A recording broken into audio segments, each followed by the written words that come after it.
It's week 3 of the NFL, where we'll see a brawl inside the AFC East.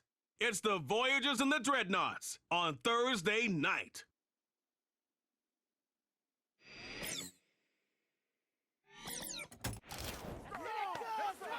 With the skyline of Manhattan as our backdrop, we are across the East River in the fabled borough of Brooklyn, New York.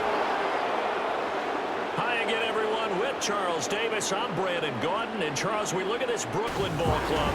It's been a great start to the season, back-to-back wins to begin the campaign. Yeah, you don't want to get too excited. There's still a lot of season to go, but they've come out playing good fundamental football, and that might carry them a long way.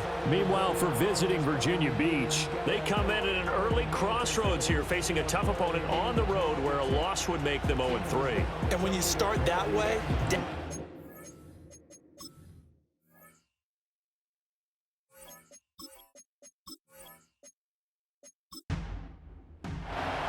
2 weeks have come and gone. It's off to week 3, and we're underway on EA Sports.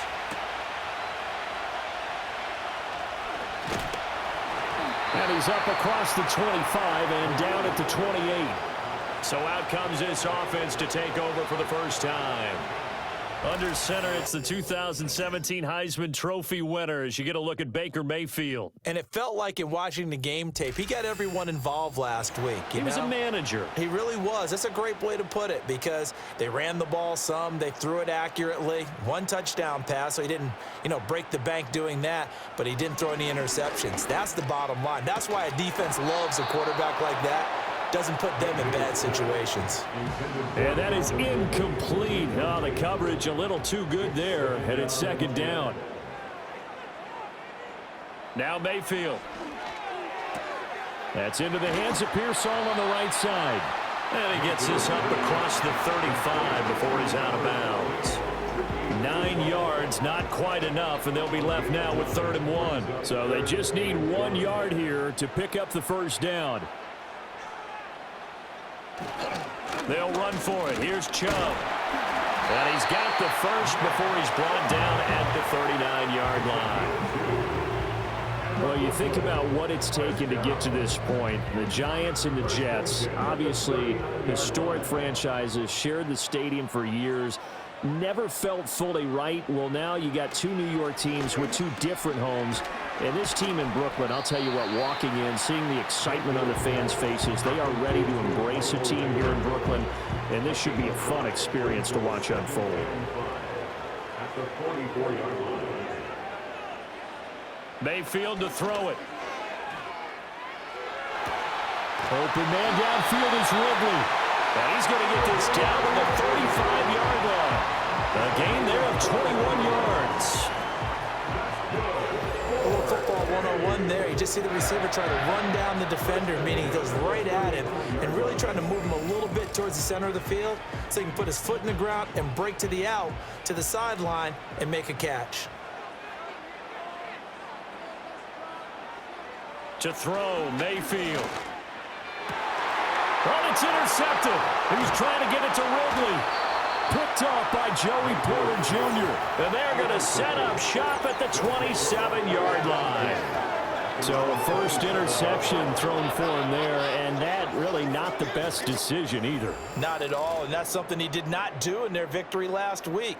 No interceptions in that game, but this defense, they're able to take advantage of an early mistake. Now let's see if they're going to turn it into points. So out comes this offense to take over for the first time.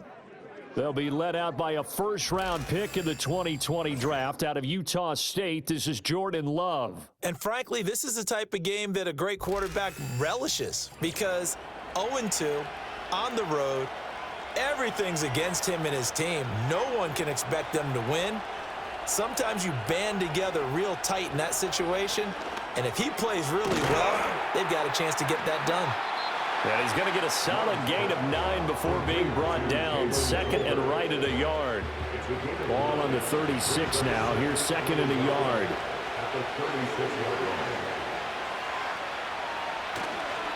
On the ground, this is Devon Achane. 2 yards on the pickup, and that's all they needed to move the sticks. 2nd and 1 is often an invitation to take the big shot downfield. I bet the offensive lineman said, are you kidding?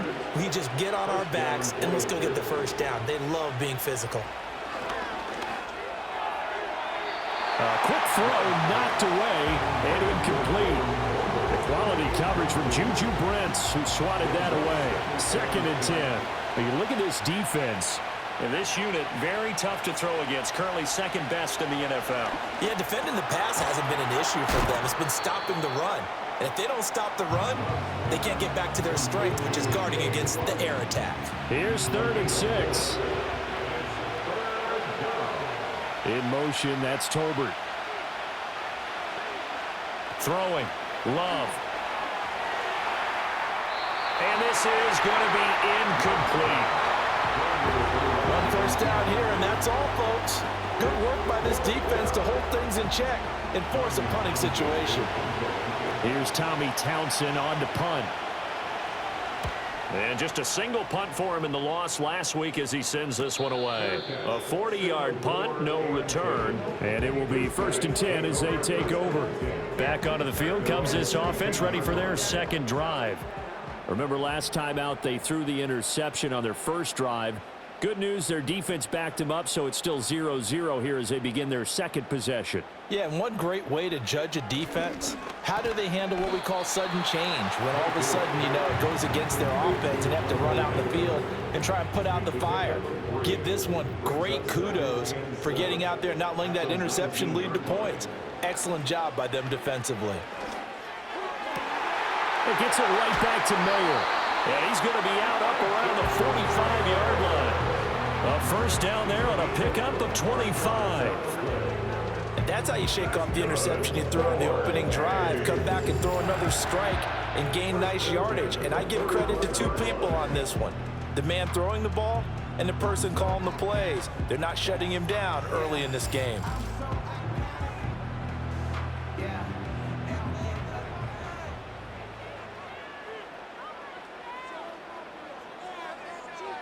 Here's Mayfield. Give him 10 that time, escaping the danger, running with it, and picking up a first down. I think the last 2 plays really illustrate how difficult it is to game plan against this guy because you know he can throw the football, but how about his use of legs as well, what we call those broken plays? You can't account for them. Yeah, those plays, those 2 that you just mentioned, a microcosm really of how he can hurt you. Give him a gain of 5 on the completion, and that will bring up 2nd down. At the 40-yard line. Mayfield now. And there is Amari Cooper, his first catch. And he'll be out of bounds as he gets it down to the 30 there. No score after 1 on EA Sports.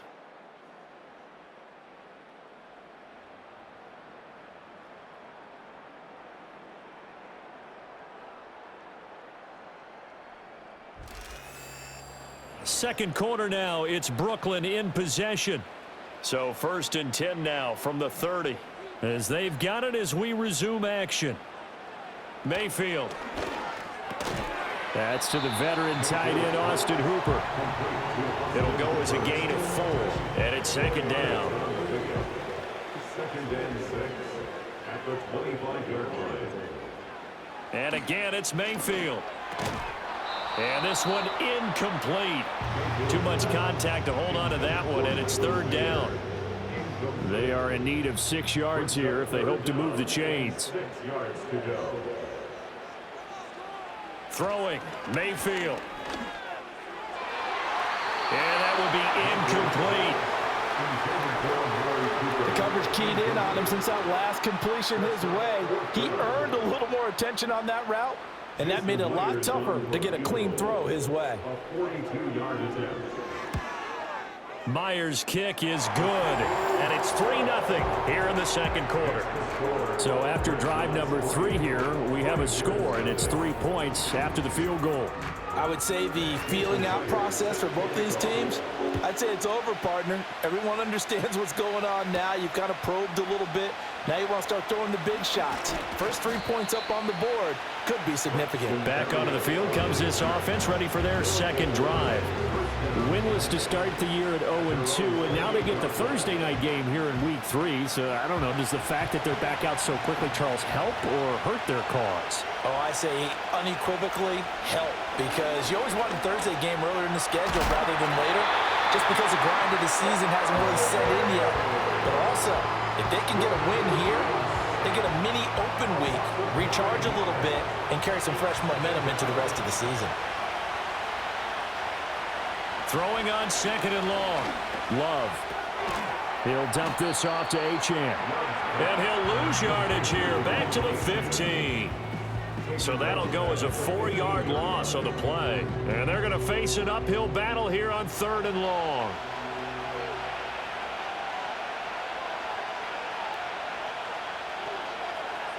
Here's Love. Escaping the pressure right. And he'll be a couple yards shy of the 20 at the 18. The decision to tuck and run gets him 3, but that's not enough. Now it's 4th. Well, there were a couple of extra defensive backs in the game, so he really had nowhere to go with the football despite his search for an open receiver. So he has to take off and run for it, but he comes up well short of the line to gain. Here's Tommy Townsend now as the drive goes backwards, so he's on to punt it away. Now fair catch is called for and taken at the, we'll call it the 37-yard line. So possession goes over here on the punt. And they will take over 1st and 10.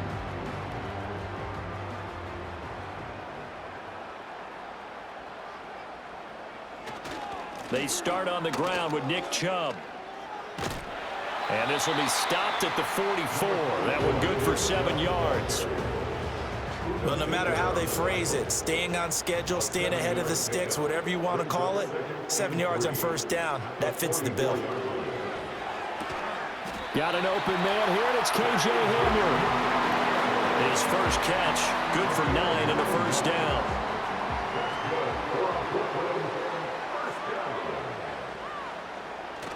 Mayfield on play action. He's going to get this one out to his fullback. So give him 2 yards there on the completion, and it'll be second down. They don't need to run another play here before the 2-minute warning. Let's see if they do it anyway. Mayfield looks to throw. Throw right side, caught by Ridley. And he gets it inside the 35 and just shy of the 30. A gain of 13. It's a first down. First and 10 at the 32-yard line. Back to throw again. To the sideline and incomplete. Nice progress down the field, was halted by that incompletion. They could try for some safe yards here to get things moving again, or keep throwing it and pushing it downfield to try and pick up bigger yardage. Over the middle, that's caught by Ridley. And inside the 20 before he's brought down. Give him 14 on that one and a first down. What a drive this has been, just chewing up the yardage, and here's one of their best plays yet as they finally get down into the red zone and look to finish this off with 6. This offense finding its legs now. Here's another 1st and 10. From the gun, Mayfield. Touchdown! Amari Cooper. His second touchdown on the season. And the Dreadnoughts are able to stretch out their lead. When you're a great route runner, it makes you that much better as a receiver, because now your quarterback trusts that you're going to be where he expects, and he's able to deliver the ball on time.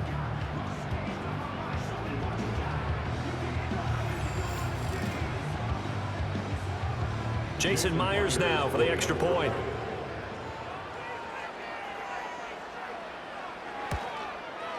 It's up and good, and that'll increase their lead to 10-zip. So that drives 7 plays in length. And it's Amari Cooper who finishes it off with a touchdown reception. And after the touchdown, here's Myers to boot it away.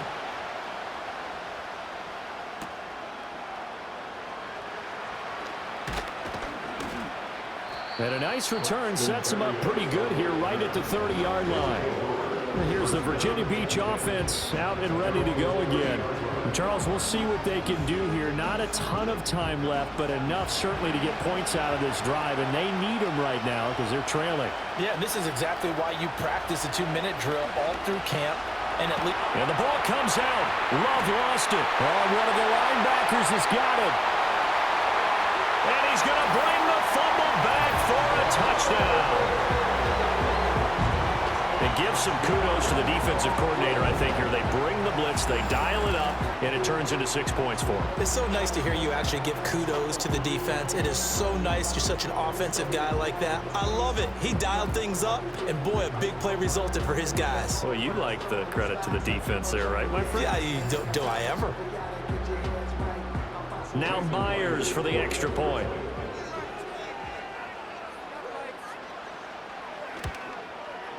He's got it, and it's 17-0. So here's the kickoff now as he'll get it again following that fumble return for a score. And he'll be stopped up at the 25. And here's the Virginia Beach offense out and ready to go again. And a first half that really has not been kind to them. A late opportunity here to maybe make some inroads on this deficit before half. And this drive's going to go a long way towards telling us whether they actually have a chance to come all the way back in this game or not. Love looking to throw it. Finding Tolbert here over the middle.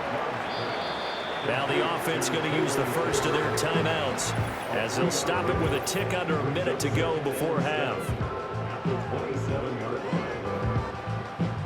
They'll come up on a 2nd and 7 from the 27. Now Love. Had his hands on it, but dropped it. The rookie making a little bit of a rookie mistake. 3rd down. So 7 yards from the first down here as they come up to the line of scrimmage. To pass, here's Jordan Love. And he will slide to a stop. He does have the first down. Now another timeout called for by the offense as they get the stoppage with just under 50 seconds remaining in half number 1. Well, the pressure gets to Love, and he'll go down. Now the offense will burn their 3rd and final timeout. And with halftime on the horizon, they'll be out of timeouts from here forward. And that'll fall incomplete. He was hit just as he let that go. And now it's 3rd down.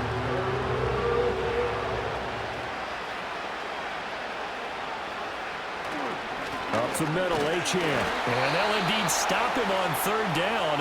And now what do you want to do with your timeouts? Now the defense going to use the first of their timeouts as it'll come with 36 ticks to go in half number 1. On is the punter Townsend as he gets this one away. It's a 42-yard punt. They keep him to just a yard on the return. And out will come the offense as they take over. The offense now at the line, ready for their next drive. And with a 17-0 lead in tow, they might not be too eager to press the issue here. Toward the sideline, and look at that catch. Dragging the toes, and that's going to be a first down. Well done. Successful start to the drive, 17 yards, and moves the sticks. That's a pretty throw right there. That ball's in the air a long time, but it's right on the money on the right sideline. A really good route. Moving the defenders towards the middle of the field before breaking to the sideline. What a completion there. Big. And I believe they buzzed down. They're going to take another look at this play with all reviews coming from the replay official here in the final 2 minutes of the half. Did he keep those feet in bounds? That's the question they've got to decide. And I got to say, watching it in real time, it was awfully close. Yeah, it certainly looked like a heck of a catch because he didn't appear to bobble it, which could complicate things. But even with the benefit of replay, that's pretty tight. Well, here's the call. Now on first down, he'll drop to throw it. A short throw, and that's hauled in by Mayer. Now another timeout called for by the offense as the clock will stop with 20 seconds to go in the first half. 2nd and a couple.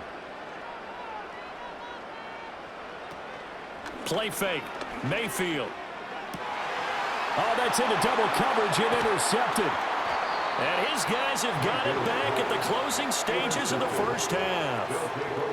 So really the first speed bump that this offense has encountered, they'd had the rule of the roost here in this first half, but now slowed up just a bit by the interception. And there's a chance that that's a wake-up call for them because you don't want to go on autopilot too early. That team on defense is capable of making some plays similar to the one they made right there. The offense back out there at the line, ready for their next drive. And with time quickly fading here in the second quarter, not sure how aggressively, offensively they want to play this. I think we'll find out just how much they trust their guys in this situation if they decide to take a shot. All right, Brandon, thanks very much. We'll get back to you and Charles in a minute. But first, time to give the folks at home a look at what's going on around That's where we the find NFL. Jonathan Coachman, ready with our EA Sports Halftime Report. Coach. Some great games still to come. And I think we highlighted one of the better ones right there, as that promises to be a tight one. Plenty to like about the late afternoon games as well. As you see by the highlight, these guys are in for a battle, taking on what should be a very tough opponent. And then lastly, on Monday Night Football, those fans will be riled up as it'll be a good matchup between their guys and what equates to be a very tough opponent. We saw a strong first half out of the former Heisman Trophy winner, Baker Mayfield. He's got a touchdown through the air as his guys have raced out to a gigantic early lead. All right, Coach, thank you very much as we welcome you back for quarter number 3.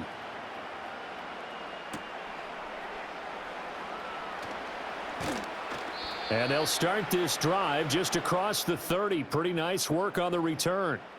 Now here's the Virginia Beach offense out and ready to go again.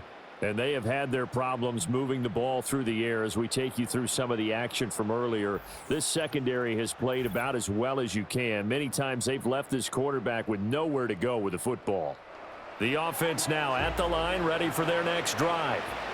And that first half, one to forget really on both sides of the ball. They got to find some way to string something together here, don't they? Yeah, they're down big right now. So as you mentioned, trying to find something to string together, get some consistency, something sustained, maybe calm their whole team down and find a way to get back in this one. Yeah, because right now you're down big, you're being shut out. Let's see if this is the drive that kind of kickstarts them. And good running there as he'll take this all the way up to midfield. 12 yards there and a first down. That one definitely helps as they try to push the ball down the field here, trailing early in the third quarter. And even though they're trailing, not abandoning the running game. People may call it an adjustment. I think it's just much more sticking to what works for you and continuing to have faith in it. And the running game is starting to pay off. He'll lose a yard there, and it's 2nd and 11.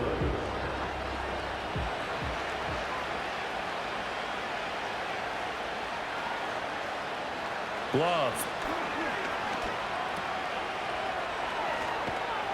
And he is across midfield from 149 to the other 49, a gain of just 2. This offense in desperate need of a conversion as they come up on 3rd down. To throw now, here's Love.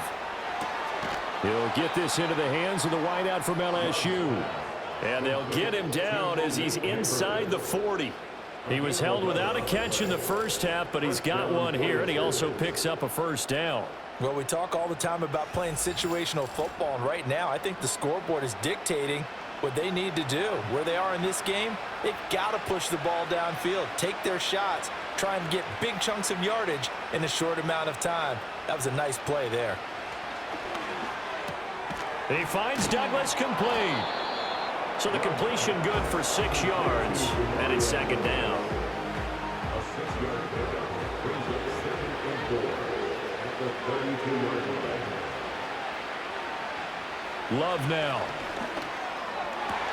That one out wide and intercepted.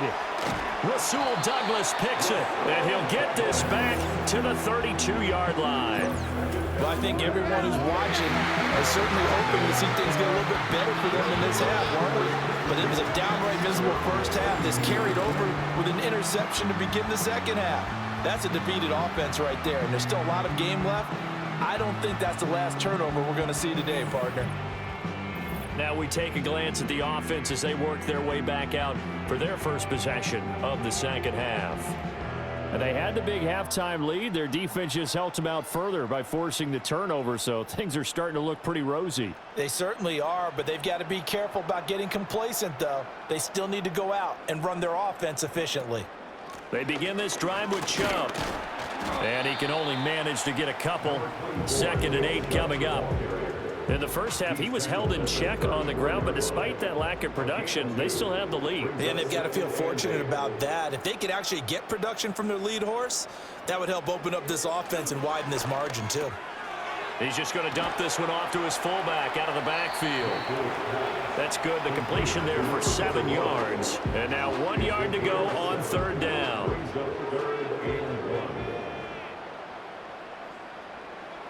Mayfield to throw it. He's got his target. That's complete. And he'll be taken down, but he does have first down yardage. A little surprise pays off on 3rd and 1. Pass instead of run. Gets him 15 yards. On 1st down, they'll run with Chubb. And he's going to get a solid gain of 9 before being brought down. 2nd and right at a yard. Decided to hand it off that time on the run-pass option. Appeared to be an easy decision. Just gave it inside. Nice steady gain. Now Mayfield. And he's just going to get rid of this thing. To no one here. He throws it away. And now it's 3rd. They tried to throw on 2nd down. Unsuccessful. Now it's 3rd and 1. Mayfield hands it off to Chubb. And he's got the first as they'll bring him down at the 28-yard line. Give him 7 yards on the play as they do pick up the 3rd down conversion. 1st and 10 at the 28-yard line. They run again on 1st down. Chubb. And a strong run there as he'll maneuver his way down inside the 15. 1 quarter remains here in this Thursday night matchup. You are watching the NFL on EA Sports.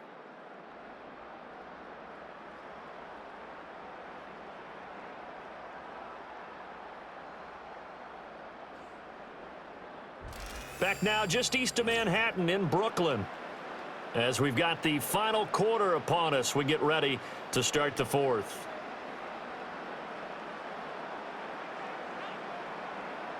To throw, Mayfield. That is caught at the 7-yard line.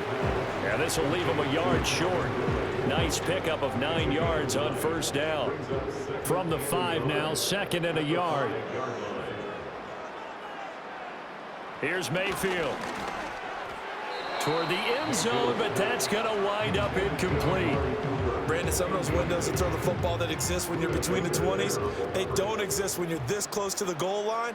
But as a former DB, I liked it closer to the goal line. Tighter windows. And it's caught. Touchdown. Amari Cooper. His 2nd touchdown of the game, his 3rd on the year. And the Dreadnoughts are closing in on a 3rd straight victory to start the campaign.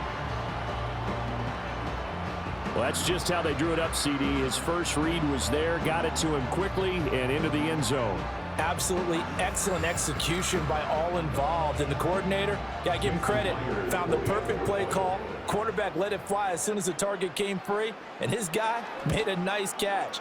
Just how you draw it up in practice and then execute it in the game. Myers connects on the PAT, and the lead is now 24. And after the touchdown, here's Myers to boot it away.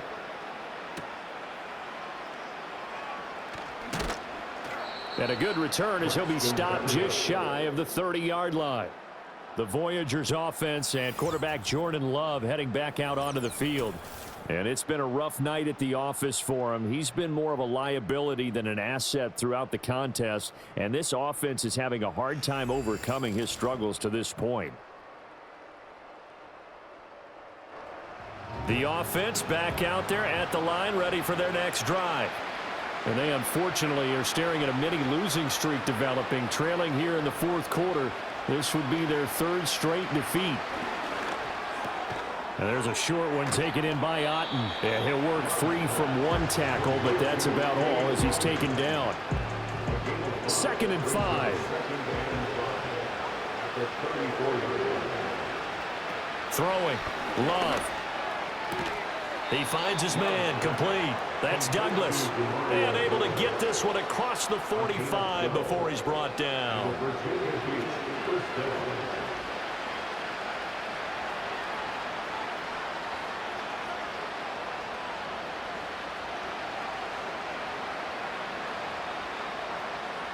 They'll look to throw here on 1st down. Throw out wide is incomplete. And that's another play that's painted the picture of this game overall. It's been a blowout. It's been continually fueled by big turnovers and stops for one side and an inability to advance the ball from the other. To throw again on 2nd down. Love over the middle, taken in by Neighbors. 5 yards. Now it's 3rd and 5.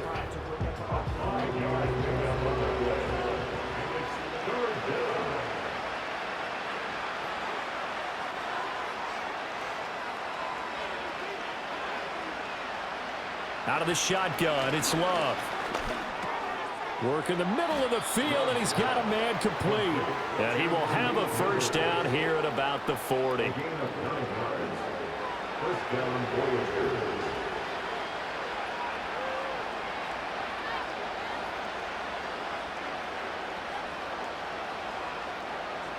Douglas, the man in motion. Love from the gun. And there's a short one taken in by Otten. Not a big window to throw. Coverage wasn't too bad there. Yeah, they had him under wraps pretty well, but somehow able to muscle his way open and catch the ball.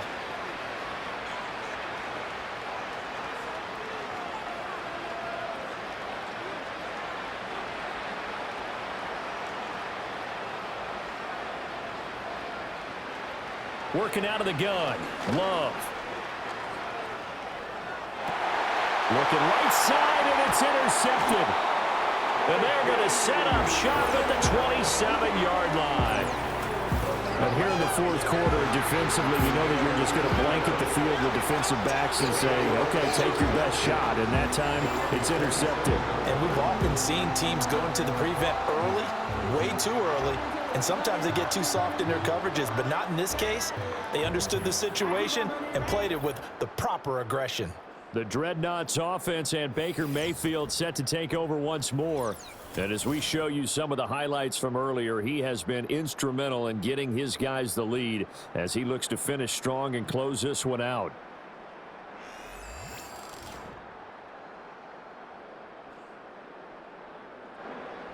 The offense now at the line, ready for their next drive. And after the interception, they are sitting in an even better spot with the ball and a comfortable 4th quarter lead. And nothing much materializing there on the 1st down run. He'll get a couple, and that's it.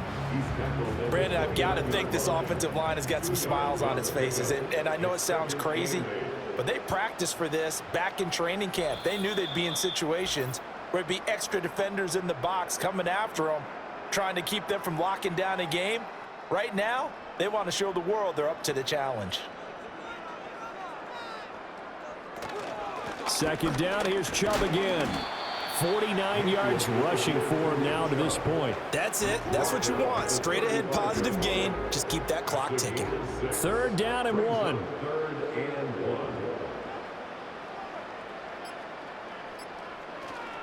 And again, it's Chubb. And he will be very close to a 1st down, but I see the closed fist of the referee, and that means 4th down.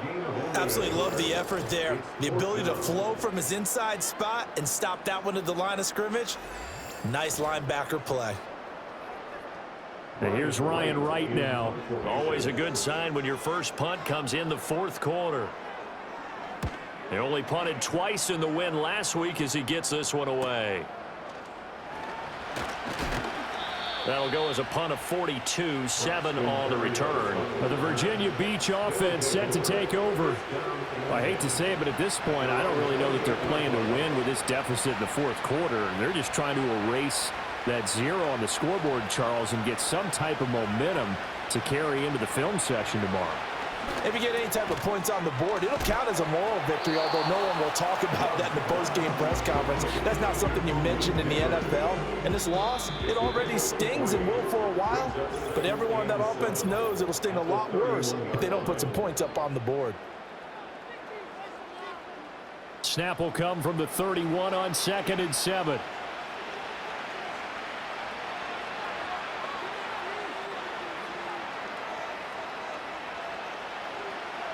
Here's Love. That one taken in by Neighbors. Now another timeout called for by the offense as they get it with just 19 seconds left on the clock. Love from the gun on 3rd down. Able to find the open man. That's complete. Now the offense will burn their 3rd and final timeout. And as the two teams talk it over on their respective sidelines, we take a break. Going back to Love. They're throwing left sideline there, but it's incomplete. That incompletion is not a surprise with the way that this one has gone, and the frustration, the body language is evident everywhere. This team, they've really been put through the ringer in this one. And that is incomplete, stopping the clock with 5 seconds to go. So back-to-back incompletions, and that has them staring at a 3rd and 10. One last shot now for Love. He's going to let it fly. And that will be incomplete as time has run out on this football game.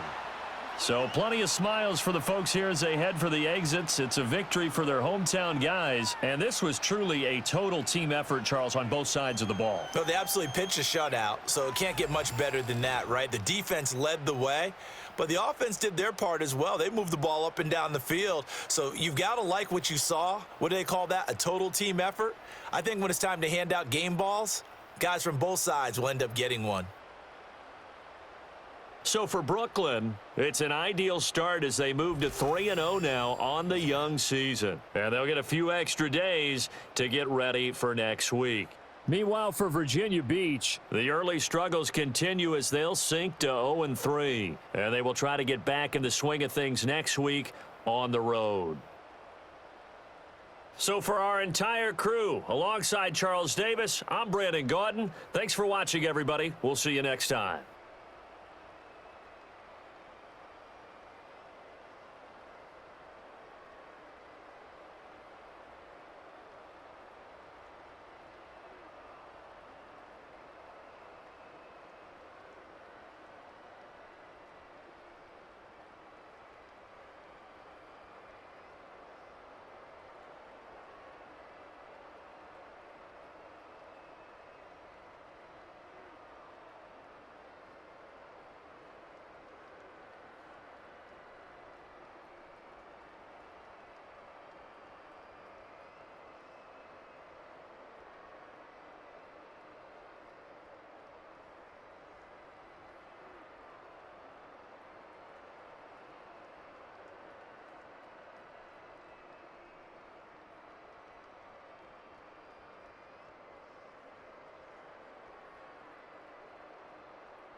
It's week 3 of the National Football League, and it's presented by EA Sports.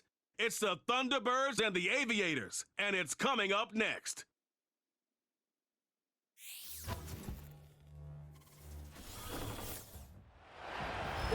What better way to start off the afternoon than with some football, huh? It's time to get things started here on the NFL on EA Sports. Welcome to another entertaining matchup, folks. Kate Scott, Brock Heward on the call in this one. And Brock, got a couple of running backs down on the field who can really take over their offenses when they get in the groove. And I think that's going to be the ultimate goal of both of these offenses, right? I mean, there's just no confusion about it. They want to get their bell cow in that groove and get them going. Find that rhythm where they're ripping off chunk yardage run after run and then just keep on feeding that beast. In a game like this,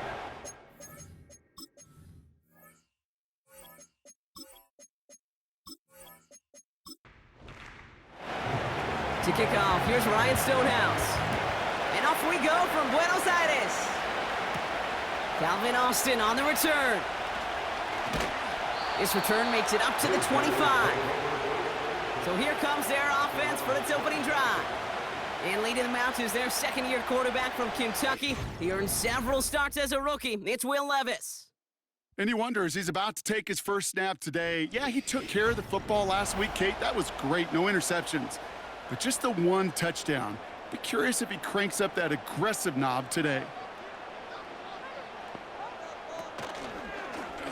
It's an option right that begins this drive. And he's caught behind the line for a loss.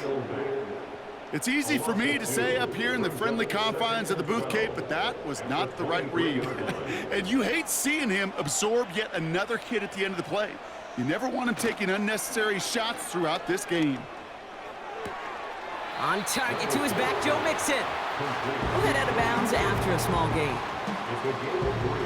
A less than ideal 3rd and 8 here. They bring the tight end in motion. Throwing his Levis on 3rd down. He connects with the rookie from LSU. And this one's brought to a halt at about the 36-yard line. They get an even 10 on that play. And they'll have 1st down. Well, that is pretty darn impeccable timing between the two. To hit a curl route of that length, it takes great anticipation and precision by the quarterback, and the receiver on the other end finishing it, doing his job. Running for the first time with Joe Mixon. And he drives ahead for good yardage up to the 45. We'll get a stoppage now. Looks like we have someone banged up after that run in need of some attention. Nice spot here for the offense. It's 2nd and 1.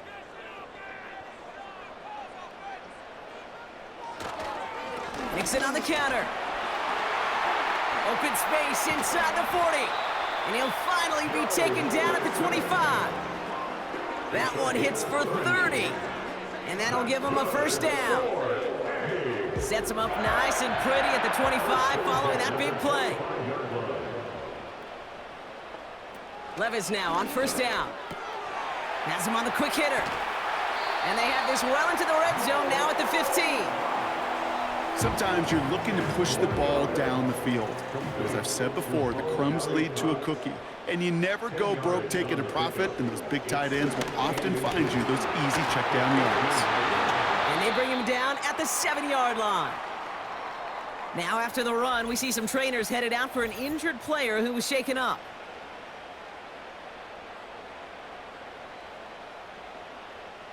This drive has been excellent. A few shots now. It's starting with 6 as they come up on it. 1st and goal. They're going to run here. It's Mixon. And they needed more than one defender. Their powerful runner stopped for just 1 yard. Here's 2nd and goal from the 6.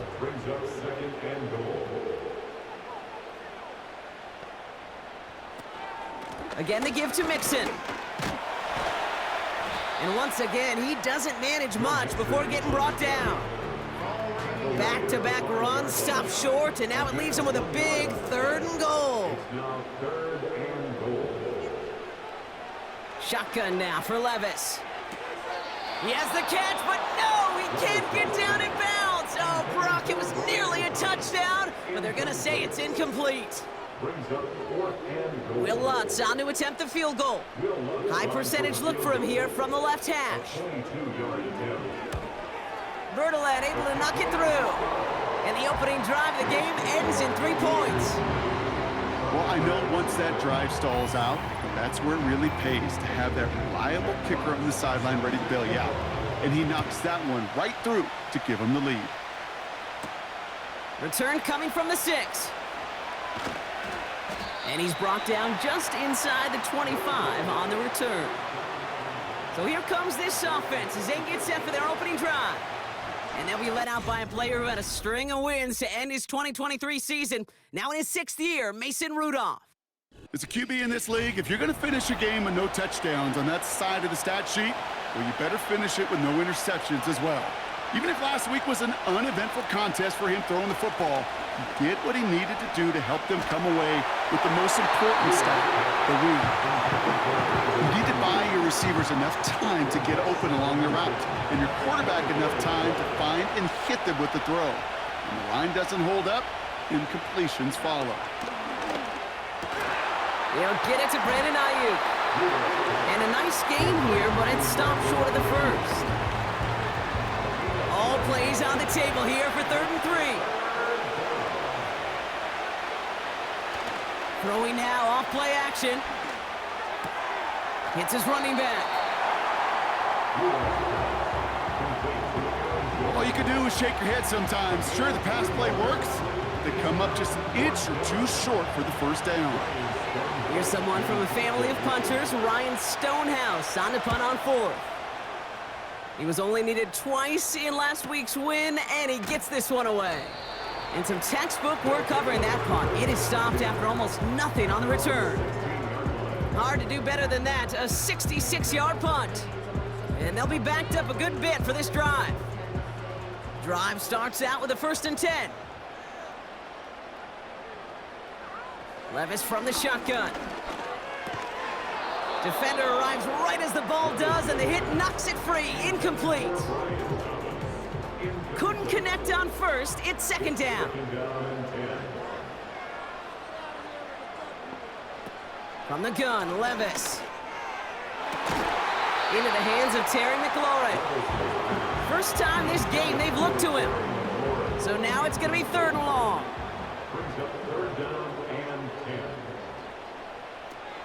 Here's Levis. Splits a couple of defenders and completes it.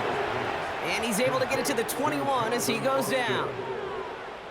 Those little short throws, they are high percentage and certainly bread and butter. But they really run the risk of a quick tackle just like that and being stopped short of the sticks. Jack Fox getting the call here to punt on 4th down. He punted a couple of times last week in their loss and now gets this one away. And he gets his guys a few yards before they bring him down on the return. Call that a booming 56 yards in the end. And it'll be their football.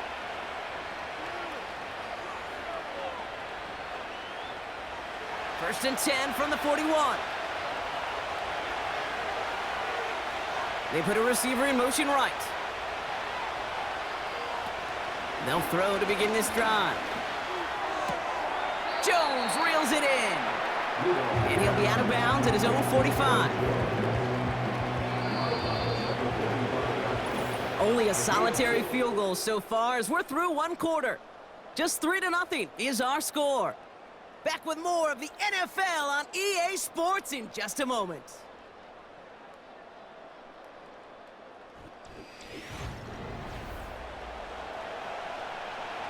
And we're back. Road offense out there and set. Let's get the 2nd quarter started.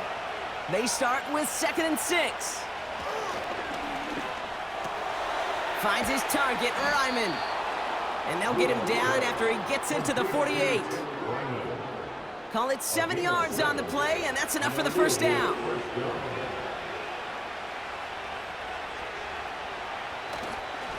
First carry here for Aaron Jones. And he won't get anything there. Several defenders nearby to hold him up. Call it no gain on that run, and they face 2nd and 10.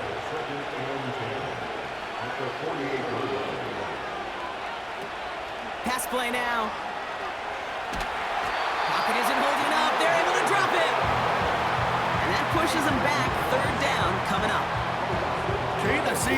one-step drop. I've seen a 3, a 5, a 7. Some of the boots and play actions get more depth, but a 20-step drop? That's not going to cut it. Except for this defense, it just adds a whole bunch of negative yards to that play. So not an enviable spot here as they come up on 3rd and very long. Looking for a throw here. Searches. And he's in trouble and gets brought down again. And consecutive sacks have them staring at a tough 4th down. Ryan Stonehouse back out there again to punt it away. And he wants to hit his second effort just as well as he hit his first. And little to nothing on that return as the coverage team gets to him. The Aviators and running back Joe Mixon headed out for their next series. They come in on a little 2-game skid, Brock, but in control of this one so far. Offense ready to begin this drive, 1st and 10. They'll begin with a run by Mixon. And this almost ended worse, but he gets a yard out of it. That play wrapped up by Demario Davis. They'll come to the line here, 2nd and 9. Throwing is Levis. He finds Tigakonkwo for the grab. And he gets it up close to the 25 before he's out of bounds. 3rd and 4 coming up now. Brings up 3rd and 4. Defense showing blitz. Levis. Complete beyond the marker. And he'll go down after pushing this up to the 29. That one ends up a gain of 6. And it'll give him a 1st down.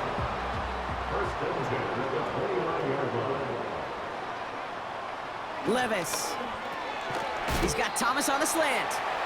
And it's a nice little chunk here, 6 yards. That was Tyree Wilson in on the tackle. After a good pickup, they've got 2nd and 4. Brings up 2nd and 4 at the 35-yard line. We're to the 2-minute warning from Argentina. The Aviators working here. After a good pickup, they've got 2nd and 4. Levis throwing again. That's McLaurin on the quick slant. And he's tackled with the 1st down yardage. I'm sure coach and play caller doesn't mind making the job a little bit easier. You know, play calling's a lot simpler and easier when you count on the offense to move the chains on those early downs. Okonkwo brings it in. And they limit the damage just a few yards on that game. Sidney Brown in on that stop. 2nd down now, 7 to go. Levis setting to throw. Roll, trying to get away from the pressure, but he can't, and they drop him. And that pushes them back, 3rd down coming up. Well, your internal clock right there, it has got to be tuned up a little bit. Plenty of time. In this league, if you get 3 seconds to throw the ball and it's not out of your hands, that responsibility falls on you as a QB. But give some credit to the defense, who was able to get home and get the sack.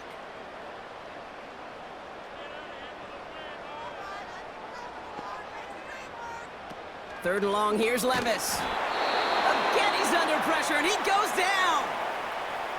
The defense calls a timeout, so that's their first. They'll have 2 left to work with before halftime. It'll be another punt. Jack Fox out there once again. And this will be his 2nd effort of the contest.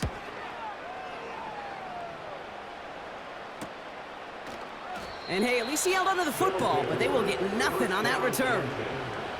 That punt goes unanswered, no return there. And they'll get ready to go on offense.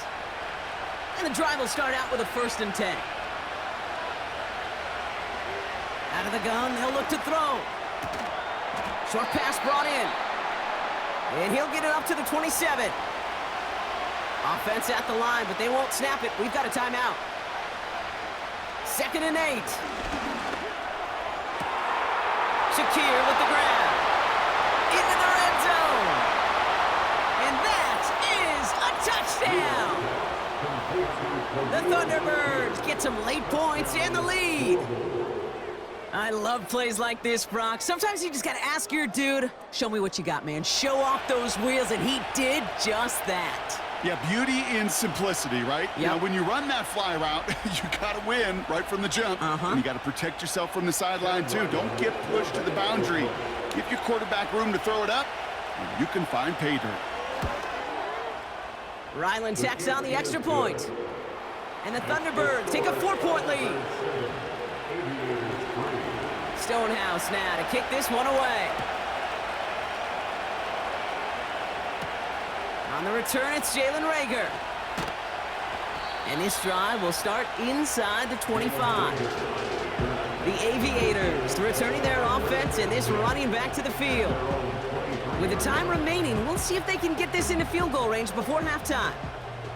They'll get this drive started. 1st and 10.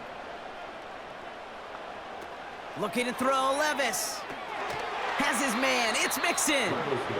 And the defense is all over this one for a big loss. I know coordinator and quarterback going to be upset with that first down because you call a screen on first, you're thinking stay ahead of schedule. Even a minimal gain to stay on pace, but instead, the defense creates a negative play and sets them back behind the sticks. Good little rip there. Looks like about 6. That play wrapped up by Demario Davis. All right, Kate, we'll get back to you and Brock in a bit. For now, plenty of early action in the 1 o'clock Eastern window to get you caught up on. So let's get to it. We'll begin across the Hudson from Manhattan in the borough of Brooklyn. And as you see, they were winners back on Thursday night. Baker Mayfield, 2 touchdown passes as his guys remain unbeaten.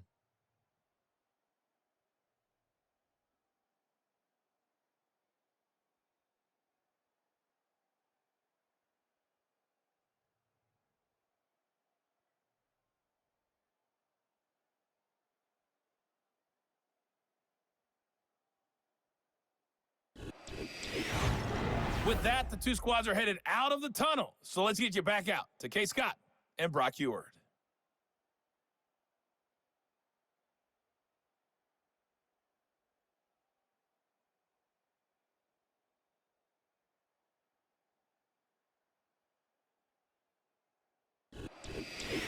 As always, a hat tip to Coach for his hard work during the break, as we're happy to welcome y'all back for the start of our 3rd quarter.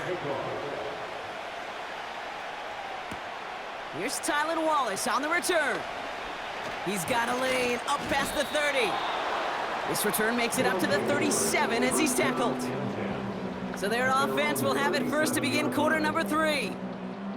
And it has been all about these defenses so far, Brock. Even into the second half, we're still waiting for one of these offenses to take charge.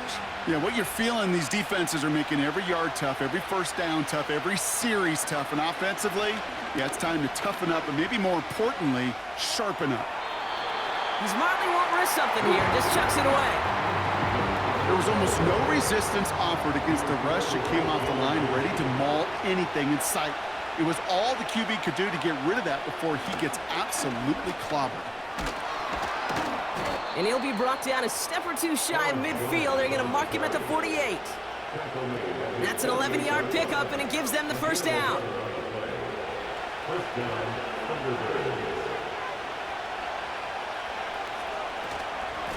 Staying on the ground with Jones. And he's only going to get 2 or 3 yards on that one. Hey, not a bad play by any means, but there's room for more, and they know it.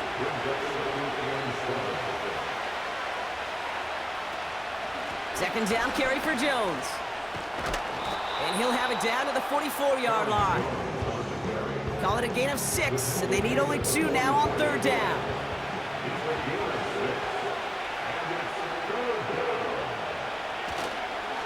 Jones once more. And this time they won't surrender anything. They wrap him up at the line. They stop him just short and force a 4th and 1. That's one of those plays, Kate, as an offense that just sticks with you a little bit. It bothers you that you just can't convert on a very manageable down and distance. And on the other side, it sure gives you some confidence defensively to get off the field. Punt team is on now, and they get this away. No return on this one. It's going to make it out of bounds and across the 25, spotted at the 24. The Aviators back out on offense. Their running back headed out once again. They're out and set, 1st and 10. And their defense sure has kept this game close. Now it's time for them to come through, get some points for their team in this low-scoring affair. And it took a couple of guys to hold him down there after a gain of just 1. You know, not a ton of yards, but still showing that commitment to the ground game. The type of run that keeps the defense from loading up in coverage and focusing entirely on that passing game. Here we go, 2nd and 9. And the cover just too good there. Didn't find a throw that he was confident in, so just throws it away. 3rd down coming up.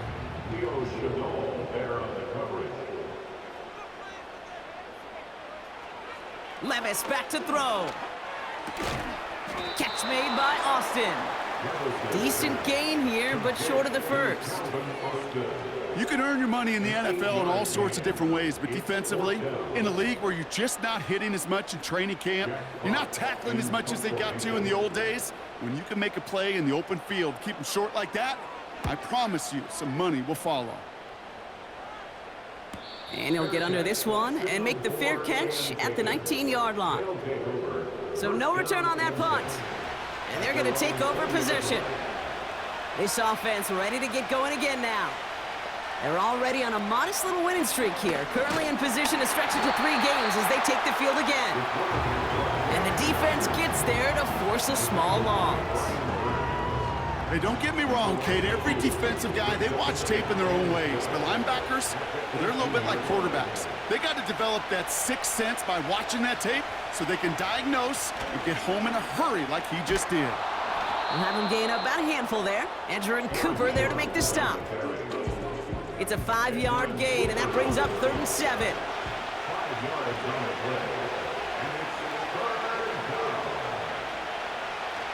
Looking to the air here. He puts some juice on a deep throw down the middle. I don't fault that look at all, Kate, downfield. It was just an excellent defensive play to deny him the ball and knock it away. That is good on good. Hunter takes the field on 4th down, and he sends this one flying. He takes the fair catch at about the 26-yard line. We don't get a return out of that punt. And it's going to be their football coming up. Drive starts out with a 1st and 10. Levis now off the play fake. Cut out left. He gets forward, next about 4 yards. That was Tyree Wilson in on the tackle. He's just one of those guys, Kate. Even when he's not open, he's still a target thanks to that physicality and his ability to just play bully ball. They don't like forcing into coverage, but sometimes when you got a bully like him that can create space, just find a way to get him the ball. Let's see what they draw up on a 3rd and 7. Now Levis. He's got him. That's Mixon. And he's going to bring it up to the 40-yard line before he stops. Give him an even 10 yards on the play. And it'll give him a 1st down. This dude just simply got a nose for the marker no matter how they get him the ball, Kate. Hand it to him, and he sniffs out that 1st down. Get it to him on a screen, and it's no different. He surges ahead and keeps this drive moving.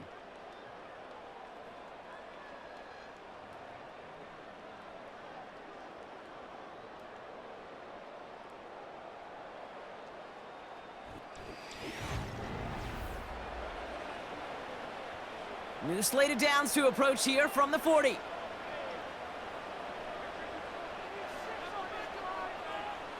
Throwing now on 1st down, Levis. That one is incomplete. Couldn't hang on through the contact.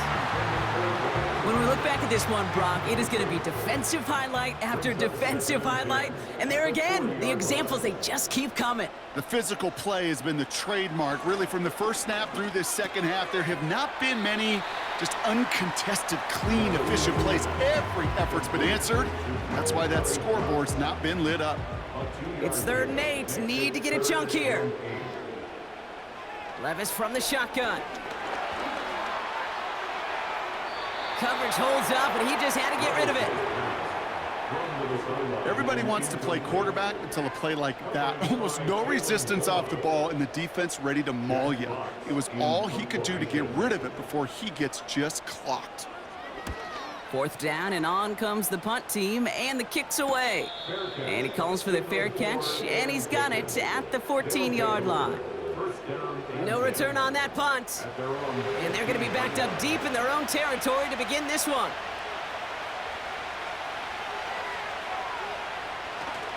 Starting the drive with a give to Jones. And all that for a single yard. What an effort to get what he could there. Just a gain of 1, and that brings up 2nd and 9.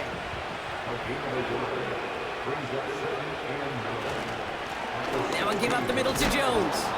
And he finds some space up to the 22-yard line. It's a gain of 6, and they only need half of that now on 3rd and 3.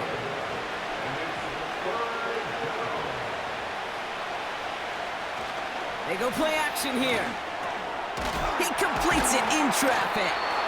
And he'll pick up enough to move the chains.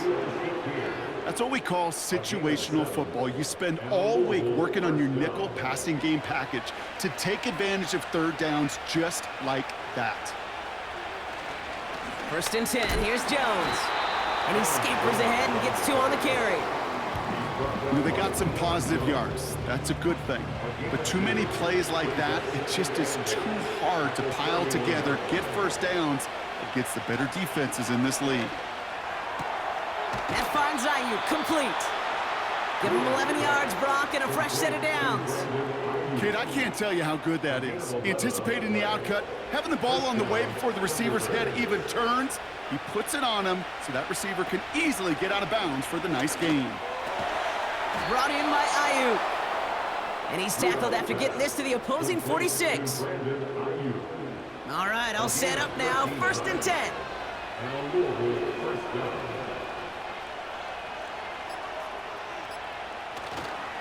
They give to Jones, right side. And he winds up with a solid gain down past the 45. It's a 4-yard pickup, and that's going to bring up 2nd and 6. That brings us to the 2-minute warning here in Buenos Aires. Thunderbirds up by 4. 2nd and 6 coming up here.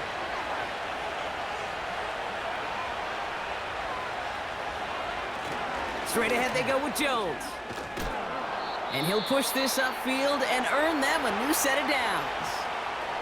Now just 4 seconds after our 2-minute warning, we've got another pause. Timeout taken by the defense. Ball at the 33 for 1st down. They're giving it to Jones on the option. And he's brought down for a loss. No surprises here. Defense quick to stop that clock. We've got 1:53 left in this game. Everyone's prepped. It's 2nd down now.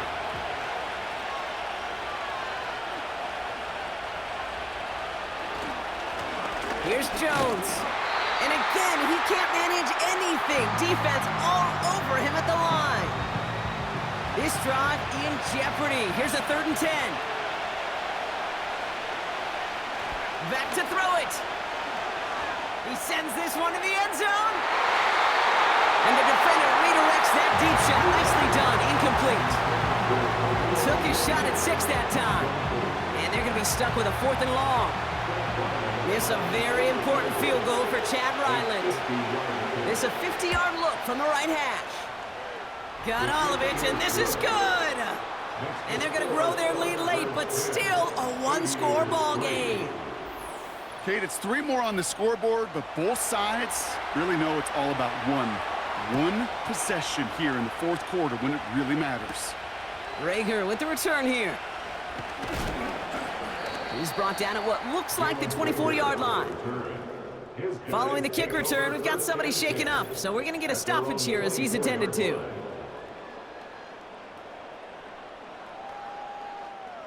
Offense ready to begin this drive. 1st and 10.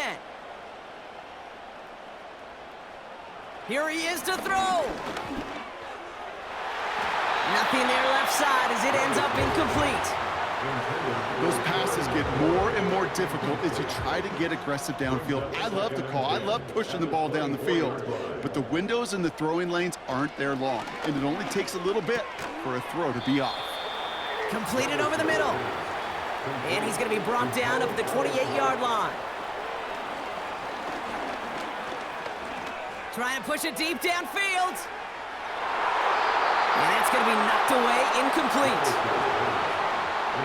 Any DB prefers a highlight reel interception to just forcing an incomplete pass. But as soon as he realized a pick wasn't possible on the play, well, he gets his hands on it and made sure it wasn't completed.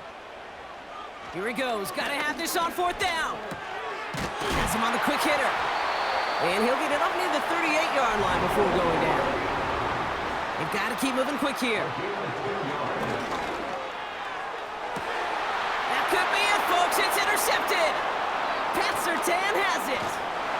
And the Thunderbirds make the play that should win them this game. I don't know what to be impressed by most, Brock. How effortless he made it look to throw it that deep, or how effortless the cover man made it look to get that far down there and haul in the interception. How about we just marvel at both of them? You call a deep pass like that again on the next play, it could go to the end zone. But this time, it is a takeaway. Here comes their offense out again. That defensive stand might have been the final effort needed to seal away the victory, Brock, but can't quite take off the pads just yet. Offense has to finish this one out. Yeah, a few things here, Kate, to keep in mind, right? You got to slow the game down as a quarterback. Take every second off the clock. If you're handling the ball, you guard it with your life, and you make sure your defense doesn't come on the field again. They just did their job. Now you got to do yours. So something to be proud of, Brock, as they come away with a win. And they're continuing to survive among the final remaining unbeaten teams across the NFL, as they're now up to a 3-0 start.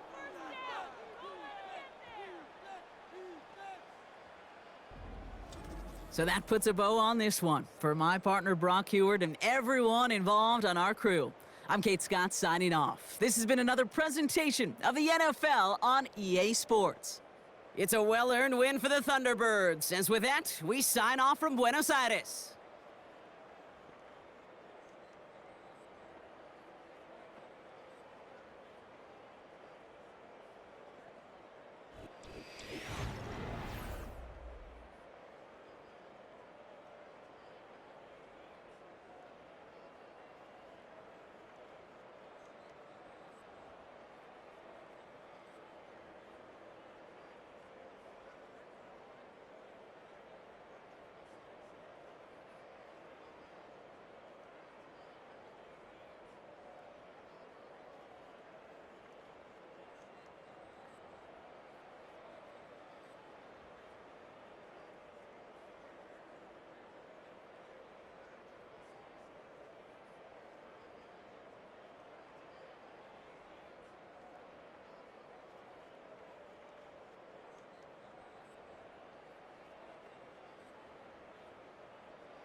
It's week 3 of the 2024 season, and it's brought to you by EA Sports.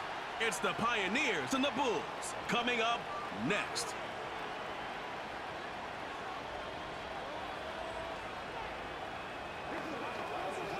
Well, the skies certainly aren't cooperating, Brock, but for a lot of those guys on the fields, this is perfect football weather. As we welcome you to another presentation of the NFL on EA Sports.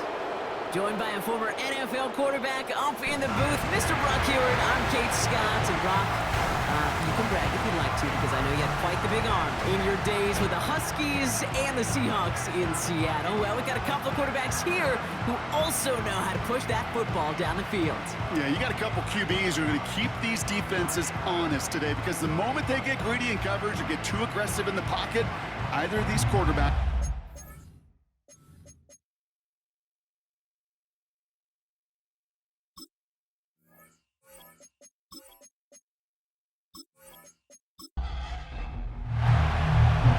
Teed up as rain continues to fall. And we're underway here in Omaha. Khalif Raymond to return it. He stopped on the return at the 27.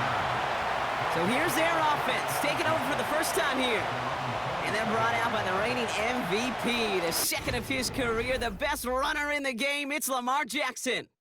That's a loss last week, Kate, that he wears. He's worn it all week long, and I know he isn't the only guy out there. There's 11 on the side on every play, but a couple of interceptions, he's going to hold himself accountable. A lot of work's gone into making sure this week's game is an improvement on that. And he runs into a wall there. Multiple defenders ready to stop him cold at the line. 2nd and 10, need to get some positive yardage here.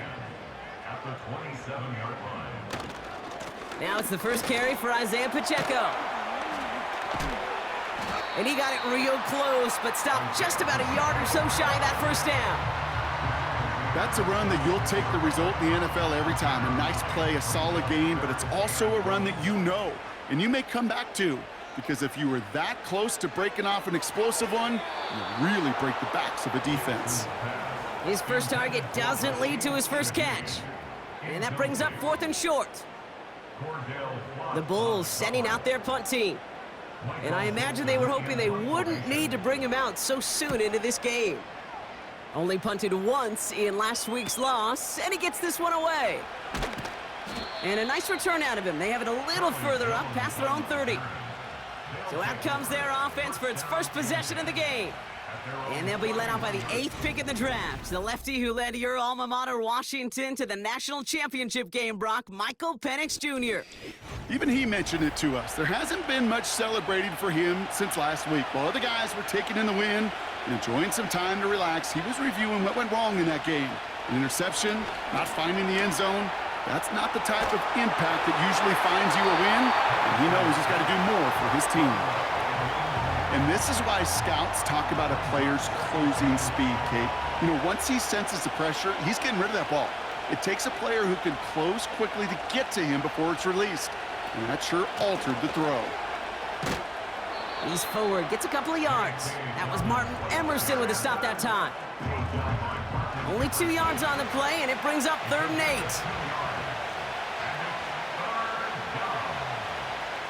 8. Penix working from the gun. And even on 3rd down, he sees no choice other than to get rid of it. Not the play they wanted. It's going to be 4th down. Well, that's one you chalk up to the pressure earning that incompletion. They came in before he could find a target, hit him, altered that last-second attempt to get rid of it. And before that return amounts to much, they bring him down. It's a 54-yard punt that time. And that is where they'll start the next drive. Their offense headed back out for its 2nd drive of the contest. They didn't start the game off like they wanted, Brock. Still searching for that opening 1st down as they take the field a 2nd time. Reeled in by George Kittle. And they're going to bring him down just on the other side of midfield. It goes as a gain of 19 yards. And it sets up 1st down. I love throwing on 1st down. And when you see a 1st down pass just like that, it's taking advantage of a matchup you plan for, and you go out and execute. One play in, and this drive is already into enemy territory. First down, here's Lamar. He had it for a moment, but a great defensive play to jar it loose, incomplete. Timing is everything in life, and timing is everything defensively. That throw was just a little bit late and gave the defense time to close, deliver a pop, and knock that ball loose. Kittle brings it in. And they had that one contained right at the line. Tackled by Jack Campbell. 3rd and 10. Can this offense get it done? Jackson yet again. Complete beyond the marker. And they catch up to him, but not until he's got a huge gain and a first down. That chunk worth a nice 21 yards. And they're going to have a first down. I may love watching a great thrower, but I love watching a well-done route too, Kate. Make that guy think you're trying to stack him only to drop your hips and cut right inside. Some good work to help reset those chains. He puts some power on a deep one left. He's got it deep downfield. And it's caught. Touchdown! The Bulls take a 6-0 lead in the first quarter. Jordan Addison, the touchdown. All right, partner, what do you think? Was that a design read, or did he just see space and he was reacting more on the old quarterback instinct there? Yes. I think yes on both of them, and that play happens so fast that it really is instincts on both sides. Brandon Aubrey now on for the extra point. Bad weather doesn't affect that extra point. It's good. And the Bulls will jump out to a 7-0 lead. Aubrey now to kick this one away. Scott now to return. Finds some space. He's past the 30. The tackle's made, so this drive will begin at the 34-yard line.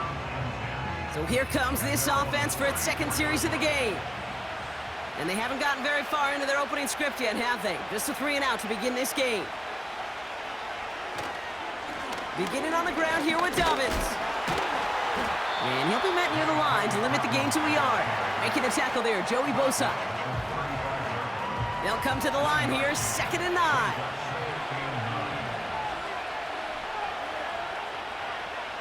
From the shotgun, Penix. He throws a bullet down the left sideline. He's got it inside the 25. It's a huge pickup on the play. And that'll be a first down. You know, Kate, we often talk about flipping the field in special teams, right? A kick return, a good punt.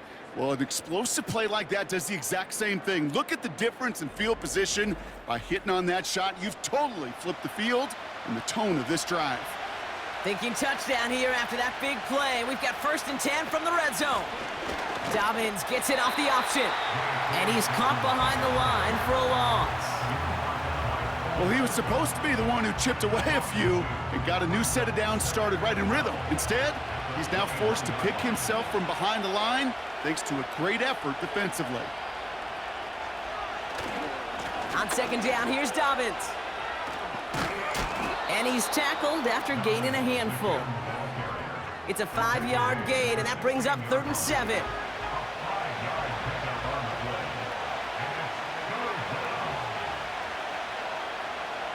Penix here from the gun. This one's caught. And that will not be enough for a first down.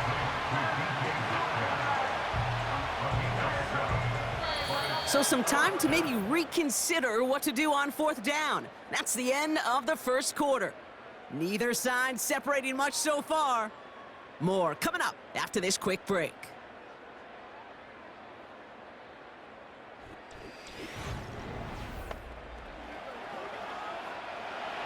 Cairo Santos now to try the field goal. A pretty automatic look for him from the left.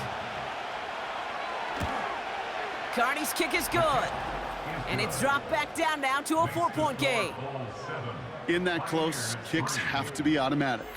That won't stop the head coach, though, from holding his breath for a couple seconds until he sees it's up and good. Trey Tucker to return it. He stopped on the return at the 27.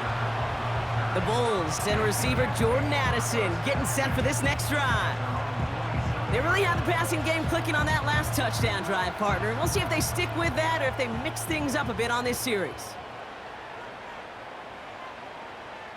Addison going in motion right. He gives it Pacheco to start the drive. And his charge towards the line, that's right around 3 yards. I know that may look like a whole lot of nothing burger on the stat sheet, but those are the kind of plays, that inside run, that you see creative play action come off of later in the game. A second down run by Pacheco. And they've got him behind the line for a big loss. This is one of those situations, Kate, where I watch the body language of the running back, because it'd be very easy for him to raise his hands up, look to the sideline in his O-line and go, what am I supposed to do there? There was nothing, no time at all to try and escape and react. Instead, it goes backwards. He's on the move. He's running for it. And that's good yardage with a new set of downs. You know, these are the type of plays that really get an offense going. This is a chance for a QB to inspire the guys around him. Calling his own number, carrying his teammates to a first down on that big run. That inflates an offense, and it can suck the wind out of that defense. He gets it ahead, winds up with about 3. Tackle made by Chuck Clark. Second down now, 7 to go. At the 41-yard line. From the 41. He's got Khalif Raymond. And it's good yardage, but they tackle him short of the sticks.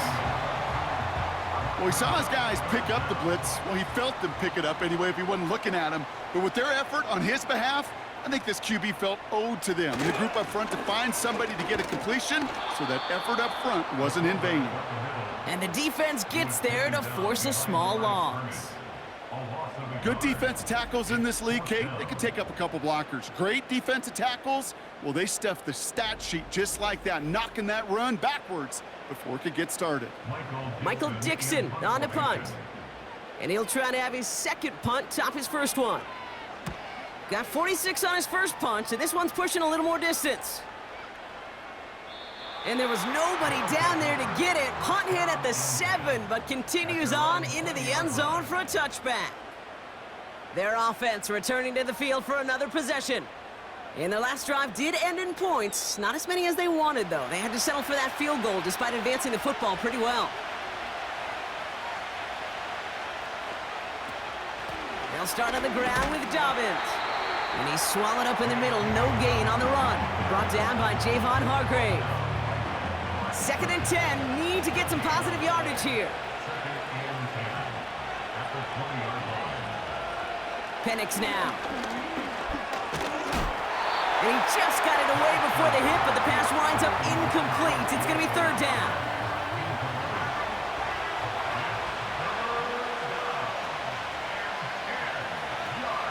To the air with Penix. Splits a couple of defenders and completes it. And he's got a decent gain before being brought down. So we're at the 2-minute warning here from Omaha. These guys likely getting ready to punt this away. Punt team on, and they'll send this one away. Fields this clean at the 30. And he's brought down before the return gets far. That one an impressive 57-yard kick. And it'll be their football.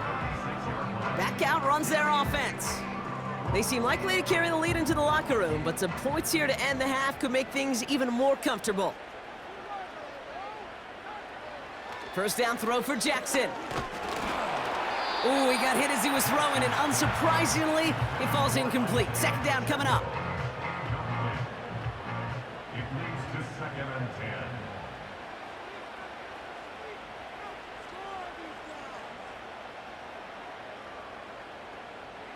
Throwing again is Lamar. Escapes the pocket. He's keeping it. And he has it up towards midfield before he's taken down at the 47. And that one goes for a gain of 11. And that gives them the first. First and 10 at the 47-yard line. Lamar now from the gun. Flushed down out to his left. Oh, he's going for it again. And that's good yardage there with a new set of downs to boot. As long as these are the results he's getting, they're going to be just fine with him calling his own number. He does such a good job of seeing the field and knowing when it's his time to take it himself.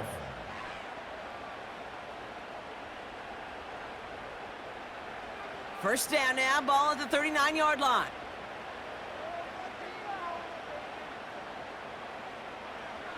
Out of the gun, here's Jackson. That's completed right side. And he works this to the 15 before they make the stop. Timeout taken by the offense, their second.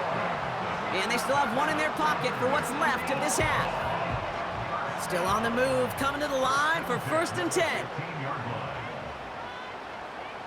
Working inside the red zone. He's on the move. He keeps it and takes off. And he carries it in for the touchdown. The Bulls grow their lead just before halftime. It's a Lamar Jackson touchdown. Wow, great work there by the quarterback. The play broke down, didn't really have much of a choice other than to escape and improvise, and in the end, Brock, the best call he could have made. Yeah, and you can do it in different ways in today's NFL, right? The Tom Brady's just recently retired. He did it with his brain. He did it with his mind, but you've got to be able to improvise, as you said. You got to be able to create when a play breaks down, and when you could put 6 on the board, man, does that infuse your offensive group with confidence. Scott now to return. And he's brought down just inside the 25 on the return. Well, we've already seen some nice plays here, and we're going to see plenty more before this game ends. But you might be thinking, with plays like that, my guys' ratings should be better. Well, you're not alone. You got a chance to let the Madden ratings hotline know just what you're thinking. Give them a call, 1-844-MADDEN-1, and make your case for who should get a boost. Conklin brings it in. And he's going to be out of bounds just before reaching the 30. 2nd and 6 coming up here.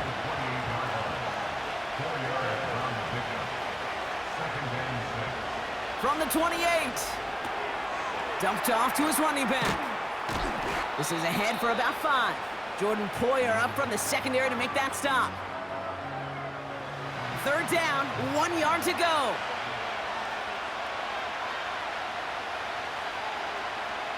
Penix now to throw.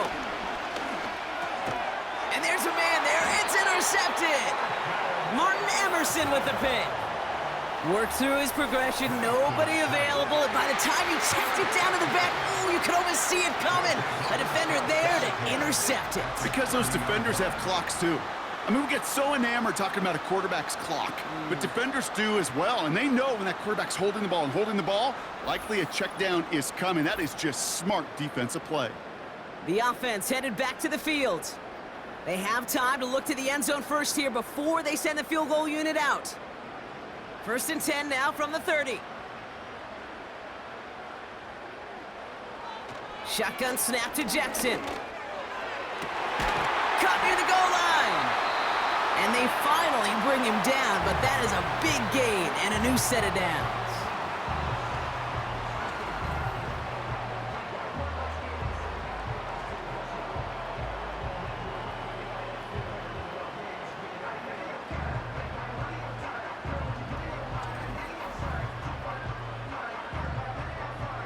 Four downs now to get in. Here's 1st and goal. From the red zone now. Flushed out. And they take this in for the score. The Bulls get more points to end a lopsided first half. It's a Lamar Jackson touchdown.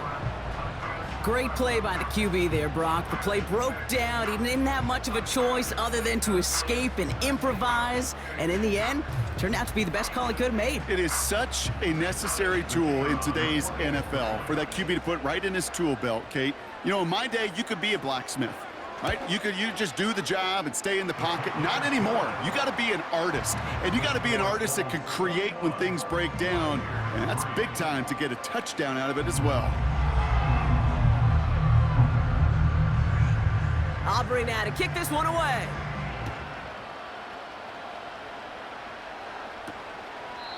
And he opts not to bring this one out, so they're going to enjoy some good starting field position from the 30. Yep, as expected, they go to the ground to start this one off. And that's good for a gain of 5. Jordan Poyer up from the secondary to make that stop. Looking to throw. They bring the pressure, down he goes! Just before halftime, we get a timeout taken. This drive in jeopardy. Here's a 3rd and 10.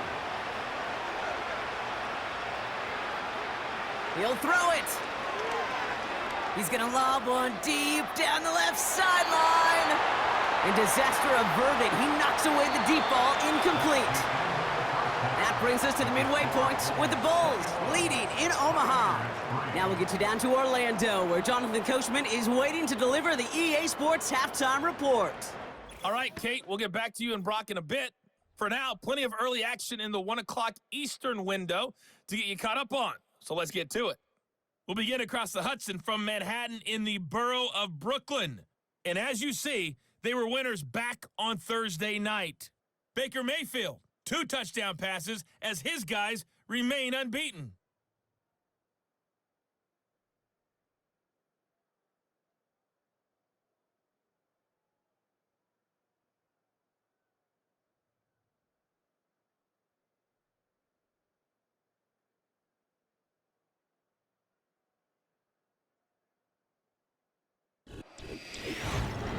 We saw a terrific first half from the dual-threat quarterback, Lamar Jackson. He accounted for 3 touchdowns in that first half. 1 in the air, 2 more on the ground. And he's been electrifying to this point. This was an extremely one-sided first half. One team showed up, ready to go. The other's been in a daze thus far. But there's still plenty of time left for this one to tighten up significantly. Here's Charlie Jones with the return. And he's going to make this to the 28 before going down. Their offense taking the field now for the opening drive of the second half. In that first half, they just couldn't keep up the pace, but they're going to be the ones setting the pace here to begin this third quarter. And the drive will start out with a 1st and 10. They run the counter with Dobbins. Doesn't get much beyond the line, a yard at most. Jordan Poyer up from the secondary to make that stop. They'll come to the line here, 2nd and 9.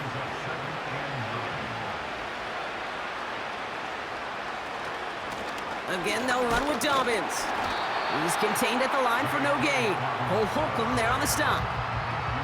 No gain here after a gain of only 1, and now they'll face 3rd and 9.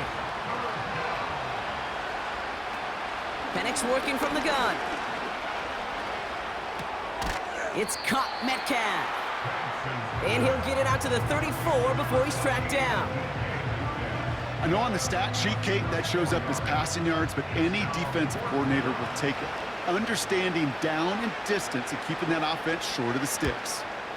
Punt team is on now, and they get this away. Fields this at the 19. And he gets his offense in better field position here to start. Up close to the 30. The offense returning to the field now as we get a look at their wideouts. And he finds himself across an important benchmark for yards this season after that last drive. He stayed pretty busy this season, and the numbers show just that. First down, here's Lamar.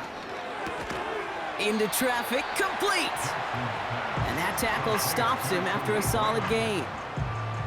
After a good pickup, they've got 2nd and 4. At the 34-yard line.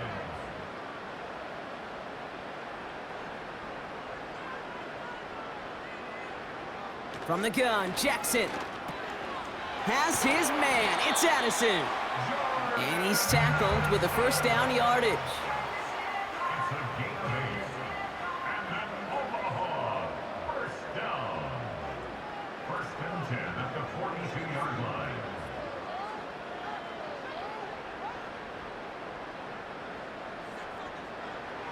Now here's Lamar. And oh, someone stepped in. It's intercepted. Byron Murphy picks it. And he makes the house call. It's a touchdown on the pick 6. But we all know getting the interception is the important thing, Brock. But how about this guy having the wherewithal to transition into a really nice return to then get the touchdown out of it, too? Yeah, that's a great point. We talk about it with receivers, right? Getting vertical right away after making a catch. Same thing for these defenders when they make a pick. They secure the football, sure, but instantly they go back to their offensive days. They want that touchdown, and they want a moment they won't forget. That one right down the middle. And the Pioneers make it an 11-point ball game.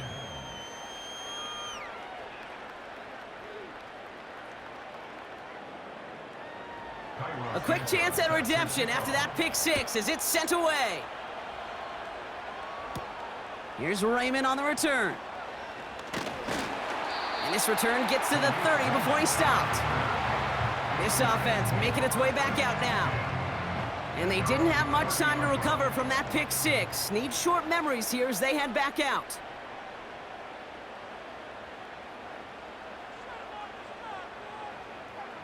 The drive begins with a run by Pacheco. And the push forward doesn't get beyond the line. Aiden Hutchinson, energetic as always after making the stick. 2nd and 10, need to get some positive yardage here. At the 29-yard line. They go play fake with Jackson. That one's cut along the left sideline. He mixes it in for the touchdown. The Bulls stretch their lead to a 3-score advantage. So sensational work by the skill man there, Brock. Anytime you can make your quarterback look that good, you know he appreciates it. That's a quarterback's best friend, no question.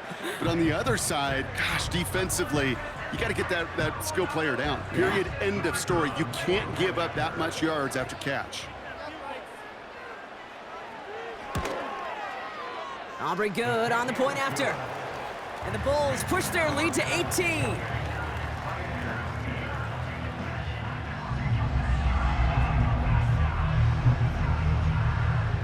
Aubrey now to kick this one away. On the return, here's Jones. And in the end, he's able to get it to what used to be a touchback. It's at the 25 after the return. Now this offense ready to head back out. They're running out of time to get this game into a more manageable spot, Brock. We've got a 3-score deficit, and we're in quarter number 3. They'll get this drive started. 1st and 10. Zacchaeus set in motion left. Dobbins trying the right side. And he's brought down for a loss. I know from the position of the quarterback, Kate, sometimes you hand that ball, you put it in the belly of the running back, and you send him right into the teeth of a buzzsaw. You can feel it from the jump, and that call from the defense, well, it came at the perfect time. And he found some running room for a nice gain. Call it about 70 yards on that run. Now it's going to be 3rd down and 4.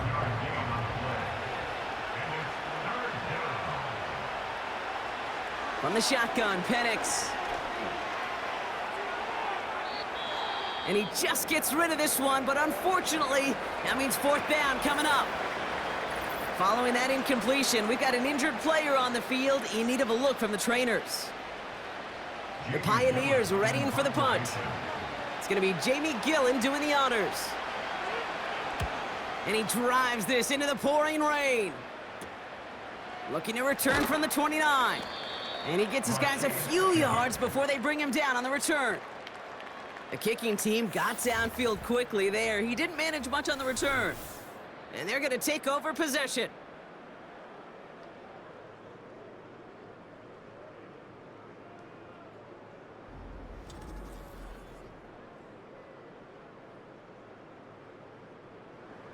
Here's 1st and 10 from the 34.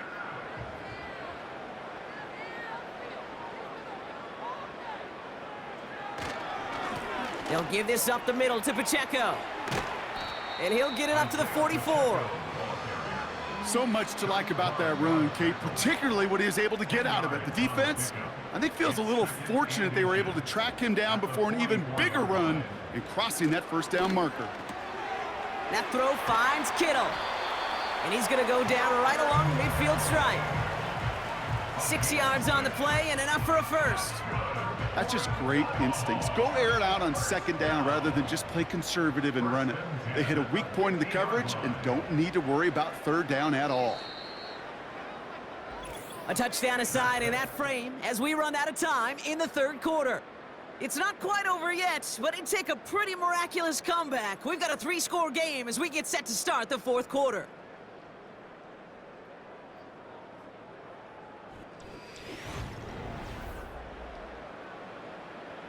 They'll come up 1st and 10.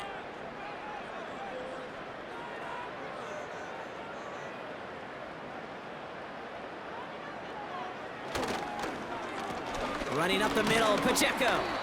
And he'll cross the 50 and start pushing onto the opposing side of the field. Halfway there on 1st down, that brings up 2nd and 5. It's a gain of 5. Brings up 2nd and 5. Right back to Pacheco. And he's going to be brought down after reaching the 43. 2 yards on the pickup, and that leaves him with 3rd down and 3. It's a gain of 2.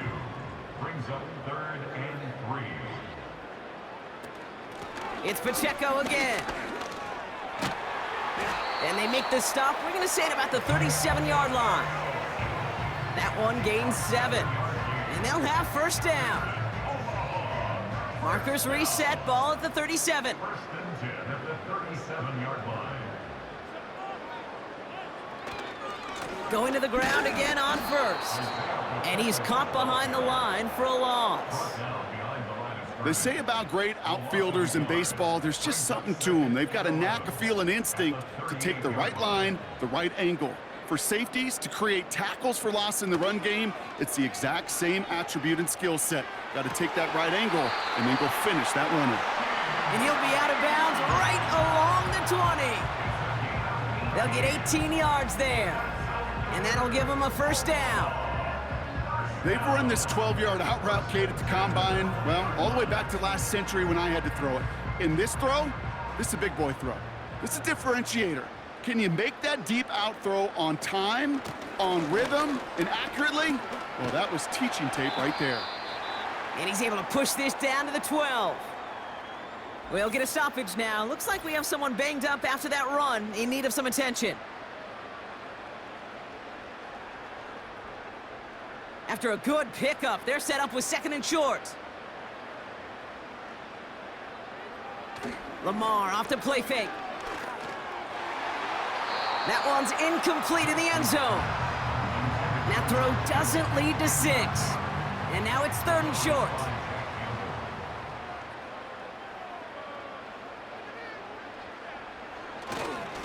They'll run it. Here's Pacheco.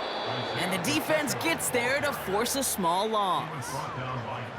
I talked to a bunch of different GMs, Kate, especially around draft time, and they all say the same thing. Linebackers are so hard to find. It's hard to transition from the college game that's in so much space to this game where you've got to play in a phone booth, yet have that explosiveness to chase a play on the outside down like that linebacker just did.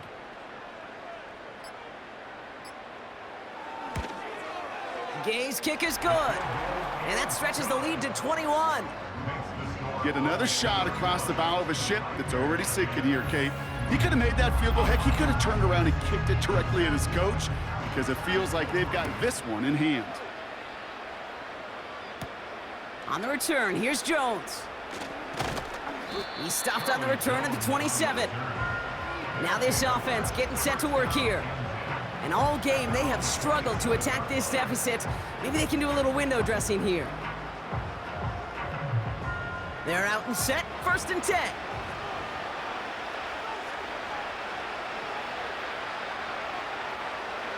Penix here from the gun. Forced out to his right. Oh, he was on the move, but so was the defense, and they take him down. After the sack, another pass on 2nd down.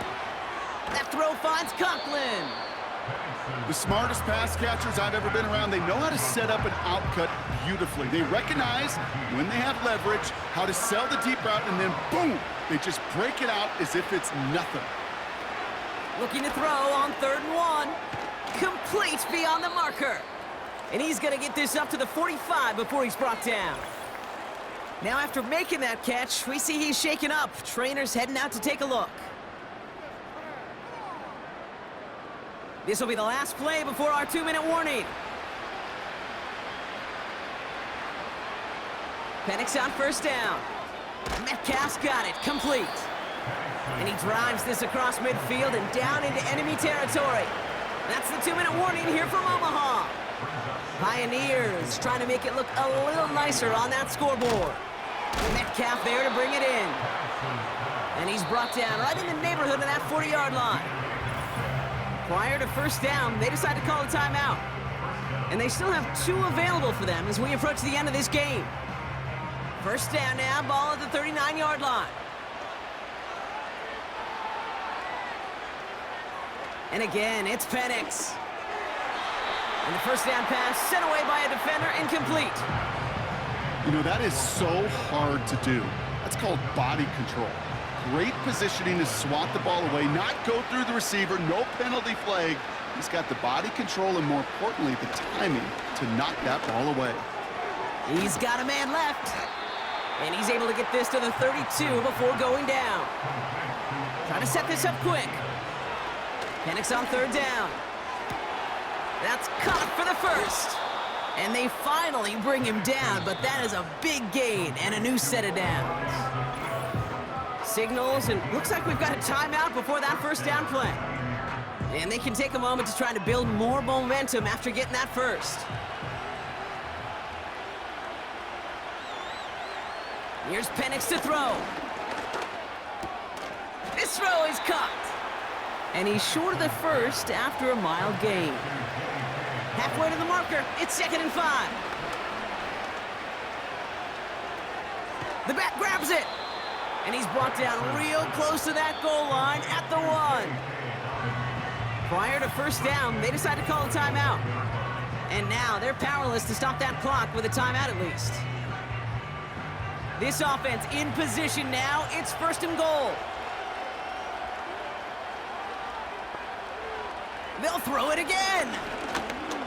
Escapes the puck, and they get to him as he was trying to make something happen. Offense hurrying to the line with the clock running.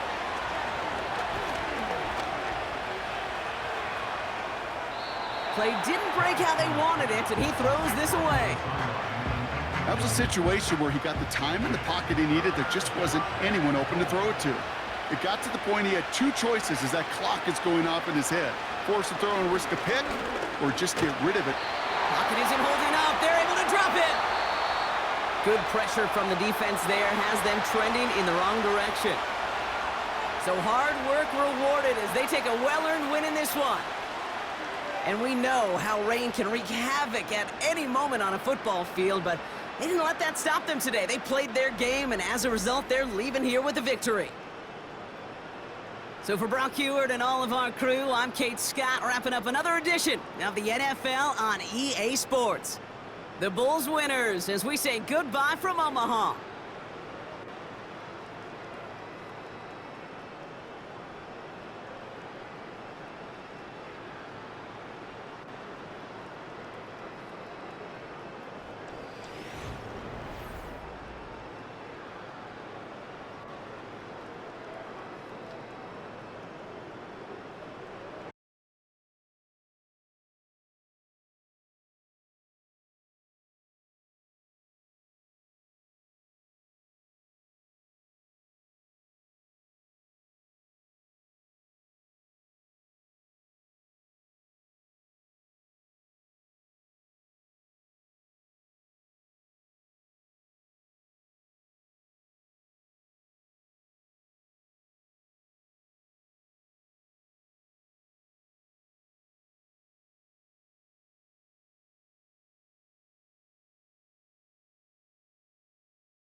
It's the NFL on EA Sports. And if it's in the game, it's in the game. It's the Condors and the Blues, next on Madden Football.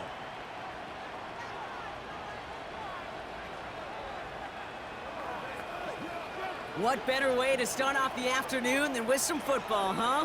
It's time to get things started here on the NFL on EA Sports. Welcome to another entertaining matchup, folks. Kate Scott, Brock Heward on the call in this one. Brock, a couple of running backs down on the field who can really take over their offenses when they get in the groove. And I think that's going to be the ultimate goal of both of these offenses, right? I mean, there's just no confusion about it. They want to get their bell cow in that groove and get them going. Find that rhythm where they're ripping off chunk yardage run after run and then just keep on feeding that beast. In a game like this,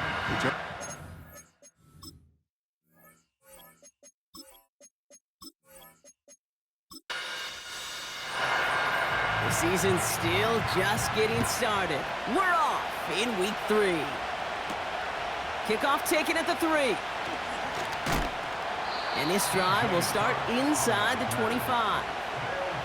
So here comes their offense for its opening drive. Bringing him out, coming off one of his best seasons as a pro, an MVP runner-up finish in year number 9, Dak Prescott. I don't think I'm alone in this, Kate. To me, Dak is one of the easiest players to root for their success in the NFL. I think for me and for many others, it's based on all he's overcome, from tough playoff losses to significant injuries. But his leadership, his stats, his ability to play like an MVP in big moments, at his best, he really is all you could ever ask for. It's a pickup of 14 yards as the chains reset. New set of downs for him at the 38. First and 10 at the 38-yard line. Here's Prescott, first and 10. Has him on the quick hitter. And he's tackled after gaining a handful. 2nd and 6 coming up here. Now 2nd and 6 at the 42-yard line. From the 42. Finds his man. It's Rashad Bateman. Gets it ahead, has about 5 yards. Shaq Griffin finishing that play off. Battle coming up on 3rd and inches. Out of the shotgun, they'll give it to him inside. And he won't salvage that. It's a loss on the play. 3rd and inches, and you hate to see that run go backwards. I just take myself back to a huddle, and you know you're imploring your guys, listen, just give us a little bit of a push and we will move the sticks. Instead, well, the defense is energized with that stop. Punter takes the field on 4th down, and he sends this one flying. So they come on offense now, ready for their opening drive. And leading them out is one of the league's longest tenured quarterbacks. A win is a win for him, whether he goes for 400 yards and 5 touchdowns, Kate, or maybe he just finds the end zone once like last week. And being the team-first guy he is, he'd be more than happy to end the game with just 1 touchdown pass, or maybe even no touchdown passes, so long as they get the win in the end. Short pass brought in. And this is pushed ahead for a gain of 5. Brian Branch getting there for the tackle. All right, here we go, 2nd down.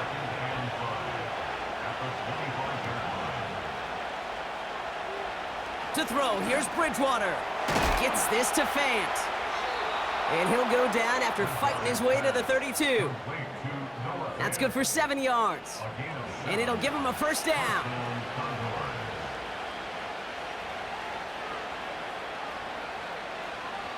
Bridgewater. That one's complete, right side. And he's brought down after a nice gain and a 1st down.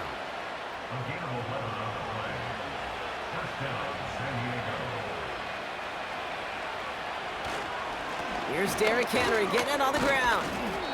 And the power play up the gut only results in 2 yards. Okay, that's a run that's ho-hum on the stat sheet, but if you see a bigger play on the ground later on, it'll largely be because of a play just like that one, softening up the front and opening the door for a bigger gap in the future. He finds Fant. And they make the tackle at the 38. They get 18 yards out of it and a new set of downs. From a great throw to a nice route and catch to moving the chains, there wasn't a whole lot not to like about that amazing play.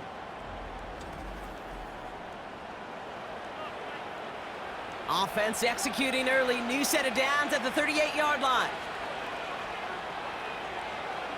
Bridgewater now.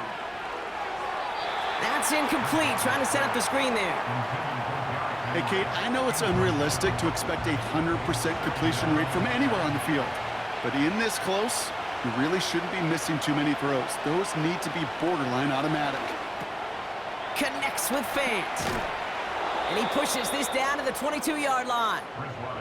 That's 16 on the pickup. And it'll give him a first down. Good offenses. Okay, good play callers know how to utilize their personnel. They know where they wanted him. They wanted him on a route in space where he could make that initial play comfortably, but then go to work after. Tight end reels in the shallow throw. And this one doesn't go far. It was the rookie from LSU that time on the tackle. 8 yards to go. Let's see how they approach this second down. From the 19. Finds a man right side. And he's going to be taken down near the 8-yard line. A nice pickup of 11 there, Brock, and they'll have first and goal to figure out. All right, still scoreless through one quarter, but that looks like it's going to change pretty soon. Couple of zeros on the board right now. Back in a moment with more of the NFL on EA Sports.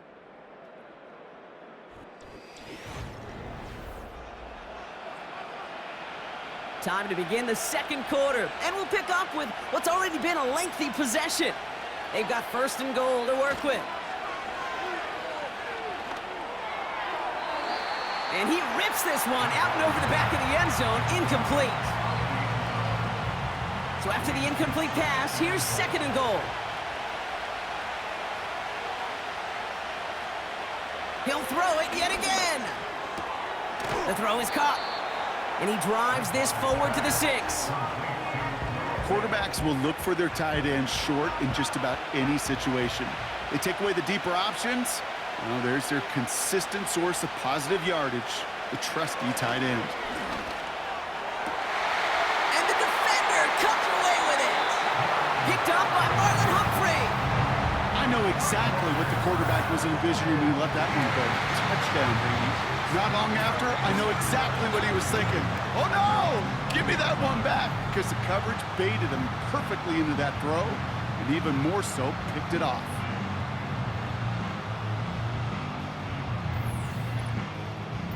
Now outruns their offense to take over. And they're certainly hoping for some better results here after that first drive ended in a punt. Drive starts out with a 1st and 10.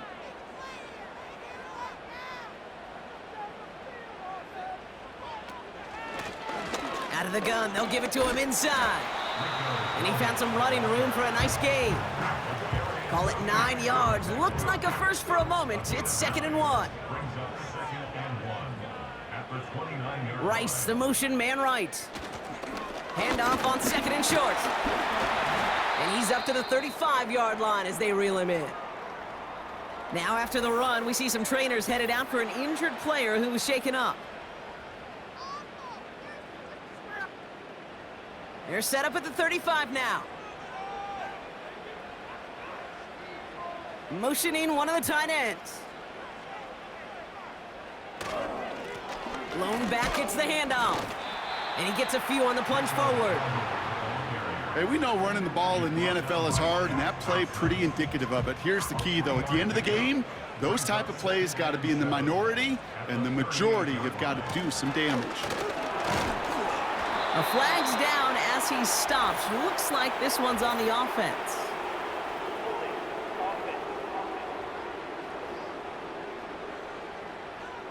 So now, partner, got to reevaluate what to do on this next snap because the holding call pushes him back quite a ways. Here we go, 2nd and very long.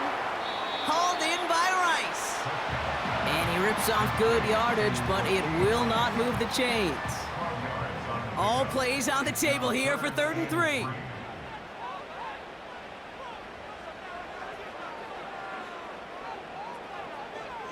Working out of the gun, it's Prescott. Complete out to the right. And he's brought down for a loss. Feet and eyes, Kate. Feet and eyes, they so often tell the story of every position on the field.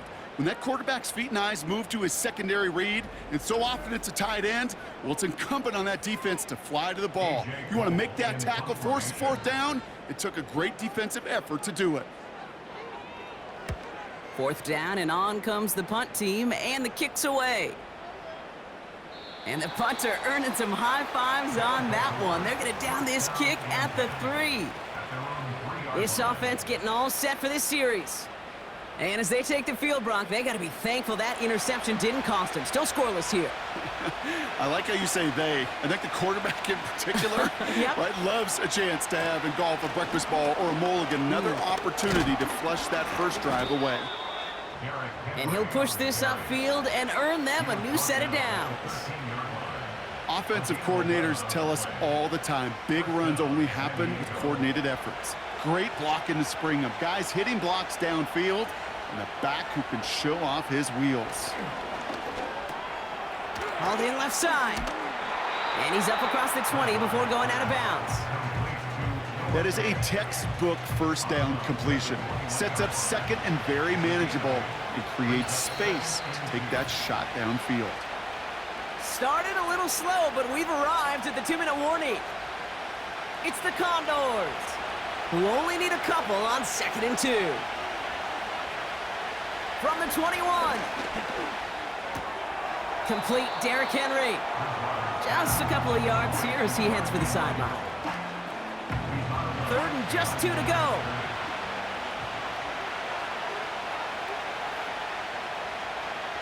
Here's Bridgewater to the air. He completes it in traffic. And he'll pick up enough to move the chains. They are throwing it again. This finds Cooks, complete. And that's good yardage with a new set of downs. Signals, and looks like we've got a timeout before that first down play. And they can take a moment to try to build more momentum after getting the first. Football on that 47-yard line, first down.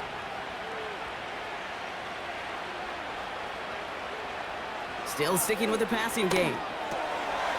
It was there, but he couldn't hang on. That's incomplete. He can't hang on to the pass. And now they face 2nd down.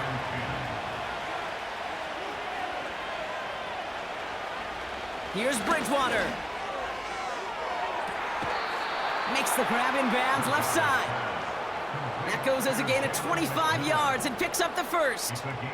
This entire play, Kate, depends on how well he can separate from his man. You get man-to-man coverage, it's really about 2 things, separation and trust. Because QBs want to throw it before he breaks, that's the trust, and then they got to believe that that separation can create the big play down the field. The drive picks up here, 1st and 10. They'll throw it again. Has him on the quick hitter. And he gets this forward to the 19. That is the epitome of staying on schedule. That kind of completion right there on first down.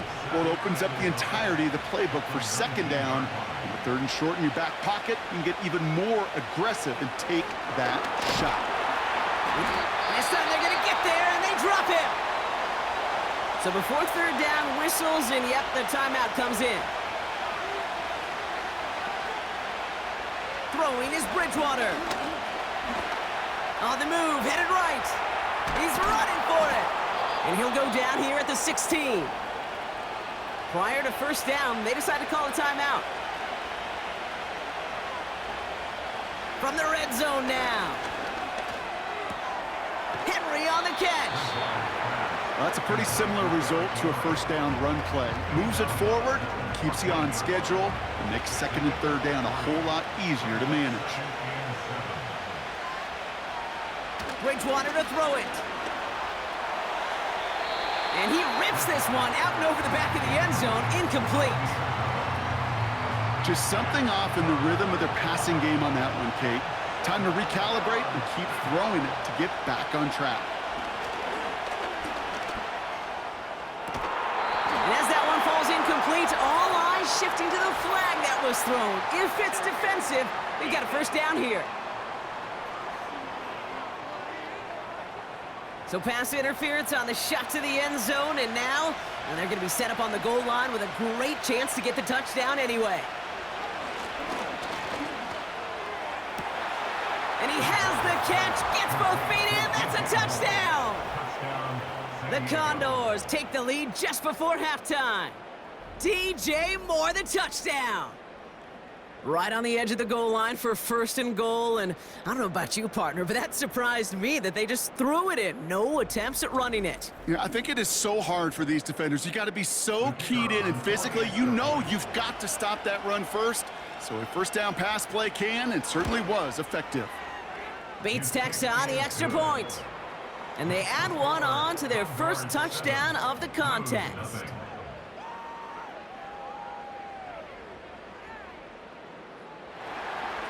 Time left for maybe a return plus a play here as they send this away.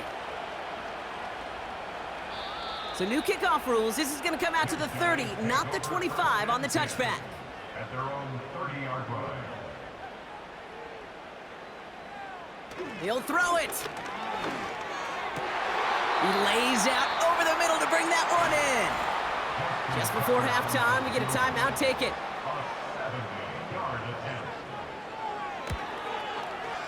It's no good. Well, credit for believing in your guy, I suppose, but just too much kick for him to handle. So we've reached halftime with the visiting Condors in front. Now we'll get you down to our Orlando studios for the EA Sports Halftime Report with Jonathan Coachman. All right, Kate, we'll get back to you and Brock in a bit. For now, plenty of early action in the 1 o'clock Eastern window to get you caught up on. So let's get to it. We'll begin across the Hudson from Manhattan in the borough of Brooklyn. And as you see, they were winners back on Thursday night. Baker Mayfield, 2 touchdown passes as his guys remain unbeaten.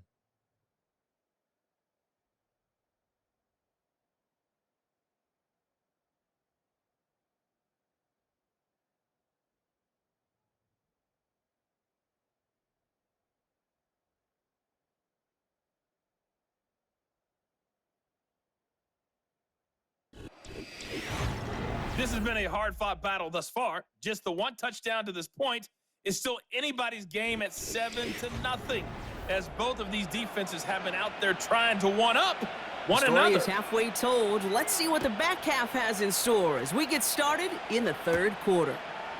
Here's a return from the 7. He stopped on the return at the 27. The Condors are being led back out there on offense by their quarterback. Offense ready to begin this drive. 1st and 10. Fakes the handoff, now to throw. And he just hucks this one away. Wasn't going to risk a throw or force something. It brings up 2nd down.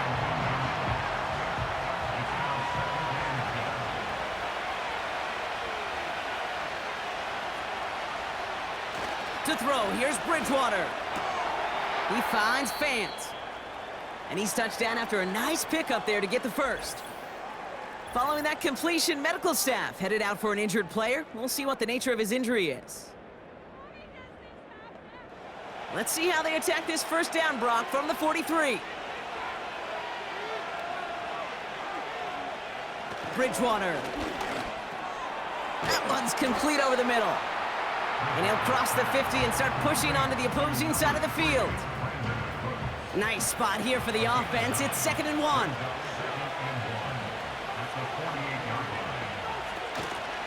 Third quarter starts with a run from Henry.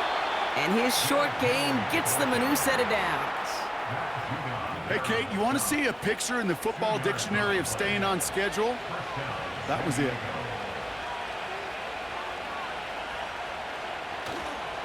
First down, and they go right back to it.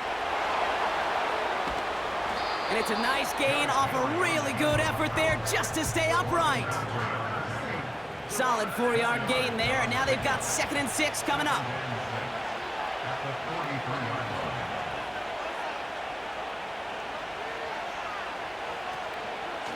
Running once more with Henry. We'll have him gain about a handful there. Jared Verse on the tackle. 5 yards on the play. They could just do that again. 3rd and 2 coming up.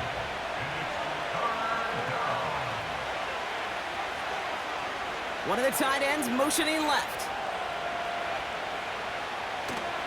Turning to Henry on third. He's got the first and more inside the 25. And he's going to get it down to the 18-yard line. They pick up 20 yards there. And it sets up first down.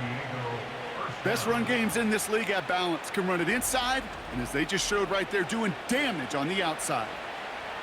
And they've got themselves another first and 10.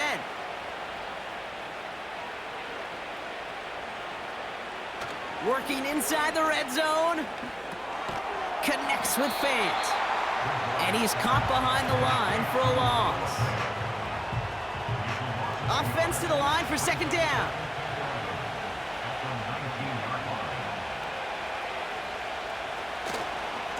We get to Henry on the inside handoff. And he's brought down after a tremendous effort just to get a couple of yards. A less than ideal 3rd and 8 here. Bridgewater now. And there's a man there. It's intercepted. Picked off by Tre'Davious White. 40. Hits the 20. And it's a pick 6 as he runs it in for the touchdown. That play, Brock, that play was beautiful. Not just making the interception, but then seeing the return slowly come together in front of him as he took it all the way to the house. Yeah, I think even for us up here in the booth, it looked like a scene out of a movie, didn't it? Starts running it back, scans the field for a lane, then the blocks come just in the nick of time to wipe out the would-be tacklers, and he's got open space and nothing but the end zone in front of him.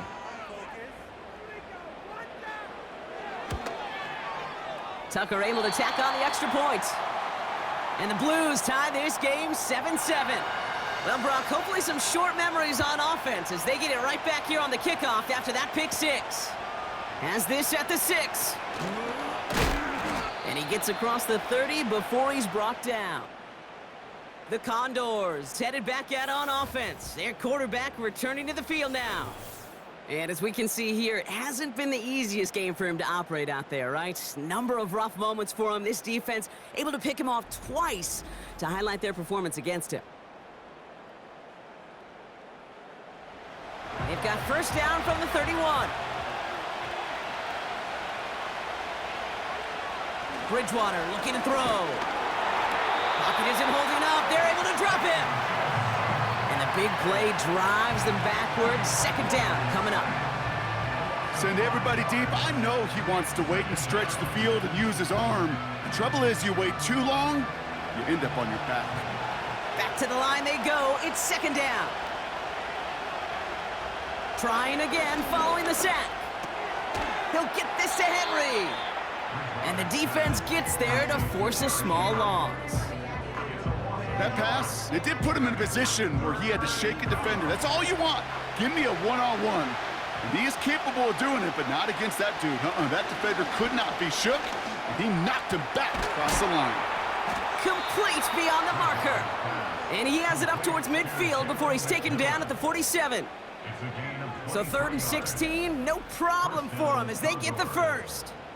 You're not going to last long in the National Football League if you don't convert a good chunk of your third downs.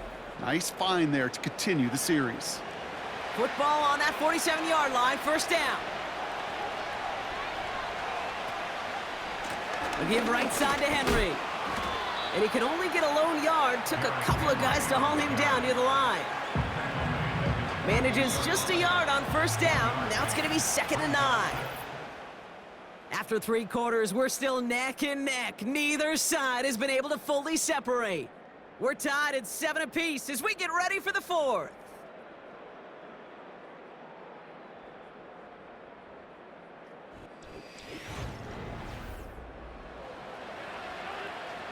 They'll come to the line here, 2nd and 9. Now looking to throw. He's on the move. Now he takes it, and he's tackled with the first down yardage. You know, before the snap, right before the snap, you may have to take off if the read isn't there. That was a great adjustment made at the perfect time for the first down.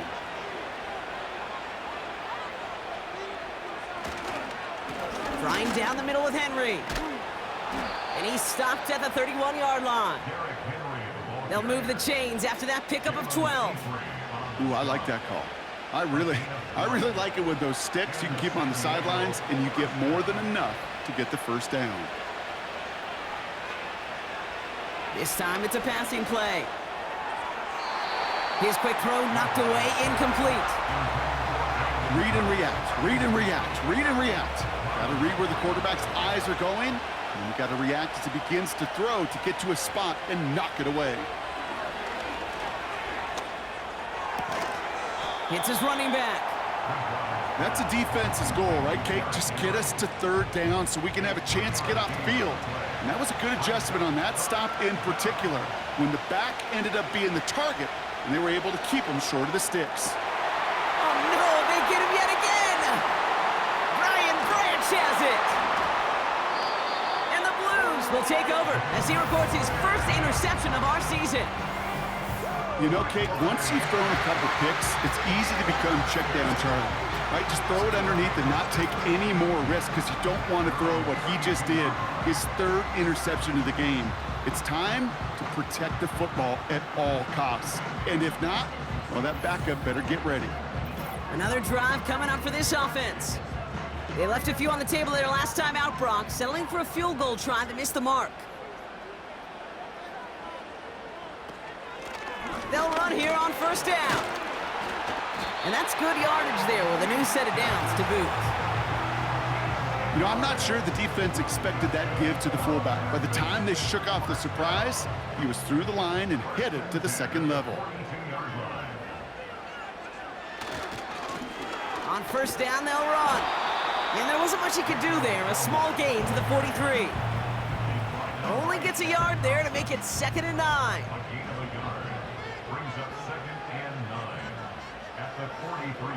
Dak now from the gun. And oh, someone stepped in. It's intercepted. Picked off by Shaq Thompson. And the Condors are going to have it after his second interception of the season.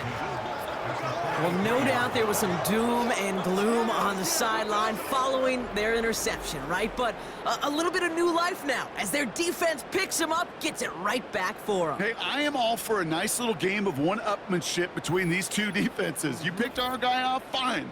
We'll answer right away. See how you follow that up. The offense getting set to go. They are coming off their first interception of the game. This drive now a chance to rebuild some confidence. That's more on the quick slant. And he's able to get this down to the 36. Good luck defending that short yardage slant. Just not going to happen. There's a reason. This is a go-to play for just about any quarterback in every situation. This is Henry on second. And he's brought down after a short gain. Call it no gain, maybe one at best on that play. That leaves him with 3rd and 2. Another run for Henry. And he'll pick up enough to move the chains. Okay, you know me, I can't resist. I thought we might have needed the old Gene Steratore index card down there. Making a really close measurement to see if he got the first down or not. But in the end, well, the right call was made. He got just enough to move the chains. First down, and they go back to Henry. And this is down to the 28 before the defense halts it. Give him 4 yards as we have hit our 2-minute warning. 2nd and 6 coming up here.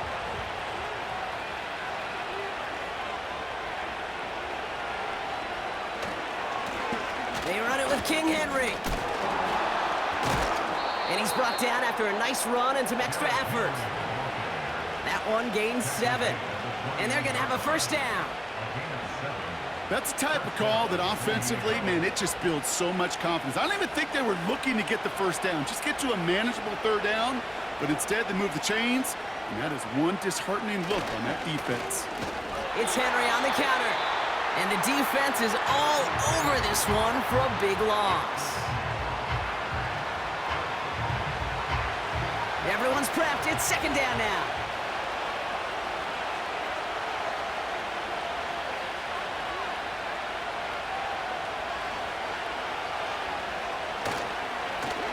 It's Henry on the carry. And they make the play at the 23, a gain of only a little. Timeout taken by the defense, their second. Wonder what's in the playbook here as they come up on 3rd and 11.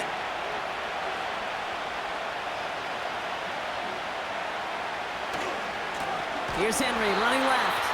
And they've got him behind the line for a big loss. The defense takes its 3rd and final timeout. An important attempt coming up here for Jake Bates.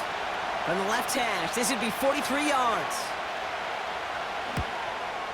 That one is good! And late in the 4th, they have grabbed a lead. That's called getting his job done, Kate, drilling it right through. And now they're in position to win this game. Now it's on some of those guys who are out there with them on the kick, those defenders, to hang on to this lead to give them the win. Here's White on the return. Coverage team gets him down at the 26-yard line. Their offense running back out now. And you know that interception is in the back of their minds as they head back out there now. And the drive will start out with a 1st and 10. He'll look to throw it. Throw complete to Juszczyk. And he'll go down after fighting his way to the 32. Clock working against him here as they hurry to that line. Looking to his fullback now. And he'll get it up near the 38-yard line before going down. Working fast as the clock ticks towards 0.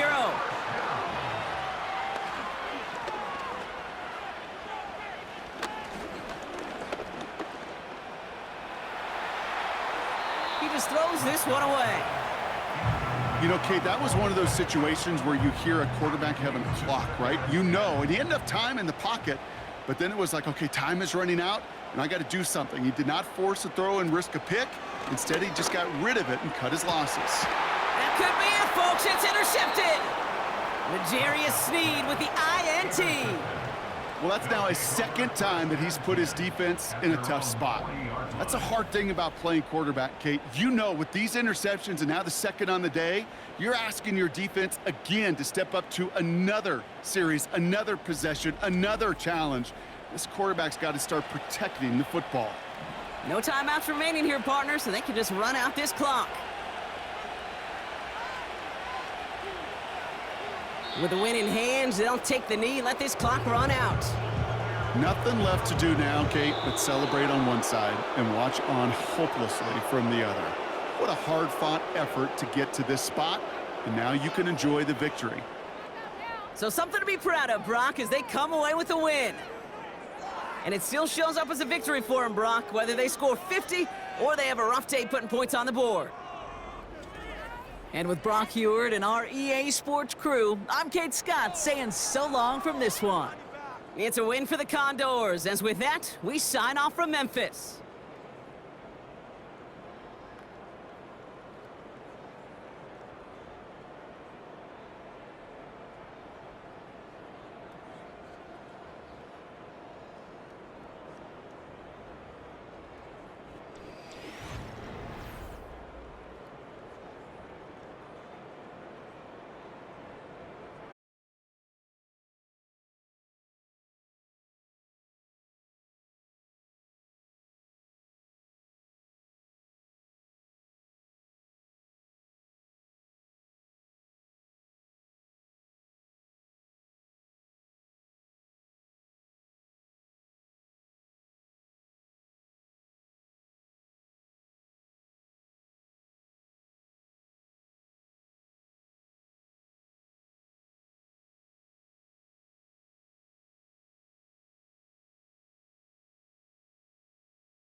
It's week 3 of the NFL, and it's presented by EA Sports.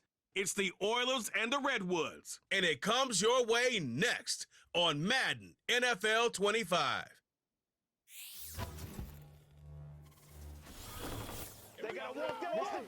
Well, they love their football in the East Bay, and the NFL has once again returned to Oakland, California. Along with Charles Davis, I'm Brandon Gaudin. And, Charles, you take a look at our home side as we enter play here. The losers their last time out, so they'll look to make amends here. And one of the best ways you can do that is to be at home, and they are. They're going to try and ride that home crowd and that wave of emotion to a victory in this one. On the other side of the field for our visitors here, they too were losers last week, so they're also hoping to get back in the win column. Something's got to give in this one, right? Both teams want...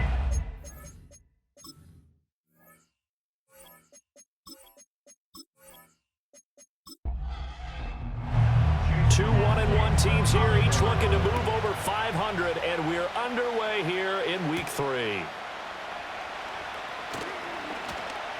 And up to about the 26-yard line, just across the 25. So out comes this offense to take over for the first time. They'll be led out by the #1 overall pick back in 2020 from LSU. It's Joe Burrow. Would you say that last week's performance by him, workmanlike in terms of numbers? 1 touchdown, 1 pick, but obviously a loss. Yeah, that's the bottom line for him. All he cares about is how do we find a way to win the game. Maybe he leans on a few other parts of the offense and hopefully springs a receiver or 2 free. And he is met in his tracks behind the line of scrimmage. A loss of a yard there to start out. That leads to a 2nd and 11. Here's Burrow. Got a man. It's Collins complete. And he's upended at the 33 following a good pickup of 8. Third play of this opening drive as they're looking at a 3rd and 3. Gibbs will try and pick it up. And he will have first down yardage as he's brought down at the 41. A strong 8 yards will keep this drive rolling. Faced with their first 3rd down conversion opportunity and able to punch it through and pick it up on the ground. And to me, doing it on the ground sends a different type of a message than throwing the football. And, you know, let's face it, we've done a lot of games together.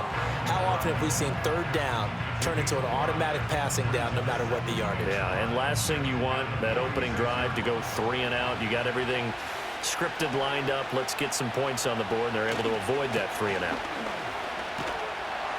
And he'll lose yardage on the play back at the 45-yard line. A loss on that play, and now 3rd down gets tougher. 3rd and 6. Burrow looking to pass. Able to find the open man. That's complete. And he'll be taken down, but he does have first down yardage. The 3rd down conversion successful. A gain of 11.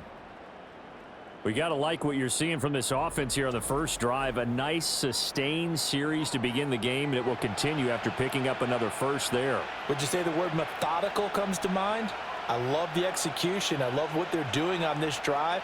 They're controlling the ball, controlling the game, controlling the clock.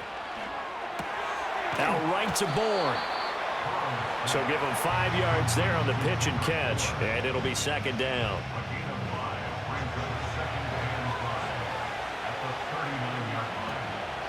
Now back to the ground. Here's Gibbs.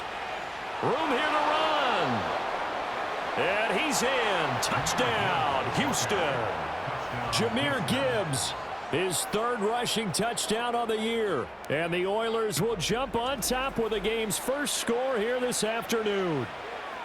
So they start this game just like they won. Opening drive touchdown, a nice run there to finish it off. Yeah, that's what we call an explosive run because of the distance. And being able to do that, that puts a little uncertainty in the minds of your opponent.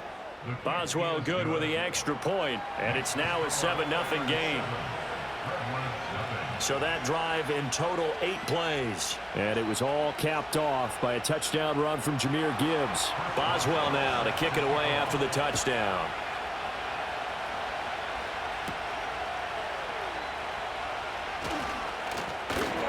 And a nice return sets him up pretty good here right at the 30-yard line.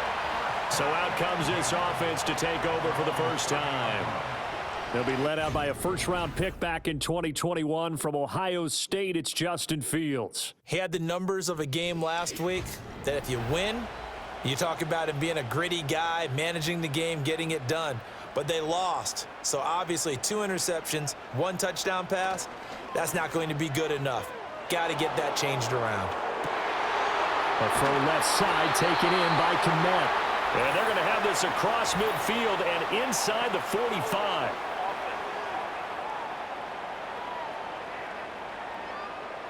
They're backed up here with a 1st and 20 now after the holding penalty.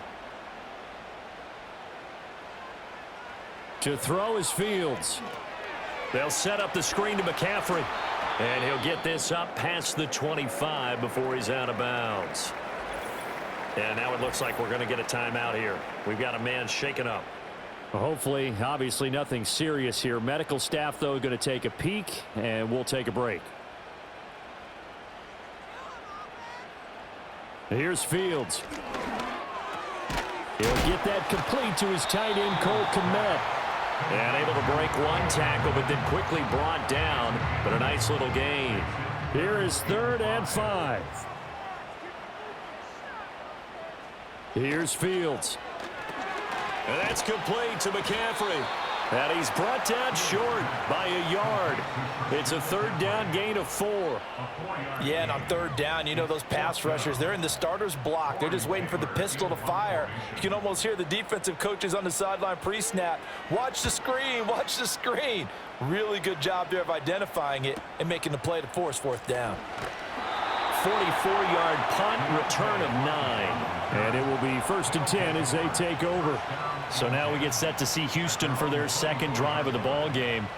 They'll be looking to duplicate that first drive, the one that got them that 7-0 lead. Of course they would. I mean, look, they're on the road. So getting the 7-0 lead was huge for them, right? Imagine getting up 2 touchdowns on the road, taking the crowd out of the game. It'd be ideal. And he'll be taken down, but not before they work it across midfield. 28 yards the gain there on the catch and run. So many times in my career I've heard coaches talk about completions are one thing, but as long as we're there at the catch and we get guys on the ground, we can live with that.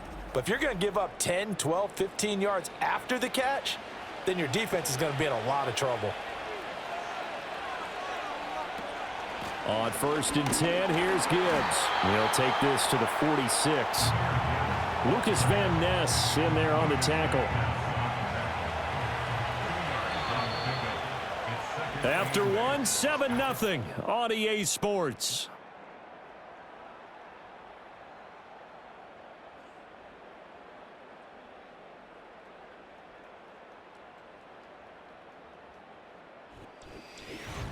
Ready for the 2nd quarter, and it's our visitors with the football. From the 46, here's 2nd down and 8.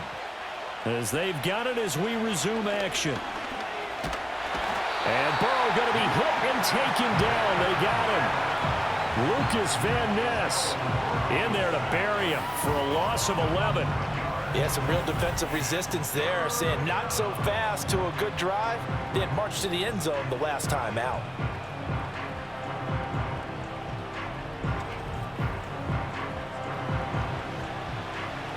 They need 18 yards here on 3rd down.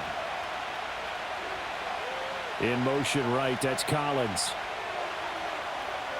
Now on 3rd and long, they'll look to throw. That's complete. It's Collins. And he's out of bounds just before the midfield stripe at the 49. So 5 yards here, 5 on the play. And it'll be 4th down. Ethan Evans on now to punt. Back deep, the dangerous Tyler Lockett.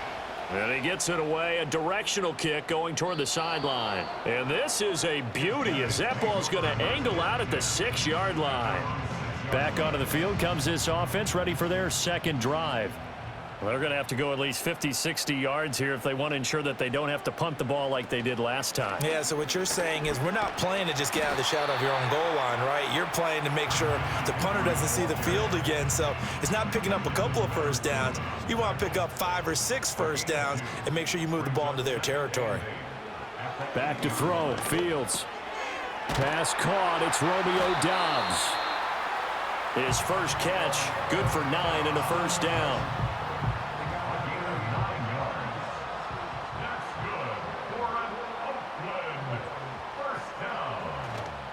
A handoff, McCaffrey running right. And he goes across the 20 to the 22. 5 yards is the tally on first down. That brings up 2nd and 5.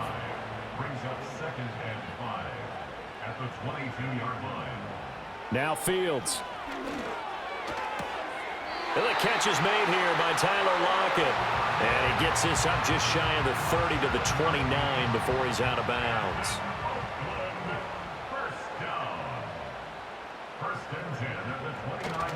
On first down, this is McCaffrey. And he'll scratch out a yard up to the 30, and that's all. No doubt about it. A really nice job there by the defense, not allowing him to get to the perimeter. But that means your defensive ends, your outside linebackers, the guys that you pay big money to sack the quarterback, they also have to have interest in the running game as well. And they did a nice job there of holding the point of attack and not giving ground. Here's the 7th play of this drive. This is 3rd and 4. Fields now to throw. Work in the middle of the field, and he's got a man complete. And he's got a first down as he's going to be taken down. But a very nice pickup there just in front of the 2-minute warning. First and 10 at the 47-yard line. Fields. Out to the right, he gets it to Lockett. And he gets this inside the 35-yard line. Another strong gain on the last 2 plays. They've moved it a combined 33 yards. So they'll come up 1st and 10 now from the 33. Now it's Fields. He'll get this out wide here to McCaffrey. And inside the 20 before he's brought down. 15 more there, and they're on a roll. It's another first down. How about a nod to the sequence of plays they're putting together here? This has been death by 1,000 paper cuts on this drive. But this is one of their best plays yet, and they're able to move it down into the red zone. Back to throw again. And he fires one incomplete. I'm really liking what I'm seeing from this defense because their coverage has been playing at a shutdown level so far, even backed up late. They're forcing incompletions and fighting to keep them out of the end zone as the first half winds down. And now following the completion, we're going to get a stoppage here for an injury. While they come out and take a look at him, we will step aside for just a moment. Here comes 3rd and about a foot.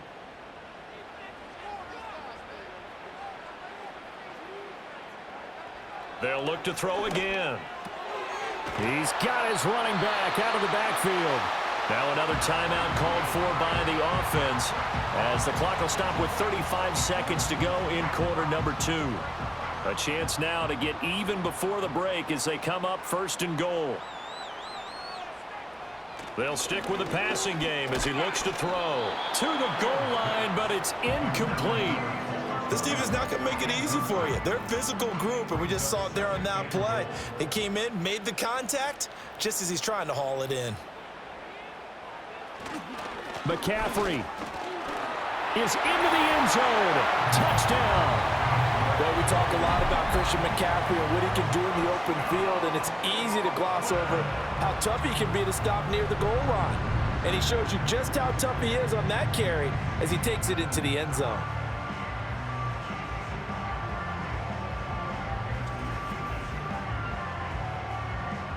Chase McLaughlin on for the extra point.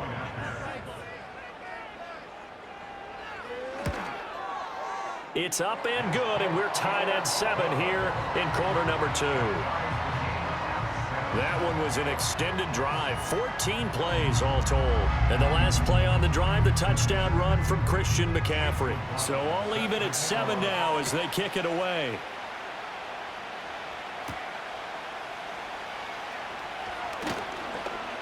And he'll be tackled just shy of the 25. One more go for this offense in the first half.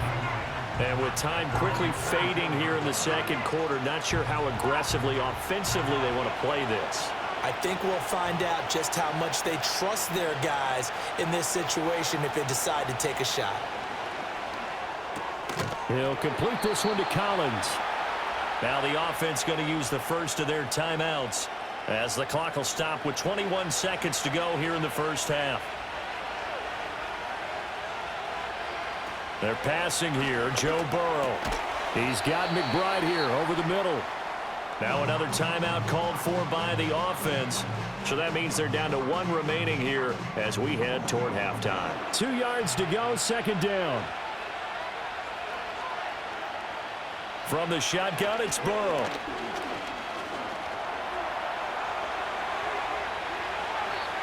Now a timeout signaled for, and they'll get it with 10 seconds to go before halftime.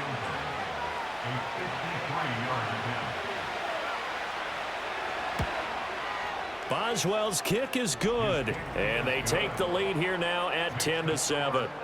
So they're able to end that drive with 3 points in this one-possession ball game. And ideally, you want to end every drive with points. Most quarterbacks would tell you, let's end it with a kick, right? A PAT, that's number 1. Field goal you'll take.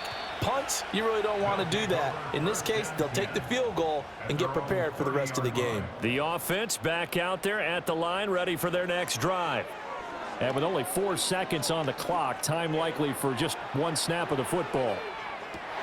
He's got it at the 15. And he will go out of bounds down at the 15-yard line. So we've hit halftime. Just a field goal separating these 2 teams at the break. As we'll send you eastward to Orlando. Standing by with that EA Sports halftime report now is Jonathan Coachman. Take it away, Coach. All right, Brandon, thanks. And welcome in everybody to our EA Sports halftime report. Time for a look around the NFL here in week 3 of the new year. We'll begin across the Hudson from Manhattan in the borough of Brooklyn. And as you see, they were winners back on Thursday night. Baker Mayfield, 2 touchdown passes as his guys remain unbeaten.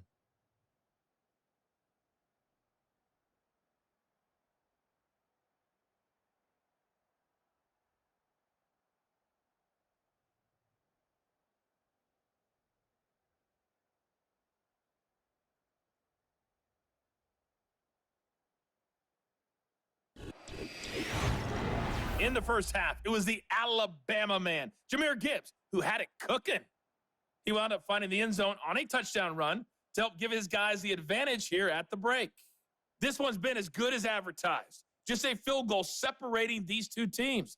This was a very level first half, and I'd expect to see more of the same after the break. Okay, Coach. Yeah, adjustments likely going to play a big role in this third quarter in what's been a tight contest so far. And it's a pretty good return here as they'll get this up to the 29. The Redwoods offense and Christian McCaffrey ready to go once more. And you look at his numbers as a pass catcher in this one. They've lined him up in different spots, shifted him around, and made him a real weapon in the passing game. The offense now at the line, ready for their next drive. This offense, Charles, had a strong first half throwing the football, at least in terms of yardage, but that hasn't translated so far on the scoreboard as they begin the third quarter here, trailing and looking for a little momentum. Yeah, you're right about that because, let's face it, in the first half, most of their focus was in the passing game. And to their credit, resulted in a healthy amount of yardage. So I would think that at halftime, they're going to anticipate that defense loosening up a little bit to try and cover the passing lanes. They've got to get the running game going, and there should be some gaps to run through now. Up the gut, McCaffrey. And a good pickup there. He gets about 6 up to midfield. Getting had a ton of success here so far, but you get the feeling that he might be on the verge of popping one. Yeah, even on that one, there was a little bit of a hole, but it closed there quickly at the end. Another run with McCaffrey on second down. And he'll get this into enemy territory, but not by much as he's down to the 48. Coming up here looking for 3 yards to pick up the first. From the gun on third down, Fields. He's got his target. That's complete. And he'll be taken down, but he does have first down yardage. Just his second catch of the game so far. This one moves the chains. And Brandon, from our time in college football, where receivers weren't running the traditional NFL route tree, one thing they did learn, find open areas, find soft spots, and set up and catch the ball. And I think we just saw that there. Yeah, we saw that indeed, picking up the first. And that one drops down, incomplete. Good coverage there, forced the ball free, and it's second down.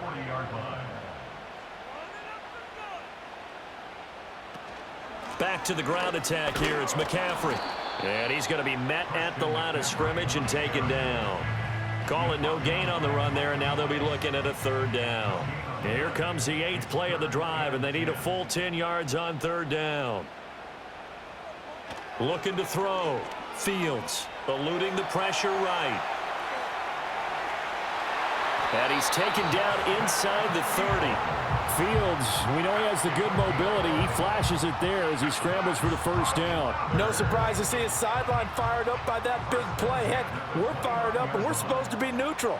That's a quarterback putting his body on the line to fight and just barely get the first down. When he does something like that, it gets everyone ready to lay it all out there and try and match his intensity. Well, the strategy was evident there. Get it to your tight end and make it a one-on-one play with a cornerback. Who's usually going to win that one? The tight end, but not there. Not in this situation. How about the corner defeating that logic and making a really nice tackle? It'll be a loss of a couple on the play, so now third down coming up. They'll be in search of 8 yards here as they hope to convert the first down. And Woods will go in motion right. From the gun on third down, Fields. And he's going to go down here, a sack. They push him back to the 34. The sack there by Bradley Chubb. Well, we've seen how this quarterback can beat you with his legs. Saw it earlier on this drive, as a matter of fact. But that time, they had him covered. They really gave him no place to escape because oftentimes they're able to find a crack, a sliver, anything that can get them upfield. On that occasion, nothing open at all, and they swarmed him. Or maybe a little bit of an anxious moment there as that ball got closer and closer, but it does curl in. Yeah, actually did a little bit of a slow dance there with the left upright, didn't it?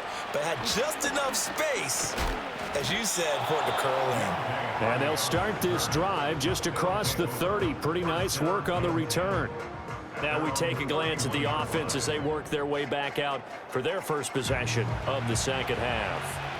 And their 3-point halftime lead gone now, back to a tie game. But, Charles, I don't imagine that changes too much for this offense. I would agree. I don't think it changes much at all, whether it's a 3-point lead or a tie game. They know they have their work cut out for them, and they were going to run their offense in the same vein. But that's not an easy play for a defensive end because most of his responsibility has him getting upfield and working. But how about his vision to see where the play was going, crashed down inside, and tackled him for a loss. And this will be caught by Mooney. And to the 36-yard line, taken down there after getting 8 yards. So they'll get a little extra time to come up with his third down play as we've played 3 quarters. You're watching the NFL on EA Sports.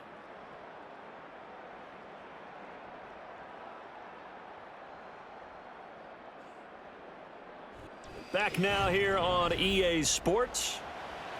All even as we get ready to start the fourth. The offense on third down, they've been okay. 2 for 3 thus far. This will be 3rd and 5. That is caught and able to get the...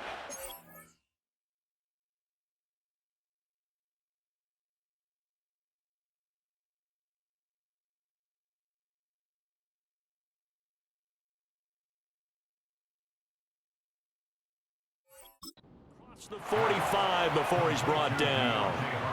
First time they've looked his way in this game. He comes through picking up the first. You always worry about those smaller receivers running through that gnarly patch of land in the middle of the field. But he did a really nice job there holding on to the football and protected himself as best he could while completing the play. Straight ahead with Gibbs here. And they'll get this just to the 47. 1-yard gain. And now it looks like we're going to get a timeout here. We've got a man shaken up. So as the medical staff takes a look, we'll step aside. Ball on the 47-yard line. Here's a 2nd down and 9. Burrow looking to pass. And that falls to the ground, incomplete. A nice job of bodying him up defensively. And now it brings up 3rd down. Here's Burrow. And this is going to be intercepted. Greedy Williams picks it off. And he will take this one home. It's a touchdown. In a tie game, fourth quarter, that's about as big of a defensive play as you can possibly make. And it didn't happen by accident. That was scouting right there. They've seen things that have happened before. They knew in certain situations type of plays they like to run, read it, and were able to go after the football, get it, and take it into the end zone for a touchdown for themselves. McLaughlin for the extra point.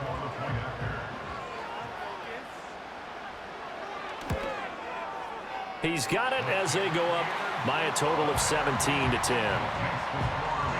So the defense creating some points, not only getting the interception, but then returning it to the end zone for the pick six. So they'll get another shot on offense following that pick six, and now the kick is away. And he takes this near the 25, just a little pass there, call it the 26. And now out comes Houston. And can they regroup? That's the question. The pick six hurt, no doubt, but this is still a one-score game here in the fourth.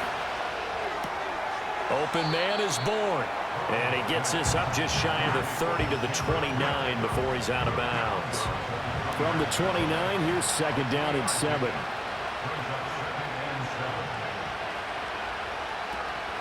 Out of the gun, they'll give to Gibbs.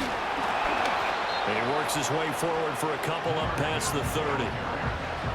The completion on first didn't get much, and now the run on second doesn't get a whole lot either. Well, if you're a good play caller, you've already looked ahead and anticipated this type of situation. Already down in his play sheet, trying to dial up a big third down play. But based on the play we just saw there, he might not be the guy you want to challenge in coverage on these all-important snaps. He certainly looks dialed in right now.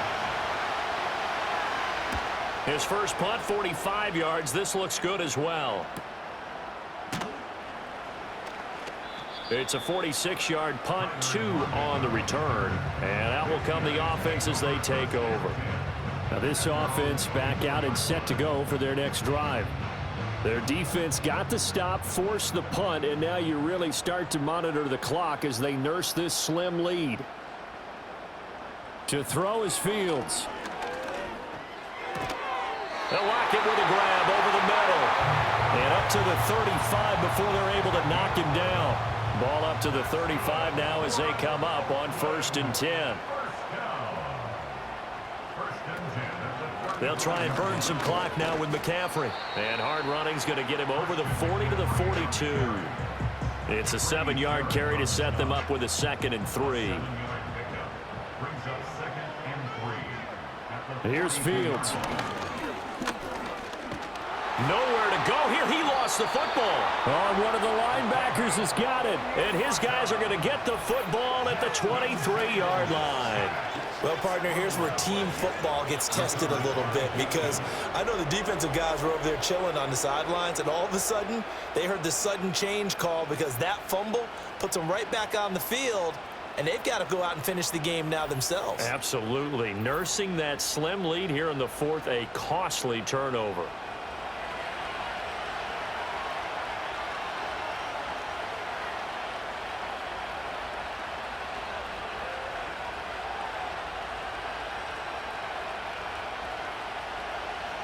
Now Burrow. A short throw there, pulled in by All. And he is out of bounds, looks like right at the 15. So 8 yards on the completion there, and they'll be left with 2nd and a couple.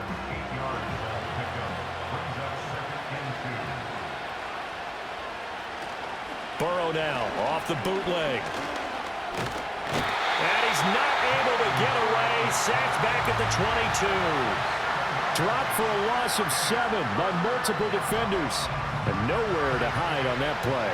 No, there was not, because every exit door, that was surrounded. I think that was supposed to be a bootleg, but he had no chance to get outside the pocket and try and make a play.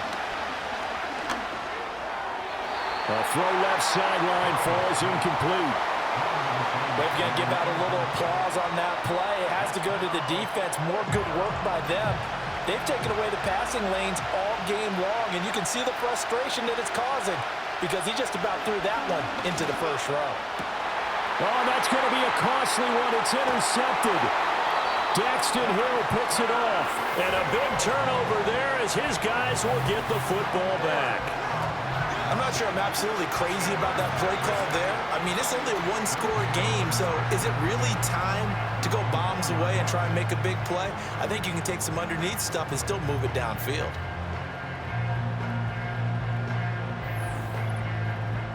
And now this offense comes back out onto the field. Another important fourth-quarter series coming up. That last INT helping to maintain their slim advantage. The drive begins with a run by McCaffrey.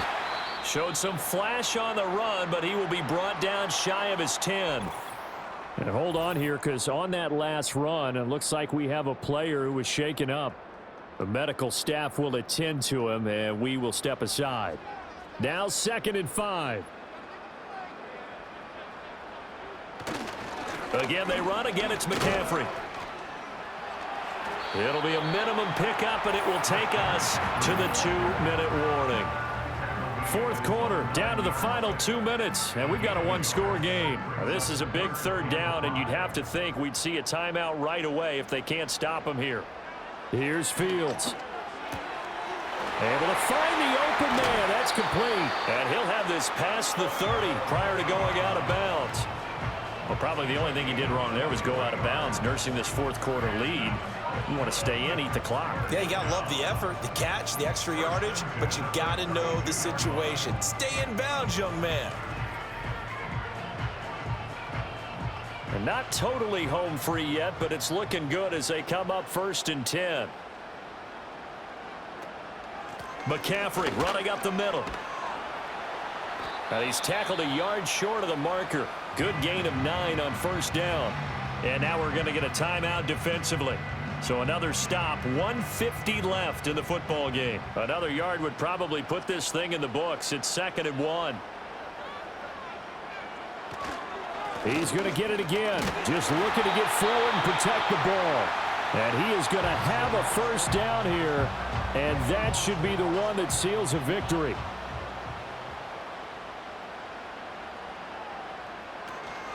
From the shotgun to McCaffrey. And a strong run that time as he's across midfield and down to the 43. And hold on here, because on that last run, it looks like we have a player who was shaken up. Well, the medical staff is going to come out here and take a look, and we will take a short break. 5 points of contact necessary at this stage as they'll run on 1st down. And he's going to take this ahead for right around 3 yards, but no more than that. 2nd down.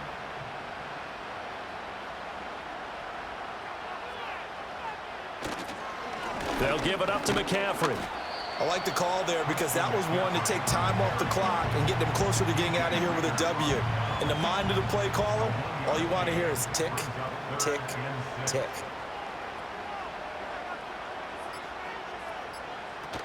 Third down, here's McCaffrey.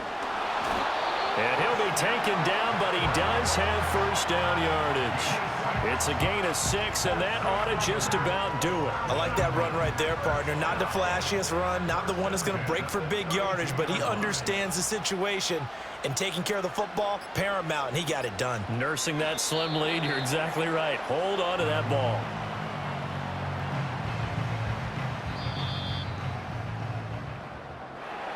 Well, that second half, Charles, a little bit different from the first. Not only did we have the lead change after intermission, but they were able to pitch the shutout in the second half and get an impressive victory. And what's the old expression? That's not quite how I saw it playing out in my head. You know they didn't expect this at all. As you mentioned, went into the half with the lead. Losing the game is one thing. Getting shut out in the second half, that's a surprise. So for the home team here, they get back in the win column as they move to 2-1 now on the year. And they'll get to stay home again next week. Meanwhile, for Houston, they'll fall to 1-2. And they'll get a chance to redeem themselves at home next week.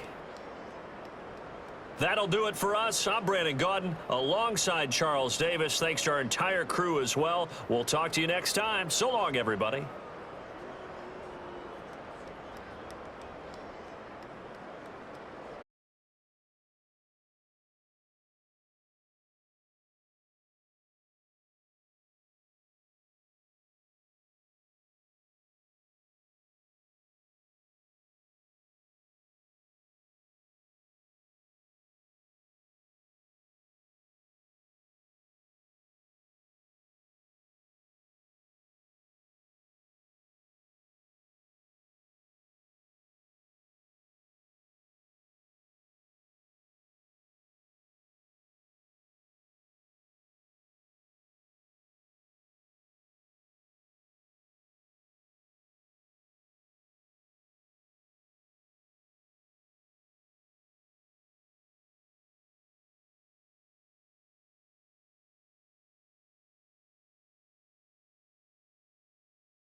It's week 3 of the 2024 season, where London will play host to a different kind of football.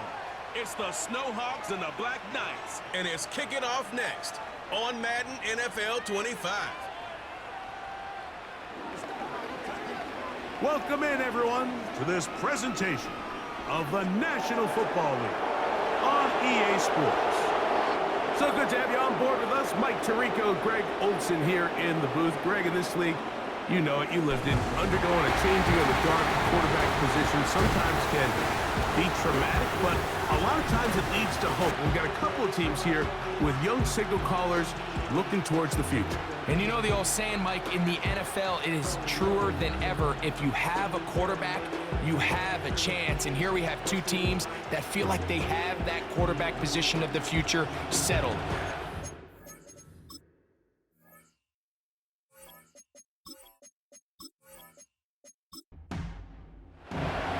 We are set for football in the NFL International Series. Great to be back in England. And off we go from Tottenham Hotspur Stadium in North London.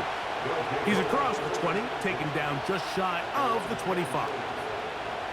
This crowd ready in anticipation, their offense taking the field for the first time. They're led by their man at quarterback out of the University of Florida. It's Anthony Richardson. We both could get the sense from talking to him this week leading up to today's game, Mike, just the amount of pressure he felt that was on his shoulders and, frankly, in the entire locker room. They need to get their first win. When you study NFL history, starting a season 0-3, not many teams have ever made the playoffs in the Super Bowl era, only 6. So if they want to get a chance to find themselves in the playoff hunt, if they just want to get their season on track, a win today is going to go a long way. Intercepted on the second play of the game. Picked off by their rookie linebacker. So anytime a team suffers an early setback like that interception, human instinct says, Mike, we need to get away from our game plan. We need to adjust. I don't think that's the case. There's a lot of game left, a lot of chances to avenge that play and still connect downfield on some of these passes. All proven, though, Mike, they've got to identify what went wrong. Let's correct it so we're able to move forward. So the visitors ready to go on offense here for the first time. They are led by the man who led Michigan to the national championship in 2023, quarterback J.J. McCarthy. They find themselves coming off a win last week that came right down to the end, and the best teams in the NFL, Mike, they can win close games, and they can win different style games. You're not going to blow people out consistently in the NFL. The league is just too good and has too much parity. But the teams that are the best in one-score games, they're often the ones finding themselves in the best position come playoff time. This is an RPO, and quickly they'll hit Allen. And he'll be brought down after a short pickup, but that is enough for a first down. First down, Snowhawks. The tight end, Ingram, is on the move. On first down, here's McCarthy. He's going to tuck it and go. And he'll get this forward for positive yardage as he covers up in the end. Here's 2nd and 6. At the 13-yard line. Allen in motion. McCarthy to the air on 2nd down. Looking middle and complete with Allen. And this drive's going to continue. He's taken down, but they are set up with 1st and goal.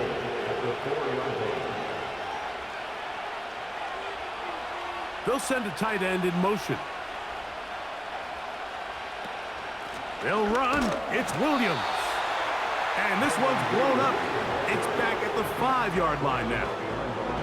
The speed and the get-off by the big interior defensive tackle, Mike. I mean, he got through there so fast, he almost took the handoff himself. Allen in motion. Now this is going to be a design run. They let him keep it. He'll get a couple, mark him down at the 3. Down in the red zone, design quarterback runs are a handful for defenses to account for. But in this case, give them credit. Not a lot of room to maneuver here for the quarterback, and they keep it to a short game. That third down stop, Mike, now changes the entire approach of this offense. You're thinking to yourself, all right, it's third down. Let's run it on up in there. If we don't score, we still have fourth down in our back pocket. But now the defense takes you back for a loss. So what do you do now? Carlson's kick is good. And the Snowhawks are out to an early 3-0 lead. Yeah, he does a nice job handling that kick there, but I think offensively, you come back to the sideline and you're thinking, we have to find a way to finish these drives. I mean, to be in first and goal and settle for 3, that can be very deflating for an offense settling for too many field goals. The Black Knights offense ready now for their second drive. This one has been tight so far. A field goal separating the two sides as this drive kicks off with 1st and 10.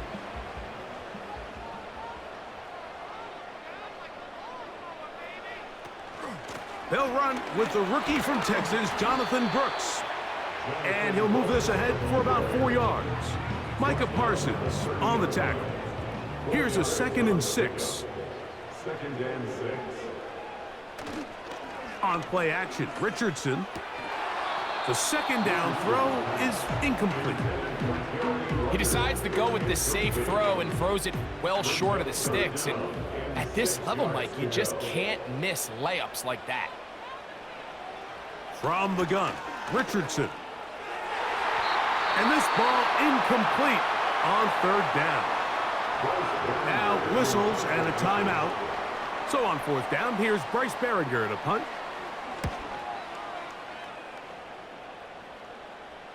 A fair catch signaled, and they'll have it just outside their own 20.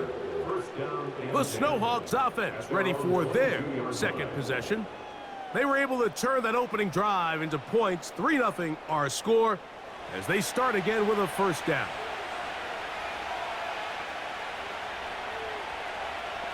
They'll motion over Thielen. On 1st and 10, it's McCarthy. That is left side and taken in by Allen. Certainly not the biggest play of the day, but a good example of picking up positive yardage, staying ahead of the chains by a well-timed ball and a well-timed route. And that's going to be incomplete. Coverage was good that time. The contact jarring the ball loose and forcing 3rd down. To throw, it's McCarthy. And that is incomplete. So the hope is your 1/3 down conversion from really jump-starting a possession that ultimately leads in points. But after that 3rd down incompletion, kind of throws a wrench into those plans. Fair catch is called for and made just inside the 35-yard line. The Black Knights offense getting their final instructions before heading back onto the field. They'll see if they can put something together here, beginning with 1st and 10. And he'll manage only the 34-yard line. He's brought down after a short gain. Here's a 2nd and 9. Out of the shotgun, Richardson. That's going to be incomplete. And it'll leave just enough time for one final play in this opening quarter. 3rd down and 9. Here's Richardson. That's over the middle and intercepted. Picked off by Henry Tuotuo. So just a lone field goal in the first quarter of play. 3-0 is our score. More from the International Series in London after this.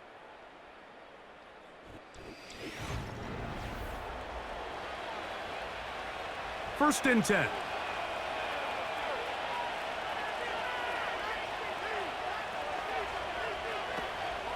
On the option, here's Williams. And he'll manage to pick up about 4. The rookie, Quinyon Mitchell, up to make the play defensively.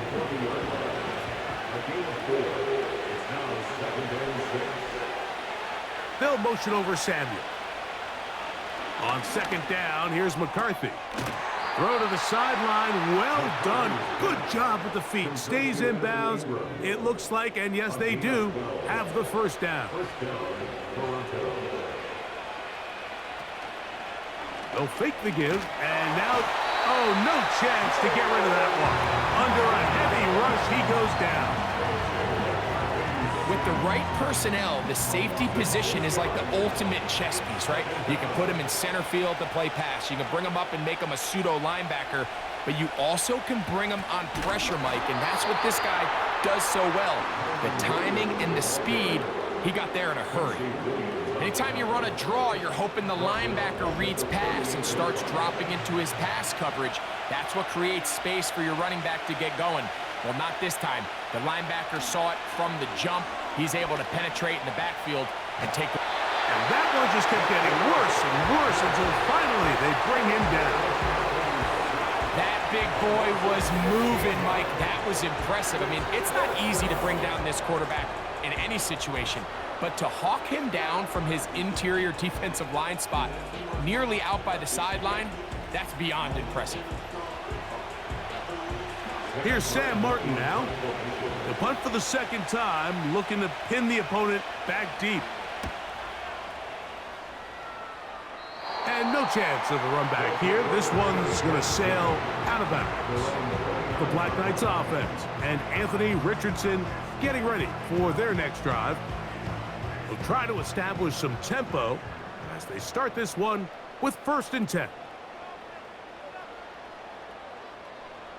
Here's Richardson. He'll get that into the hands of Tyreek Hill. That's a nice pickup on a 1st down throw. It's a gain of 8. Here's 2nd and 2. Richardson operating from the pistol. A quick slant caught by Hill. And that's a 1st down. It will be a gain of 8. 1st and 10 at the 46-yard line. Off the play fake, it's Richardson. That's over the middle, caught by Tyreek. And they'll move this one down inside the 40-yard line. Well, if it ain't broke, don't fix it. They clearly have a mismatch in their favor, and every time they've looked his way, he's continued to make big plays. If I'm this coordinator, I think I'm giving him one more shot and see if he can push this thing over the goal line and come away with 6. Richardson to throw it here on 1st down. That's a short one caught by Laporta. And he's going to be taken down as we hit the 2-minute warning here in this 1st half. Here's a 2nd and 3 forthcoming. Hill brought in motion. Throwing on 2nd down, Richardson. And he'll be taken down after a gain of 3, but that is good enough for a 1st down. Now Richardson. That's going to be caught by Darius Slayton. And he takes it down to the 15-yard line. So they come to the line for 1st down and 10. To throw, it's Richardson. He'll look for Mitchell out of the backfield. And he's brought down after a gain of 6 on 1st down. They'll come up now for 2nd down and 4. Throwing, Richardson. He's got it at the 3. And they'll stop him just short of the goal line, but they are going to have enough to convert. It's going to be 1st and goal.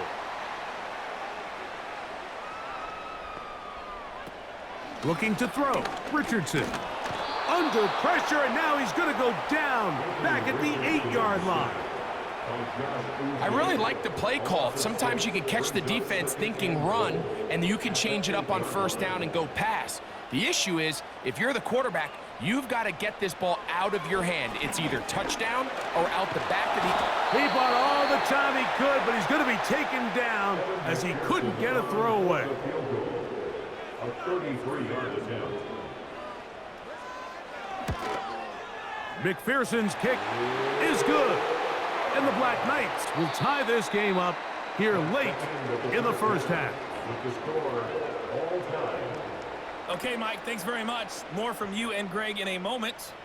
But first, time for a look around the NFL to see what's going on here and what's already been an eventful afternoon of football. We'll begin across the Hudson from Manhattan in the borough of Brooklyn. And as you see, they were winners back on Thursday night. Baker Mayfield, 2 touchdown passes as his guys remain unbeaten.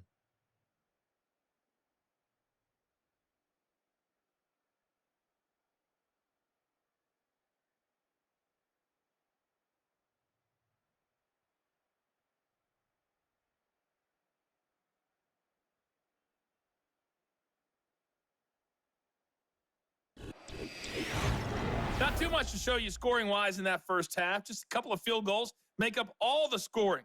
But I wouldn't be surprised if we're close to a breakthrough, and things should open up as we move along. All right, Coach. Thank you very much. We welcome you back. It is quarter number 3. Jones now on the return. And a decent return there. He'll get this up just shy of the 30. The Snowhawks offense looking to get back to work as we begin this third quarter. They'll set out in search of a first touchdown in this game. Just a pair of field goals to show. It's 3-3 as they start 1st and 10. And they'll get about 4 here as he is taken down. It's not the big play they were hoping for, but first down efficiency, staying ahead of the chains, is what every offense is trying to find, and it brings up a manageable 2nd down. Now here's a keeper on the zone read. He's taken down, but just shy of midfield. So, Mike, at the core of a successful zone read play is that the quarterback understands which defender is he responsible for. That is the defender they're trying to put in a bind. In this case, he chooses the runner, the quarterback pulls the ball, and he's able to take off for a big gain. Throwing here on 1st and 10 is McCarthy. And they're going to work this down inside the 45. Well, we'll give a little credit here defensively. Even though they allowed the first down, we've seen defenses really struggle bringing this big tight end to the ground, and they didn't allow him to pick up a bunch of yards after contact, but he was able to get just enough to pick up the first down. That'll be caught by the running back, Williams. A very nice open field tackle there. He could not get free. Gains nothing.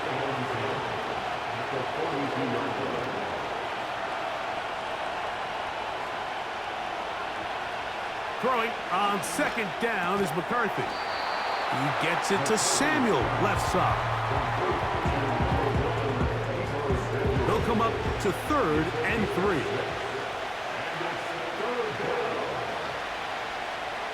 Throwing again is McCarthy. He's got his man. Allen with the connection. They get 10 yards on the hook up there. That's enough for a first down. Points have certainly been hard to come by in this one today, Mike, but it seems like this drive has been what they've been searching for. A little bit of rhythm, the ability to sustain. Now they got to finish. Now they got to capitalize on these first downs and go finish with 6. Allen in motion. To throw once more, here's McCarthy. Secured by the veteran Adam Thielen. Now they are in business inside the 15-yard line.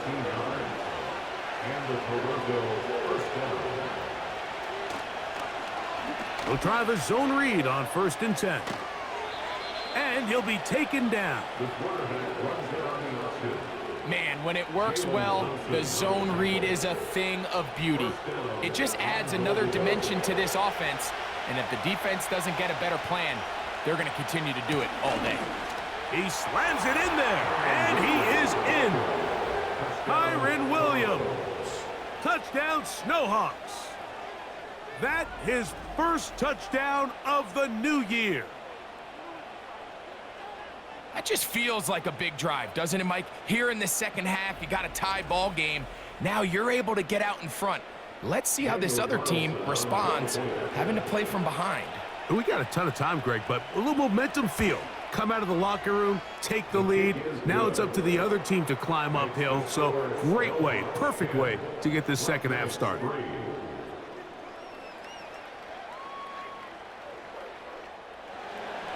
Big crowd on hand. They love American football. These games grow every year. The English crowd is ready, and off we go from Wembley. He'll work his way across the 25-yard line. The Black Knights offense and their quarterback set to take the field once more. And this defense has really had their way so far, intercepting him twice, forced into a number of bad throws, and generally the D has just made it tough to operate all game long. They'll break the huddle, coming up now for 1st and 10. They'll go play action. It's Richardson. Working across the field, there goes Hill. And they will bring him down on the other side of midfield. Didn't take them long to get now to their opponent's side of the field. I like the idea of starting this drive with some explosive pass plays. That's going to open everything up, both underneath in the passing game and on the ground. So big play to get this drive off to a fast start. On 1st down, it's Richardson. Right back to Hill. He's got it again. And that keeps him ahead of schedule. That's a 1st down completion of 7 yards. Here's 2nd and 3 to go. From the gun, Richardson. On target to Laporta. And that's going to be a 1st down. A pickup of 9. First down. 1st and 10 at the 30-yard line. So, points at a premium. Defensive battle so far as we are through 3. You're watching the NFL on EA Sports.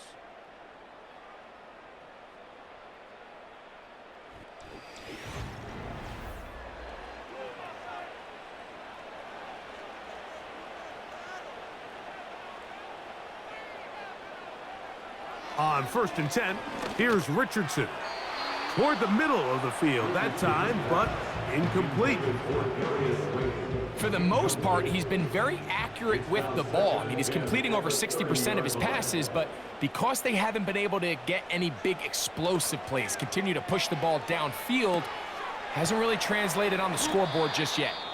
And they'll work this close to a 1st down, maybe just a tad short.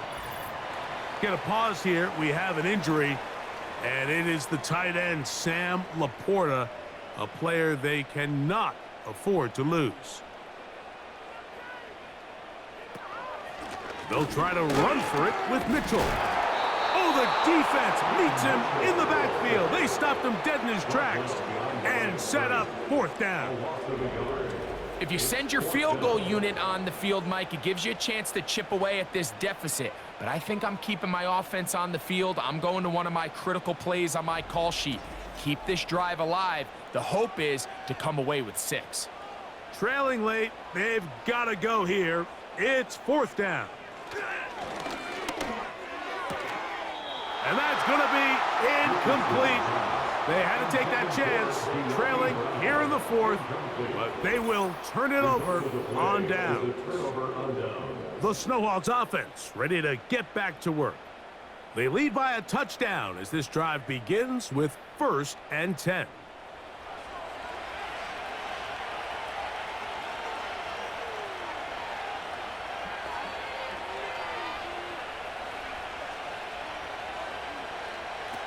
From the gun, here's McCarthy. He'll get this into the hands of Debo. And he's close to a 1st down to gain a 9. Nice pitch and catch on 1st down.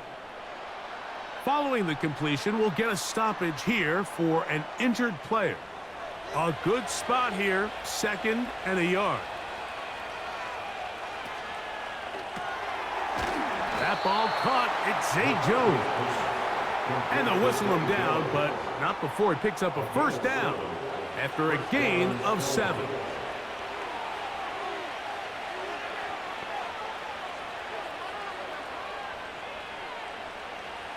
The tight end, Ingram, is on the move. McCarthy now to throw on 1st and 10. He'll drop this down to Williams. He'll be taken down rather swiftly after a gain of just 3. So often for a defense defending the passing game, the most difficult guy to account for is the running back out of the backfield. So a really nice job here bringing him down before he has a chance to pick up any yards after the catch. To the right side, he's got Ingram, the tight end. This crowd into it now as we get to 3rd down. They'll try to run for it with Williams. And he's got it. Good work there to take it to the 47 and set up 1st down. I think everybody in the stadium saw that run coming, Mike, but good luck stopping it. I mean, all he really had to do was just fall forward, and it would be enough to pick up the 1st down. On 1st down, right back to Williams. And he's fighting to try to get back to the line of scrimmage, but will not do it. This is going to be a loss of a yard. At this stage in the 4th quarter, great job by the defense understanding exactly what the offense is trying to do. They're trying to bleed the clock, shorten the game. They completely sold out to stop the run, able to take him down for a loss. And he's bottled up after a gain of a yard. It is 3rd and 10.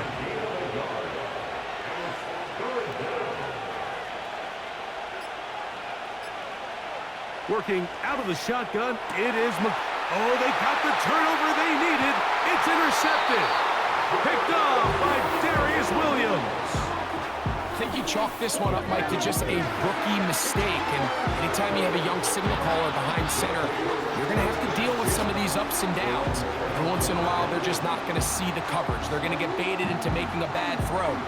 That's kind of par for the course. The key is how fast can these rookie quarterbacks turn the page, move on, and not make the same mistake again.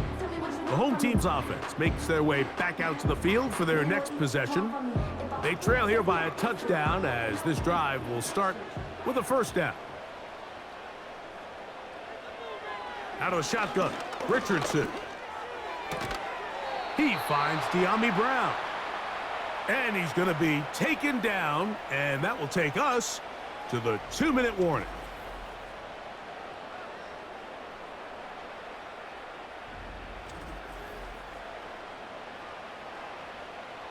Second and 6 coming up.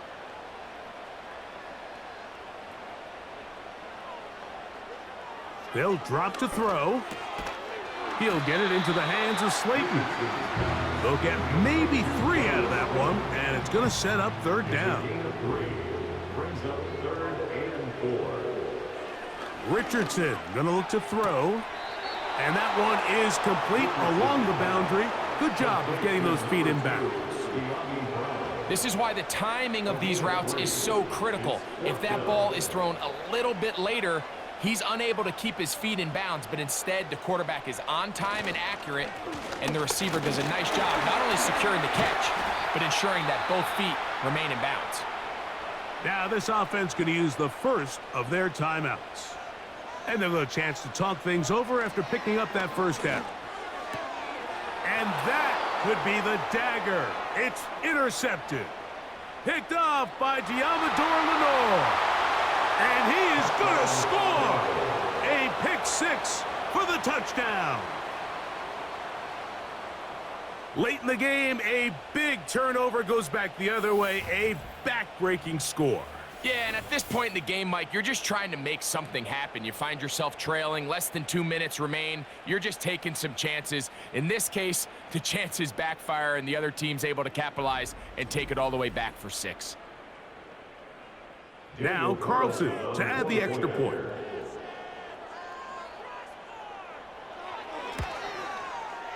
He's got it.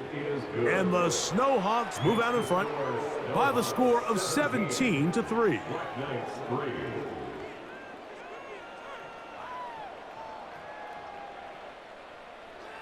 We are set for football in the NFL International Series. Great to be back in England. And off we go from Tottenham Hotspur Stadium in North London. And he'll work this one past the 25 to right about the 28-yard line. The home team's offense ready to take over once again. This secondary will get a lot of the credit. 3 picks so far. But, Greg, the pass rush has been relentless as well. Yeah, I think it's super important, Mike, that we point out just how much the pass rush and then the secondary coverage works together. The more that rush gets home, the faster that ball gets out. We can play certain coverages knowing the timing of the quarterback has to be sped up. So often, the teams that are the most successful in this league, Mike, they have the best understanding. And he's going to take this one all the way. 72 yards for the touchdown. Well, that was step 1. The offense did their job, get this thing back within 1 possession, so they're still alive. But now they've got to find a way to get a little bit of luck and find a way to get the ball back, and it's not going to be easy. I know it sounds like I'm being biased, Mike, but I'm really not. Down here this close to the end zone, especially on 2-point tries, the size, the length, the athleticism, and matchups these tight ends can create, man, they are a tough handle, and it leads to 2 points.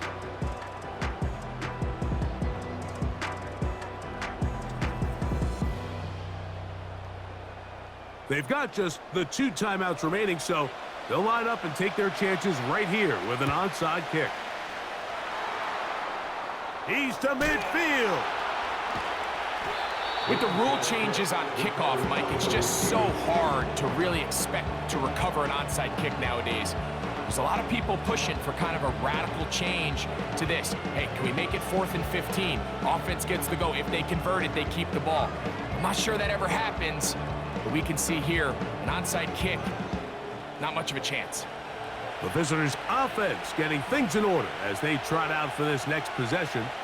They work with a 6-point advantage as they start this drive on 1st and 10. Now a second timeout called by the defense. At the stoppage with just over 50 seconds to go in this one. It's another run here for Williams. Now this defense will use a 3rd and final timeout. At the stoppage with just over 50 seconds to go in this one. 3rd and 9. Victory formation here as he's down to a knee.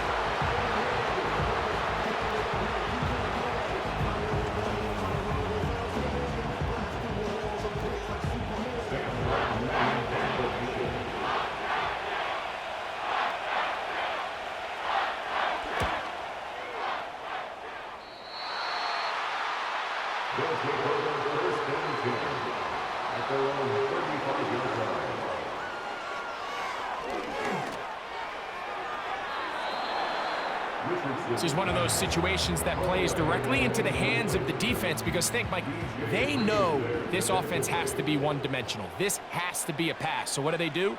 They bring in extra defensive backs. They clog up the back end. And at the end of the day, there's just nowhere for the offense to go with the ball. Nice example there, Mike, of the quarterback just being smart with the ball, understanding it didn't quite develop the way he had intended. Throw that ball out of harm's way, live to play another down. And this drive is over before it can start. He's swallowed up to force 4th down. So it's a win for our visitors. They're able to build on the solid performance of a week ago, and they make it 2 in a row with the victory here in this one. And that'll do it for my partner, Greg Olson. For our entire team, I'm Mike Tirico. This has been a presentation of the NFL on EA Sports. So long, everybody.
It's week 3 of the NFL, and it's brought to you by EA Sports.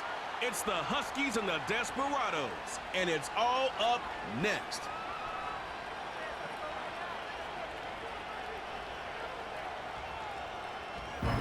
It is time for football as we welcome you to another edition of the NFL on EA Sports. Good to be in the booth with Greg Olson. I'm Mike Tirico. Greg, this is a passing league. You know that from your days. It's evolved even more into a game in the air. And boy, do we have a couple of quarterbacks who know all about moving their team via the pass. Yeah, and I think we're going to see this ball thrown early and often throughout the game. And anyone who loves offensive football, this is certainly a treat. And you said it, Mike. This league has turned more and more with each passing season into a passing league. If you can't throw, if you can't generate points through the air and explosive...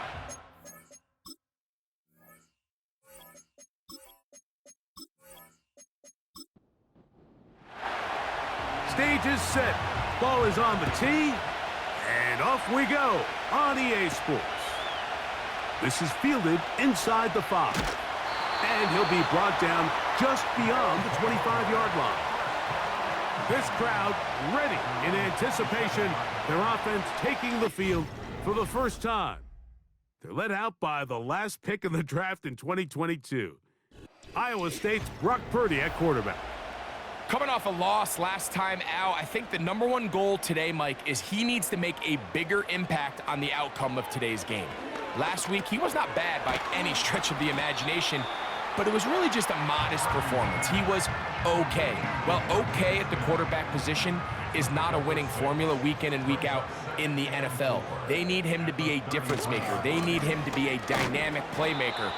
He's capable of all those things, and if we can get that level of play out of him today, I think they can expect a different result than last week.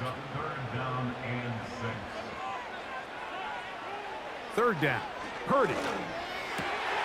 He's got his tight end. It's Schultz. They get 16 on that connection, and that will be a first down. These third down conversions are just so important, Mike. Everybody stresses we want to possess the ball, give our offense as much opportunity to end as many drives as we can, scoring points. So if you want to stay on the field, you better be good on third down. And a strong first down run, a pickup of 9, setting up second and short.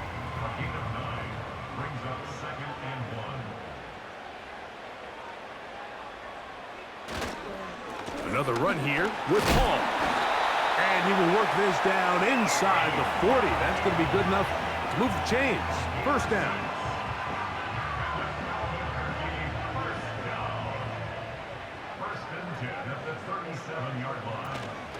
They'll go again with Hall.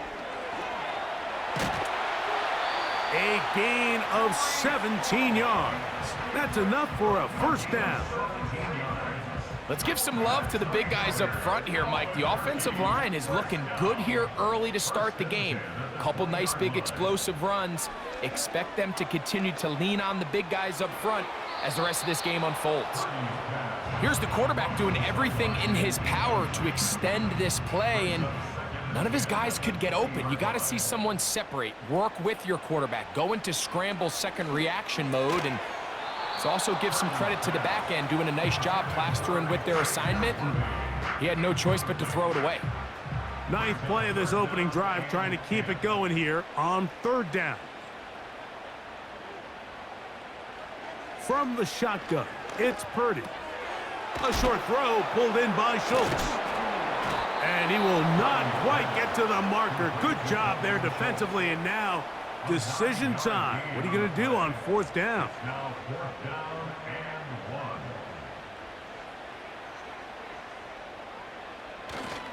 1. They're going to go, and it's Hall. Little test of wills up front, huh, Mike? I mean, who wanted this one more? Who would get off the line quicker? Who would drive the other side backwards? Pretty impressive that not only are they the ones that won the battle, the defense knew what was coming and still couldn't. A second effort, and he is in. Touchdown, Desperados. His first touchdown of the new campaign.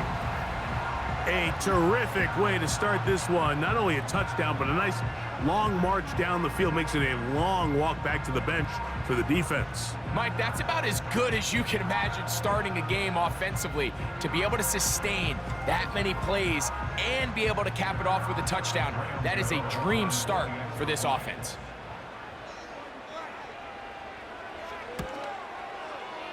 Extra point by Gano is up and good. And the Desperados will take a 7-0 lead. So out is Gano after the touchdown. He'll send this one away. The return starts from the 5. And he'll be brought down right around the 25-yard line. So the visitors ready to go on offense here for the first time. And there is the guy at the top of the game, Patrick Mahomes, their quarterback. I think when you go back and watch the film for last week, Mike, he played fairly well for the most part. Now, are there some things to clean up? Absolutely. Some of his footwork, both inside and outside the pocket, still has a long way to go. The occasional errant throw or just thinking, hey, I've got a big arm, I'm going to fit this ball in the window.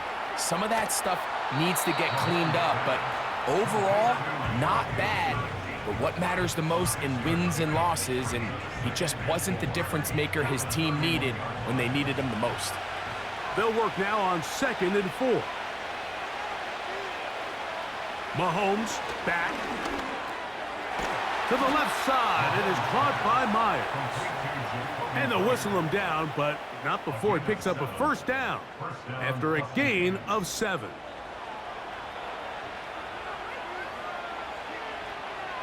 They send Freiermuth, the tight end, in motion. First carry for Saquon Barkley. And he'll push his way ahead for a gain of 2. Anthony Walker there to make the tackle. 2nd down and 8. They send Freiermuth, the tight end, in motion. Mahomes now on 2nd down. He's got Freiermuth open on the left side. Following the completion, we'll get a stoppage here for an injured player. So as they look at the injured player, we'll take a timeout. They'll come up here, 1st and 10. In motion is Myers. They go play action with Mahomes. He'll go right back to Freiermuth. Back-to-back targets, back-to-back completions. That one for 16 and the first down. And if he's late with that throw, Mike, there's a really good chance a defender could have made a play on it. But he does a beautiful job. He puts the ball out in front of his shoulder, leads the receiver, and allows him to get upfield and pick up the first down.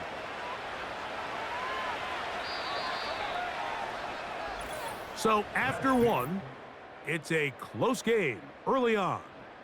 And EA Sports NFL Sunday returns after this.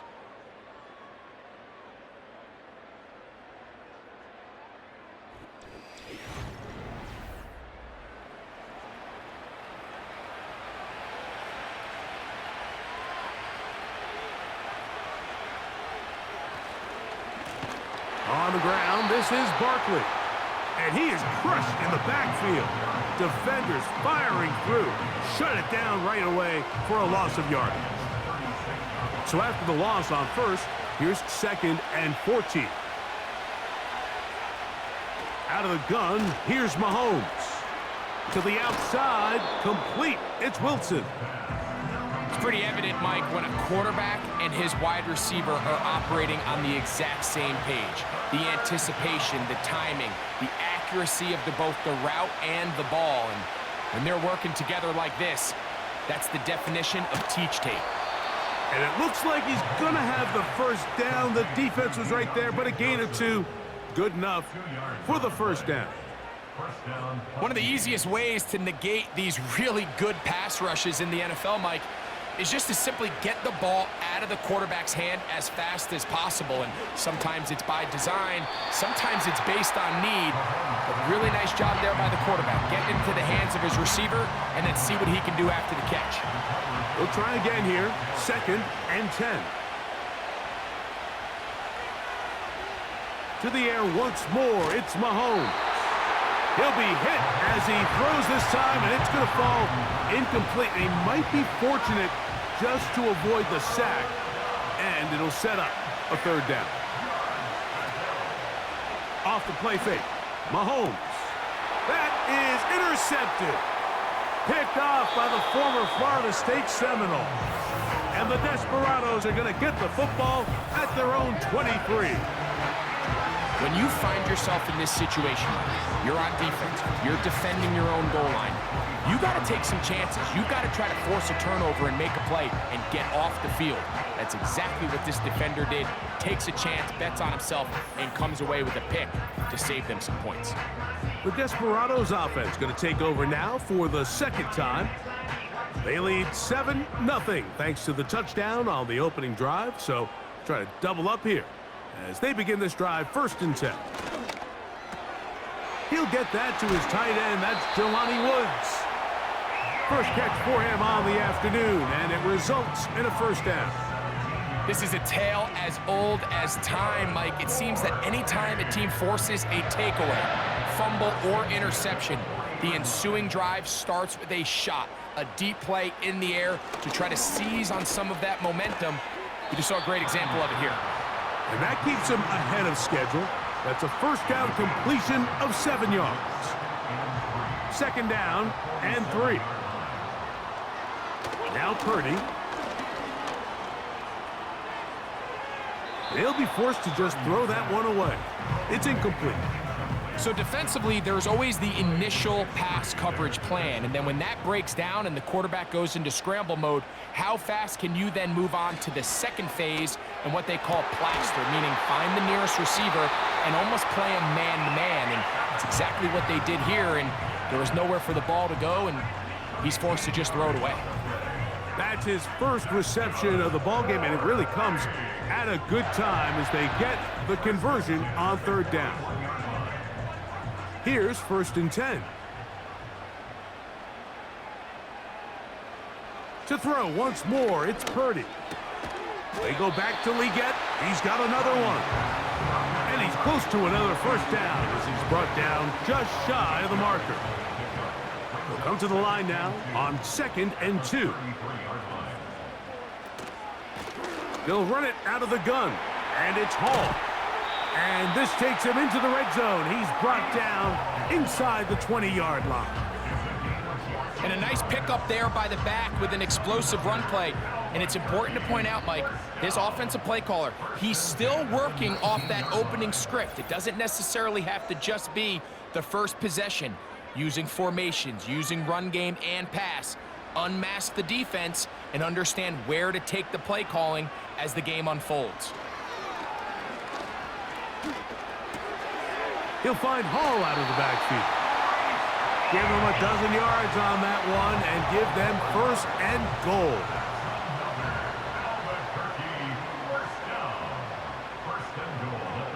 Out of the gun, here's this one intercepted.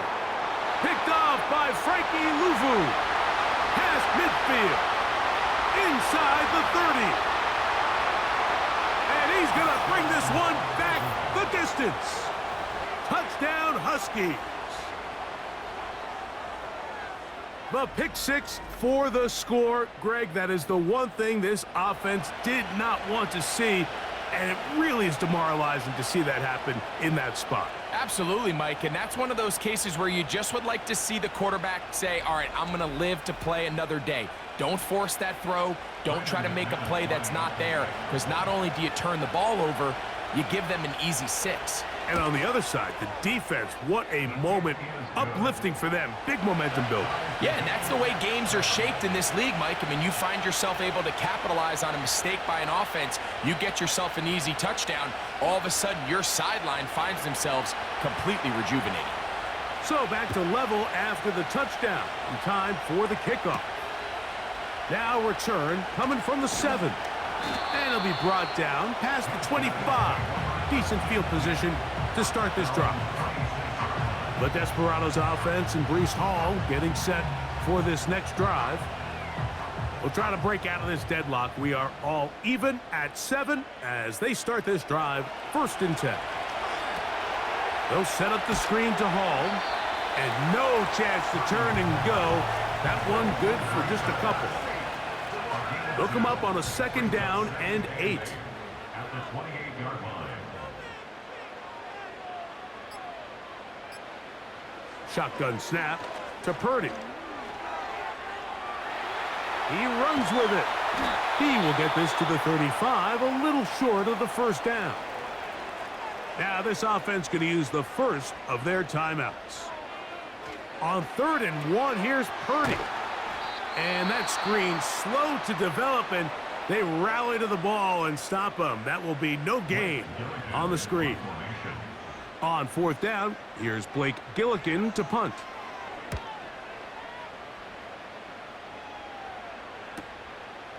That's fielded at about the 18. And he'll get forward a few yards on the return. And that's where the offense will take over. The Huskies offense going to take over here in the last minute of this first half. They'll work in a tie game here in the 2nd quarter and get started with 1st and 10. Throwing from the gun. Here's Patrick. That's caught. Saquon Barkley. All right, so there's really 3 areas that a modern NFL running back has to excel in. Number 1, the traditional handoffs. Number 2, you have to be excellent and reliable in pass protection. And maybe bigger than all of them, you have to be at least serviceable out of the backfield in the passing game. On 2nd down, Mahomes. And that's going to be incomplete. Coverage was good that time. The contact jarring the ball loose and forcing 3rd down. From the shotgun, it's Mahomes. He's got his man complete to Johnson. And they will bring this into the red zone. Big connection inside the 20. Right back to the air for Mahomes. And he can't hang on through the contact. It's incomplete. What a good job defensively to meet him just as the ball was arriving. And it'll be 2nd down.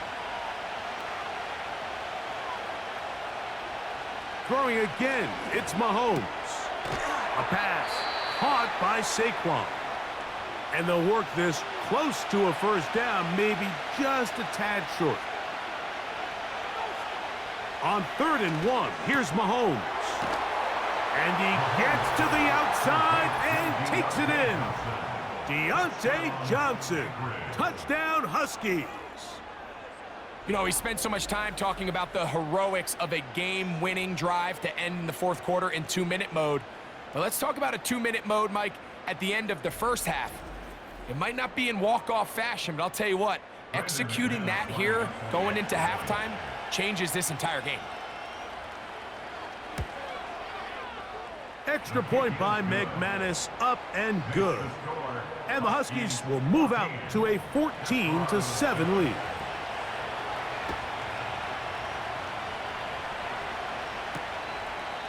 This one is fielded in the end zone, but he will not bring it out. It's a touchback, and this drive will begin at the 30-yard line. Purdy on 1st down. That's going to wind up incomplete. Not much time remaining. Time for one more snap here in this 1st half. They'll try again. It's 2nd and 10. Now Purdy. Oh, and he's going to go down. He could not get rid of it, and that's going to bring an end to this 1st half. With the score, Huskies 14, Desperados 7.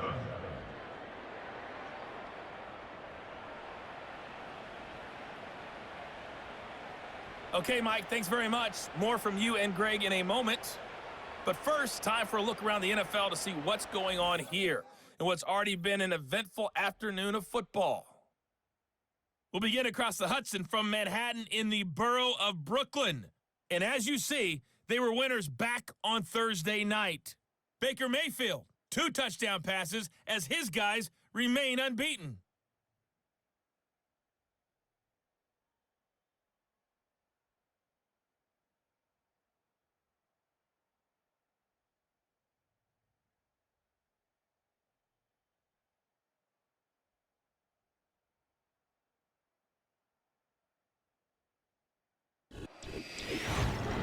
second half straight ahead. Time to get back to it. And for the call, let's rejoin Mike Tirico and Greg Olson.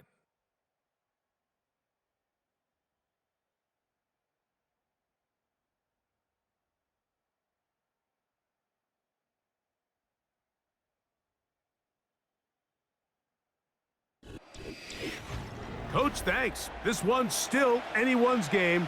We'll see who can come out with the hot hand in this second half. About to get started.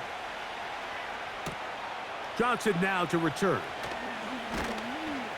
And this will work out quite well. He'll get it all the way out to the 30-yard line.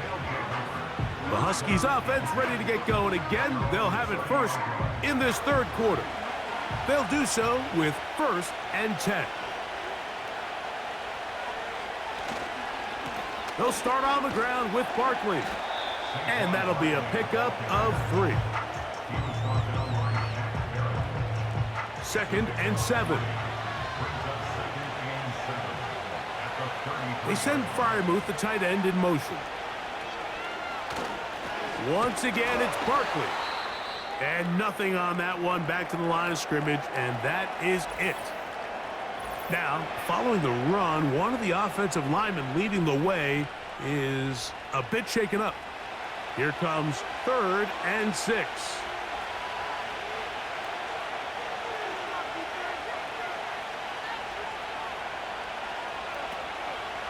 On play action, it's Mahomes. And that is incomplete.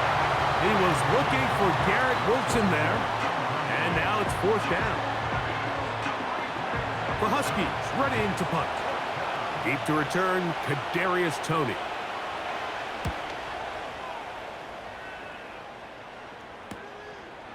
This brought in out past the 20. And he's going to be brought down after a short return. And that's where his team will get possession of the football. The Desperados offense getting ready for their opening possession of this second half. They'll start it here with a 1st and 10. On the bootleg, it's Purdy. A throw right side is intercepted. Picked off by Taron Johnson.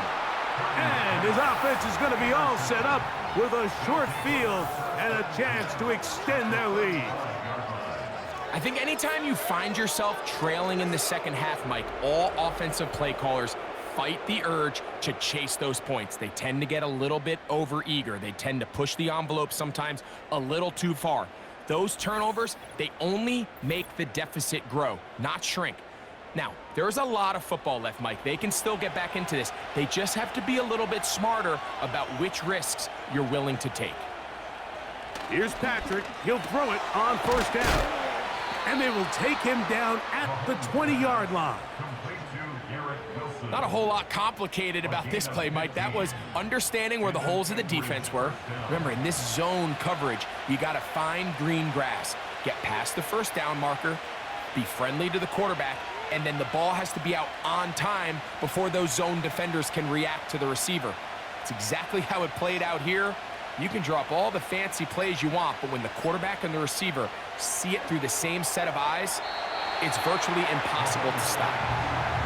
Throughout this entire game, we've really seen this quarterback operate very efficiently, not only being able to spread the ball to multiple playmakers, Mike, but really complete a high percentage of his passes. So can't let that last incomplete break what's been a really nice rhythm so far. And he'll be taken down after a gain of 9 and 3rd down coming up.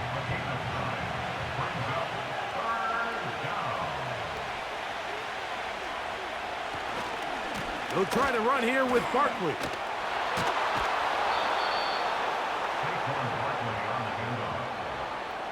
Really just the same approach that an offense would take on a quarterback sneak, Mike. You don't necessarily have to spring them for a huge gain. Can you buy just enough space up front to pick up 1 yard? That's exactly what they did. Pick up the 1st down. Here's Barkley to the 5-yard line.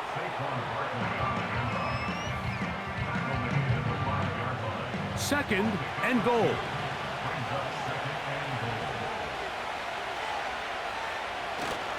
One more time, they try Barkley. Hard running close to the goal line, but they're going to mark him just short. Good job so far by the defense protecting the short field. Now it's 3rd and goal.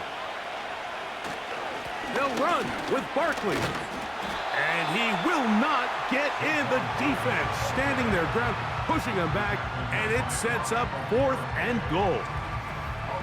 3rd and short. You think the defense has everybody packed in there real tight, so as a play caller, you're thinking, all right, let's give my running back a chance to stretch and cut. This defense was ready for all of it.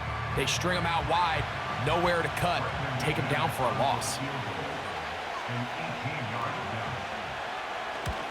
McManus's kick is good. And the Huskies build their cushion to 10. It's now 17-7. It's always a little bit of a letdown, Mike. You find yourself deep in the red zone and you have to settle for a short field goal like that. In this case, he's able to put it through, and they get 3. This returnable from the 4. He'll work his way across the 25-yard line. The Desperados offense and Brock Purdy headed back on the field for their next possession.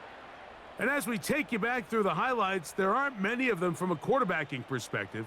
He's been unable to sustain a lot in any of these drives and does not have a touchdown pass to this point. So they come to the line for 1st down and 10.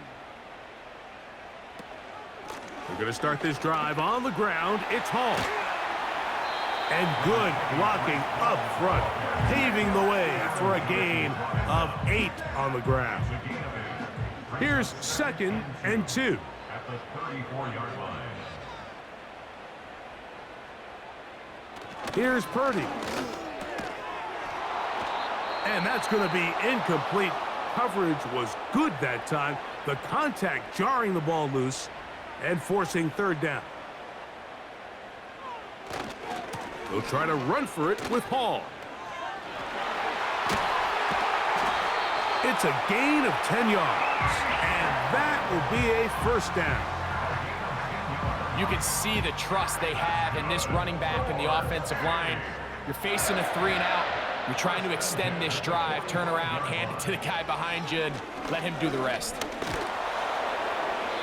He'll be forced to just throw that one away. It's incomplete. You can't fault the quarterback on this one, Mike. He really didn't even have much of an opportunity. By the time he hit the top of his drop and got his eyes downfield, the defense was all over him, and he really had no choice but to just get that ball out of his hand and live to play another snap. Now, following the run, one of the offensive linemen leading the way is a bit shaken up. Athletic training staff looking at him, so we'll step aside. On 3rd down, it's Purdy. And that is incomplete. Devontae Smith, the intended receiver, and it's going to be 4th down. It's now 4th down. The Desperados out and ready to punt. He's on for the 2nd time. He'll try to get something inside the 10. And we will not have a return here. This one angled out of bounds. The Huskies offense ready to come back out for this next possession. Their lead is 10. They go back to work, trying to add to it. It begins with 1st down. They send Freiermuth, the tight end, in motion. That'll be taken in by Barkley. Great example of 1st down efficiency. You don't always have to go for the big play, but put yourself in a friendly 2nd down. Now you have equal opportunity to both run and pass. So we are through 3. Back with more after the break. You're tuned in to the NFL on EA Sports.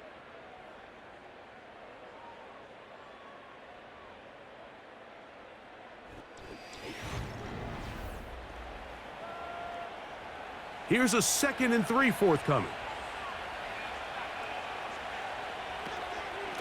On the handoff, this is Barkley. And the defense there to meet him. They'll hold him to 2 and bring up 3rd down.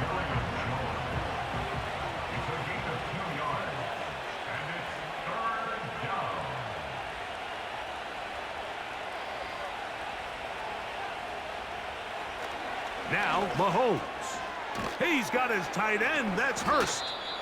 And he's going to have the first down. It is a gain of 6. Good conversion on third down. At this point in the game, Mike, it really starts coming down to the number of possessions. So that's a huge first down conversion, fresh set of downs. Now, the balance is stay aggressive and maintain the ball, but also start working this clock.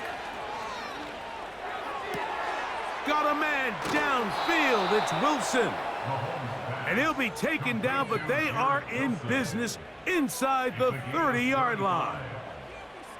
Everyone talks about all the physical qualities to play quarterback in the NFL, Mike, and of course that's a given, but it's really the cerebral approach to the game that separates the best from everybody else, and I think both of those things were on display there, as he did not only a great job of finding the vulnerabilities of the back end, but that once his guy was there, it was that arm talent that put the ball in the exact right spot to allow his guy to make the big play.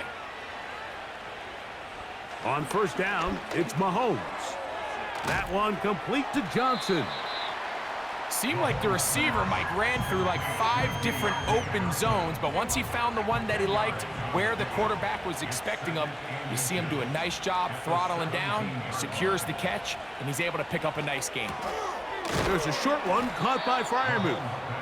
And this drive's going to continue. They bring him down, but not before he picks up first and goal for his team.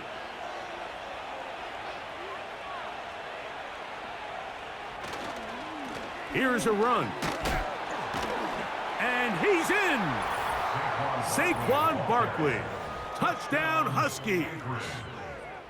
Greg, that's one of those scores where it's not completely over, but it's getting to be about that time. Yeah, Mike, I just think they're entering miracle stage right now, and I just don't think there's any coming back from this deficit. Now it's McManus for the point after.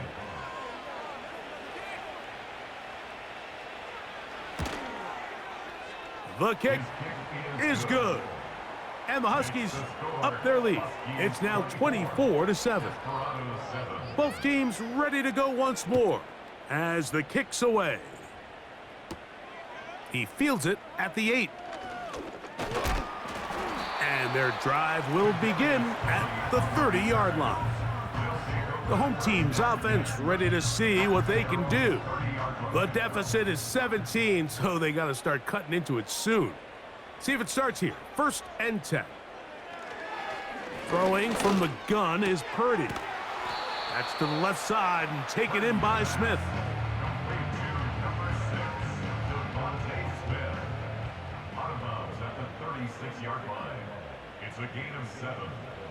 On 2nd down, Purdy taking a shot downfield for Smith. And he will go all the way. Devontae Smith, touchdown Desperados. Well, Greg, the light's still on way down at the end of the tunnel here. They are climbing back into this one with that touchdown here in the 4th quarter. And they have a tall task ahead of them, Mike, but they have a chance. I mean, we've seen stranger things happen. They got a 2-possession game here late. They're going to need a couple stops, and they're going to need a couple things to bounce their way. This one not quite over, but down a couple of scores. We're going to get an onside kick. Ooh.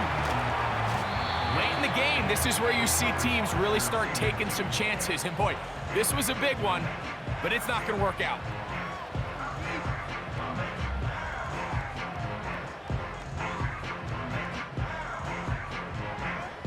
The Huskies offense and Patrick Mahomes coming out for their next drive.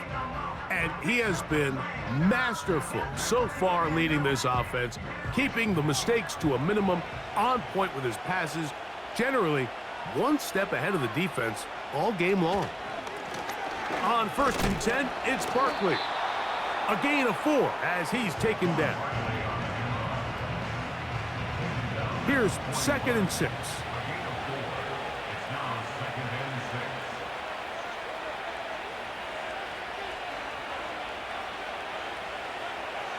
In motion is Myers. Using the jet sweep for the fake, they run it up the middle.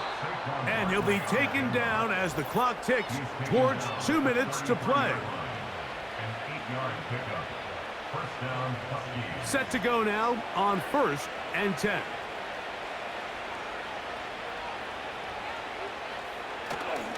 They'll stay on the ground with Barkley. And some space opens as he's brought down following a gain of 6.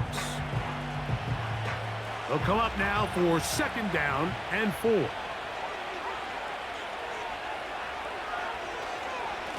They'll run it here with Saquon. And he'll get this inside the 20. A nice run. They're in the red zone. It's 1st down.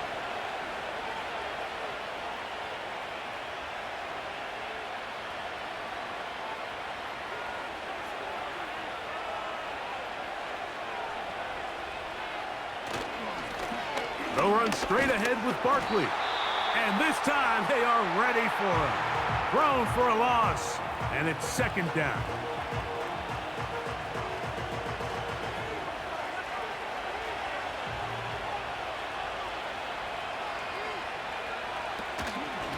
Here's a handoff to Barkley.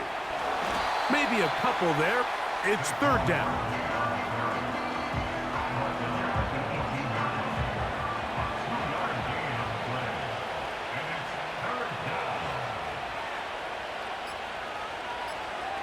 They'll drop to throw.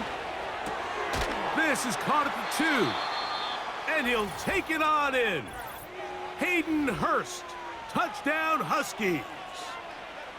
Mike, we used to have a saying that it was the responsibility of the receiver to run the route through the eyes of the quarterback. And I think this is a great example here. 2 guys clearly on the same page. Quarterback expected his target to be in a certain place at a certain time.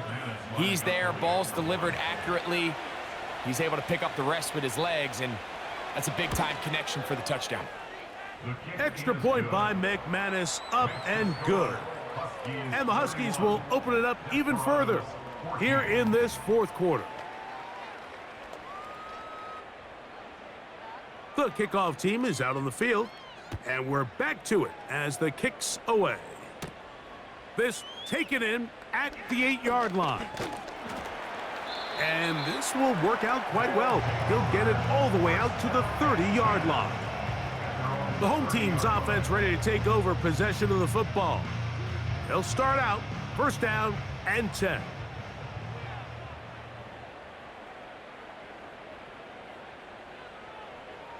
From the gun, it's Purdy. He's going to let this one go for Worthy. That's caught! And this is going to be a touchdown. It's too little too late.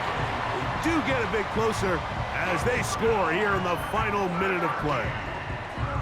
This is when you're very fortunate as an offensive play caller, Mike, that you not only have the speed on the outside, but you got the big arm behind center, because it doesn't get real fancy.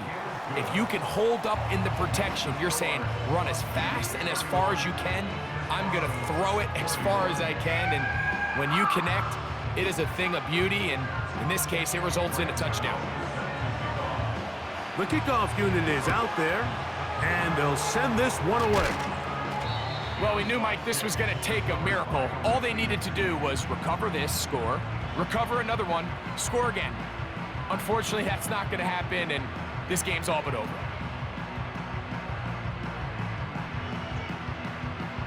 The visitors' offense and their quarterback ready to go once more. And he has been in control of this offense. Want to run you through some of the action from earlier on. You've got the 2 touchdown passes, over 200 passing yards. He has been excellent all game long.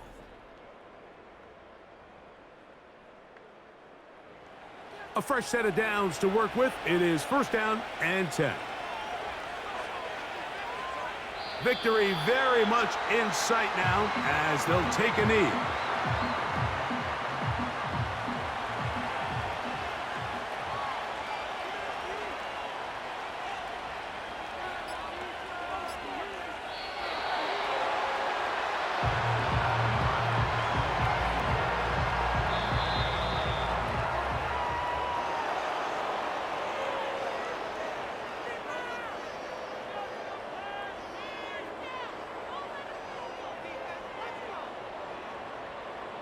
So it's a win for our visitors.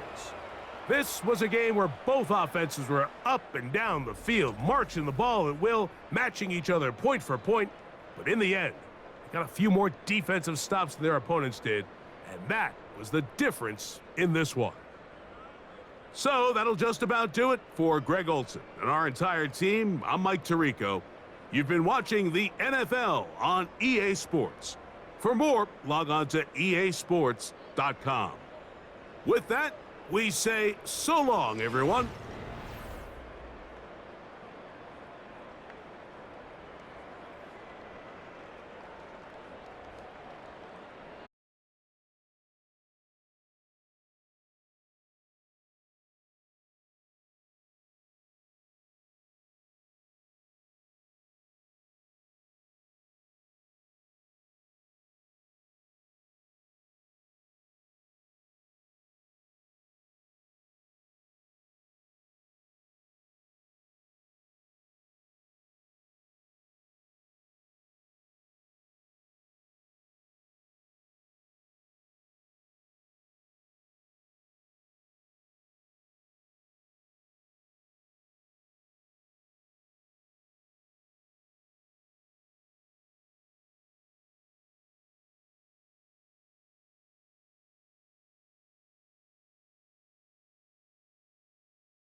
All right, Mike's plugged in.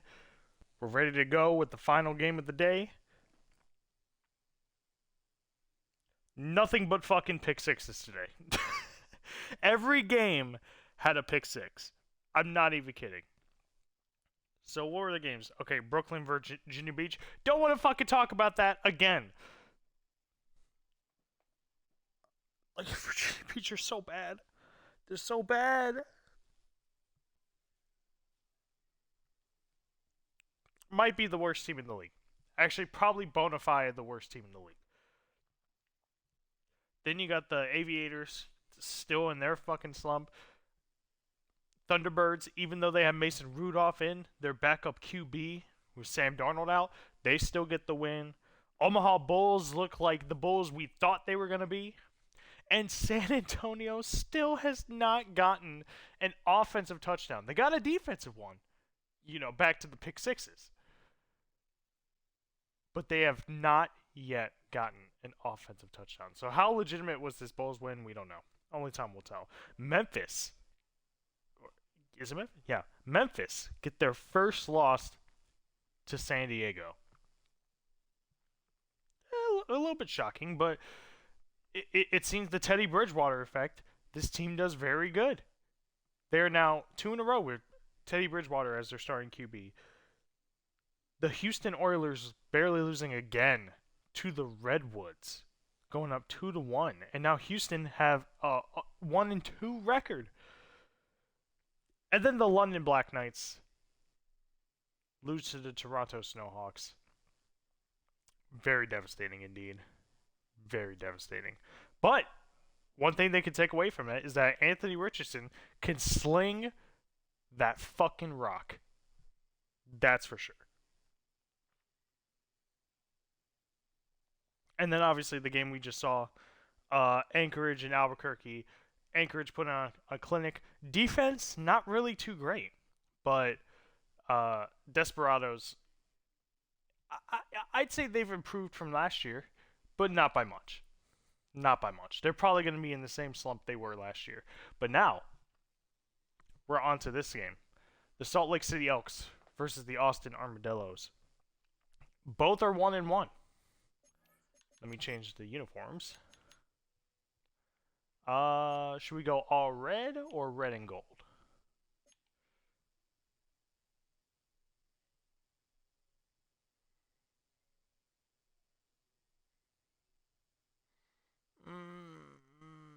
Let's go red and gold. They're going to be blue, right? Blue bottoms on Elks. Yep. So, without further ado, let's just fucking do it. Let's just get the thing done.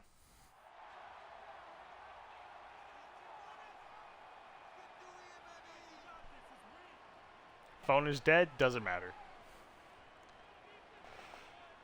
Okay, blue bottoms. Yep, that's right.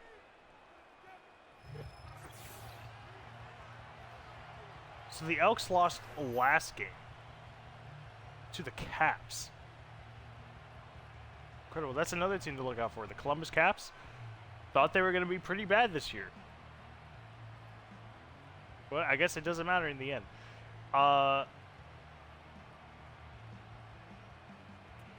So, one of these teams are going to start 1-2. Oh, I just realized that these two were finalists in each of the conference games last year. Cue the fucking, the Elks finalist. The Elks finalist banner, just like the Colts.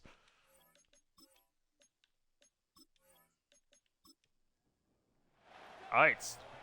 Last game of the day. Get over with.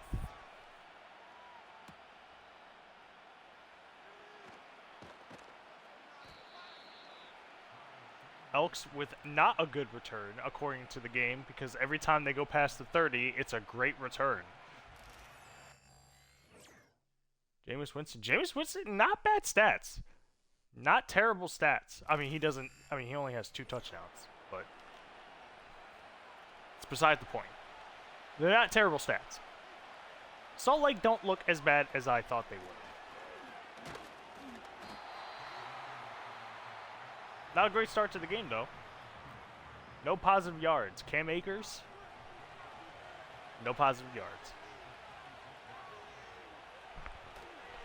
Hopefully my mic is plugged in. Oh, but it does. Oh. Oh. Who is that? Akers. Oh, Akers makes up for the -1 yard rushing and gets, what, 20 yards receiving? Oh, he gets more than that. He probably gets like 30 right there. It just said it on the screen, too. I'm mad that I fucking didn't pay attention. But here in Austin, they're already down midfield.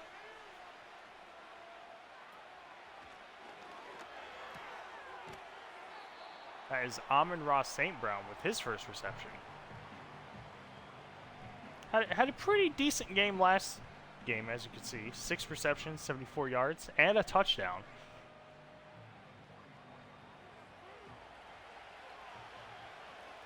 But so far, the Elks, I mean, I don't want to say they look a little bit lackluster, but David Njoku with his first reception of the game. He's a star in his own right.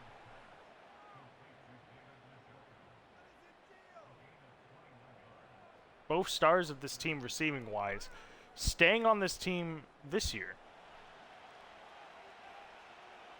Everyone said Jameis Winston would have been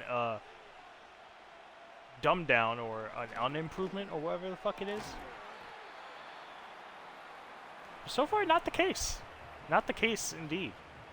Despite the fact that they lost to the Caps. But now they're in the red zone. Cam Akers gets the ball again. Goes all the way on the outside. Only gets a few.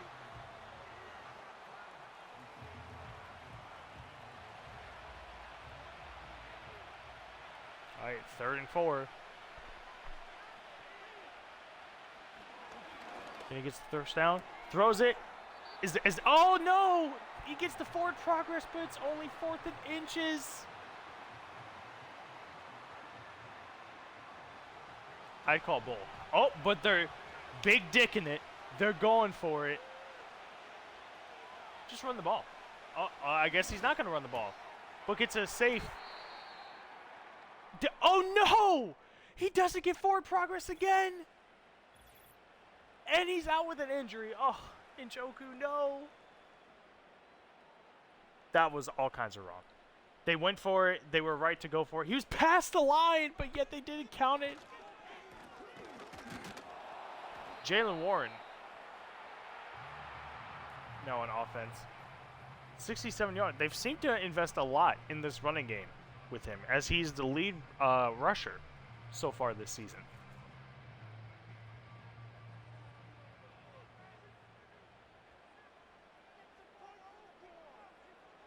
Austin don't look too shabby either. Trevor Lawrence to pass. Down the middle. Wide open. Gets it to Hollywood Brown.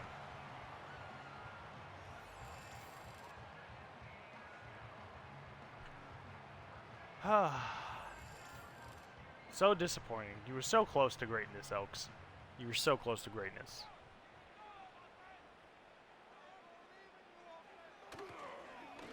Trevor Lawrence back to pass. Almost. Oof. Was close to getting pressured, but had a block in the end. Able to get that pass off. Not a first down, though. Not a first down. To Darnell Washington.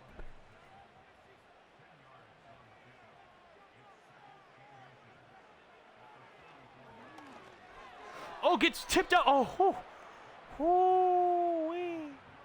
If Hendrickson fucking saw that ball, that would have been another fucking pick six. I'm waiting for it. I'm waiting for the pick six to happen this game. If it doesn't happen, I will be truly disappointed. Jalen Warren getting the first down. Easy as it comes.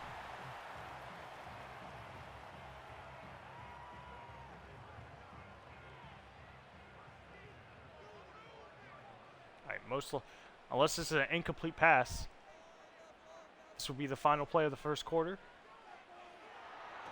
Looks like it's a screen. Oh, and I had to say it. I had to say it.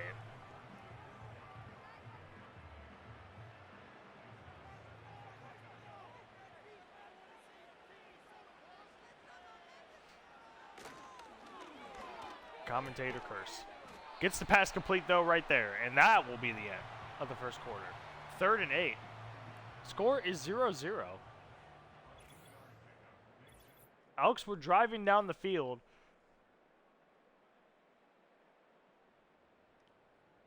As you can see, that play right there not being enough to convert the first down.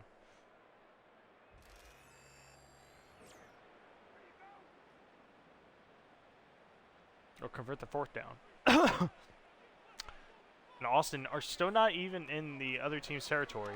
It's 3rd and 8. Look at the pass down the field. Gets deflected.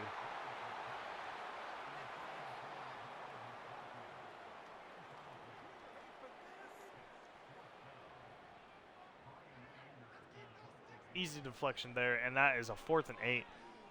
No score again. Doesn't call a fair catch and gets tackled.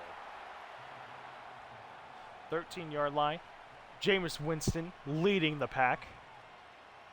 You know, I gotta imagine that. You know, some would consider a downgrade, but I feel like vibe-wise, this is probably the best team in the league. And Amon-Ra with the middle reception, middle field reception to get the first down. Easy 20 yards right there.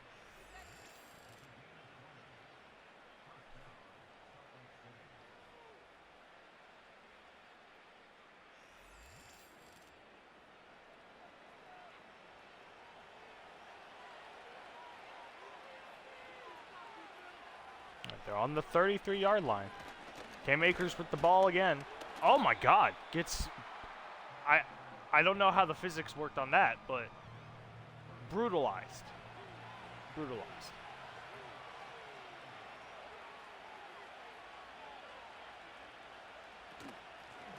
Goes to Cam Akers again. Goes, instead of going left, or instead of going right, goes left.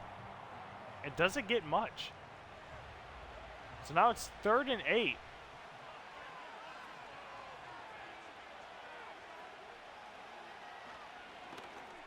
Going down the pass, down the middle to Amon-Ra St. Brown again. You know what I've noticed about this team is that they're not really a high-scoring team, but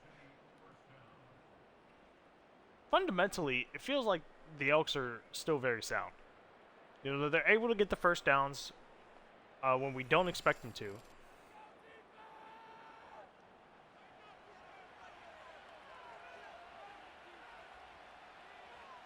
First and 10. They're back in Armadillo's territory. Elks get the pass to St. Brown again.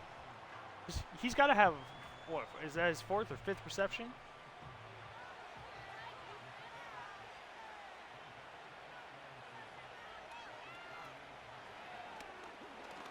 All right, Jameis passes to Akers. Gets only a yard. It's only a yard on the pass play. They are in field goal range. I'm not going to say anything about this next play until it happens. Okay. Cam Akers, oh! Finds the hole to the right. Gets a lot of yards rushing. I was going to say, if I have to experience a fucking sack again that gets him out of field goal range, I'm going to lose it. All right, one more play before the 2-minute warning. Still 0-0, but Elks looking to change that right now. Not with that play. 2-minute warning. A nothing game so far. A literal nothing game.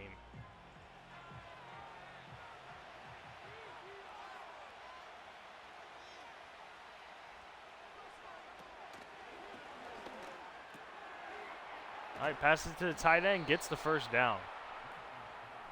Noah Gray.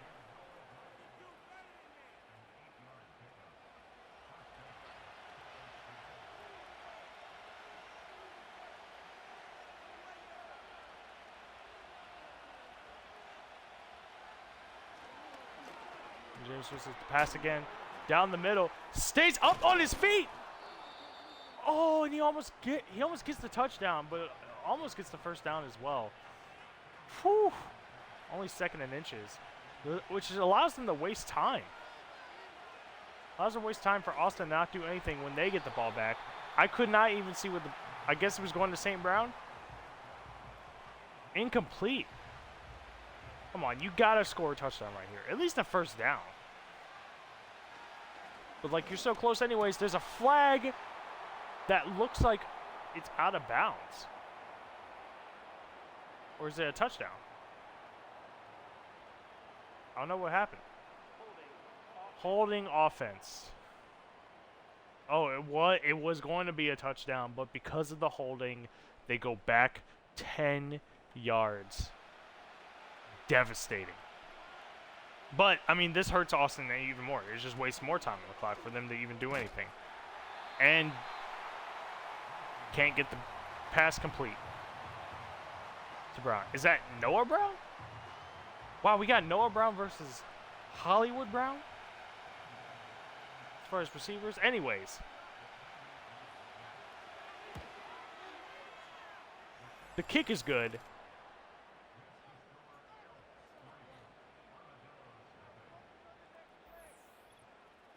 Put some points on the board before the half.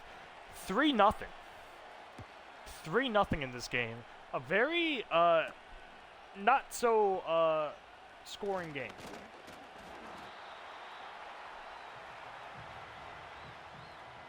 Not really offensive.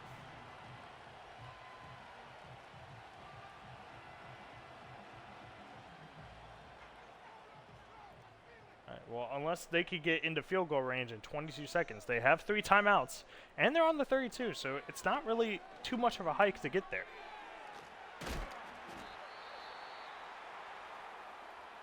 "16 seconds now. On their own 40-yard line.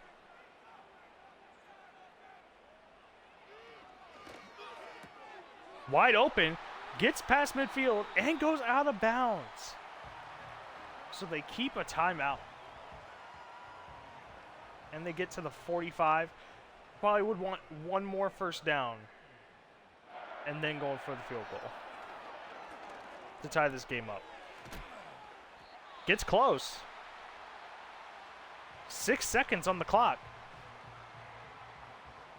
And they're just going to go for it. They're not even going to try to get any more yards. This is a 54-yard? Oh, and they probably would have wanted those extra yards. And they don't get, was it short? No, it's to the left. To the left. And they missed the field goal. 3 seconds left. Jameis Winston is most likely just going to heave it. Or not. He will get sacked by Von Miller. All right, again. Not really an offensive game. 3-0. The Elks are up. Here in Austin, this is This is not really the game I wanted to cast.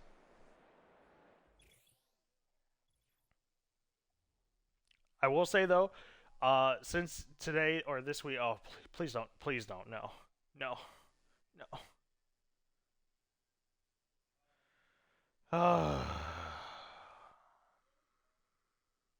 Why? Why they gotta fucking do me like that? Paris Steamers, Columbus Caps, that'll be a game to see.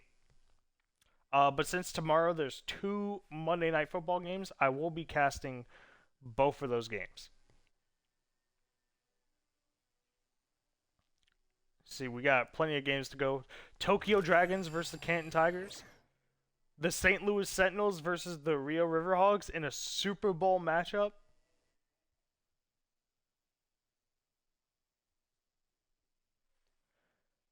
Tomorrow is definitely going to be a better day than it is today.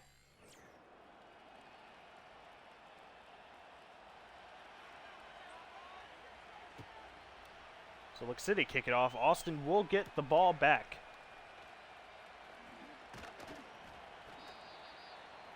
To start the half. Trevor Lawrence. No.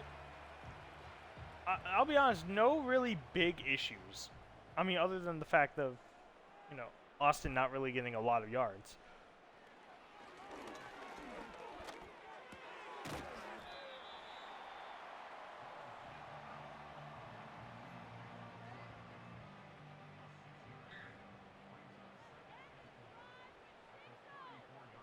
But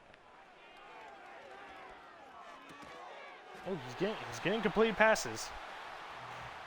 Darnell Washington with the first down.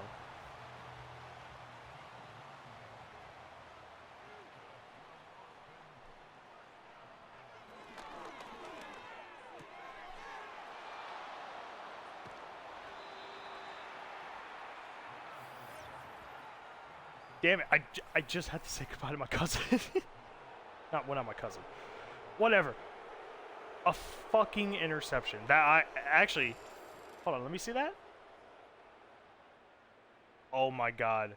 That would have been a pick six. I was literally gonna...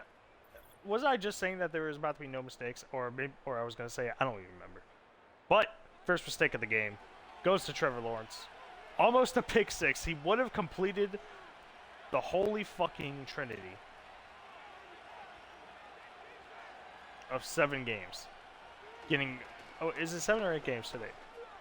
I guess it's 8. It would have been the 8th game in a row with a pick six. Terrible. Noah Gray. Oh, I guess Noah Gray is the backup for Njoku. So Njoku must be out. That's very devastating. A lot of injuries to big players so far. Easily gets the first down, though. Noah Gray proving his worth.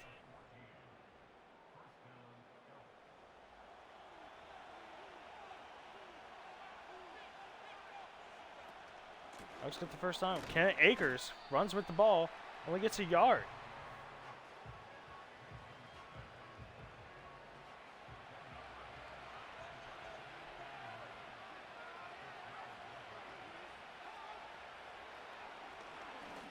Elk's in a position to succeed here. Doesn't get the first down, though. Oh, and now he's injured? Oh, my God.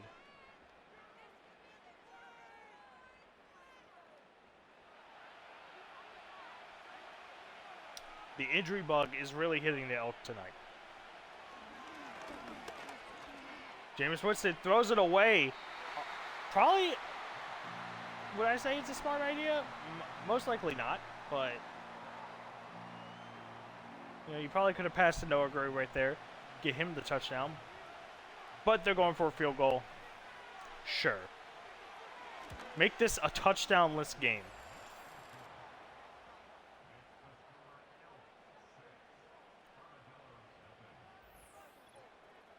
Little providing the only points of the day with his 2 field goals. Elks are up 6-0. Something's got it. Can something give in this match? Can we get something happening?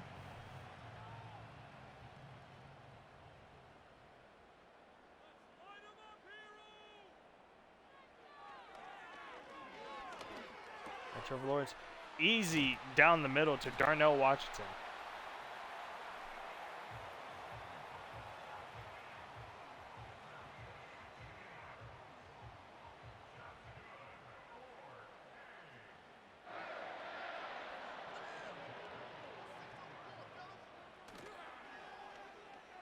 Play action. Trevor Lawrence. No! No! It happened! No!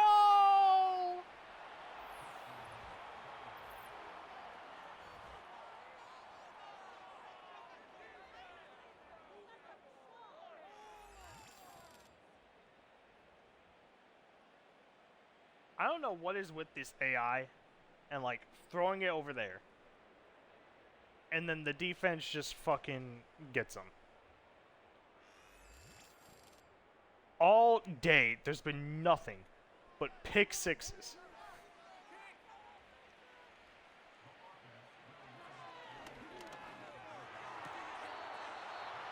And they didn't even get the 2-point conversion. He was wide open. Noah Brown not able to get his feet in for 2 points. Jesus Christ. The offense can't even score anything.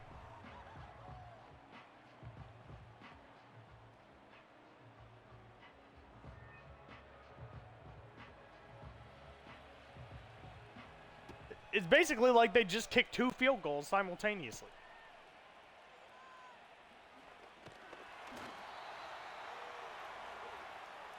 Well, regardless, Austin is down by 2 scores.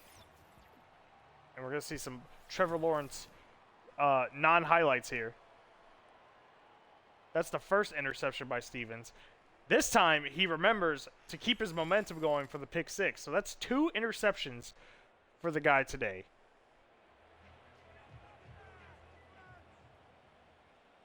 Maybe just don't throw that way anymore. There we go. Give it to your star, Jalen Warren.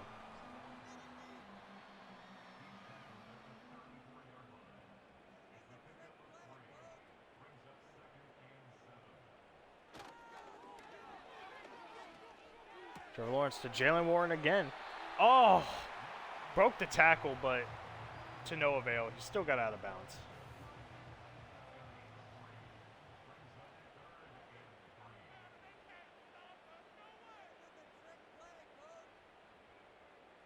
Now it's a 3rd and 3 situation here for the Armadillos.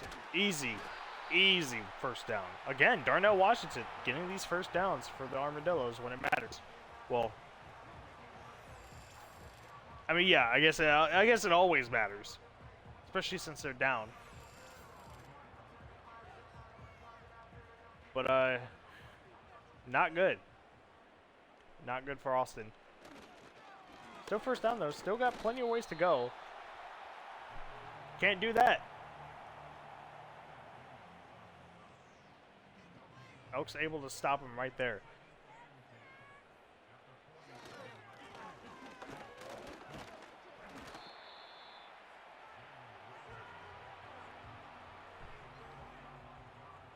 All right, well, it seems like Jalen Warren, giving the ball to Jalen Warren is not working out for this team. But they need to think of something, especially going into this 4th quarter, and they got 0 points. They don't want to be the second shutout of the day, and we're not talking about the first one.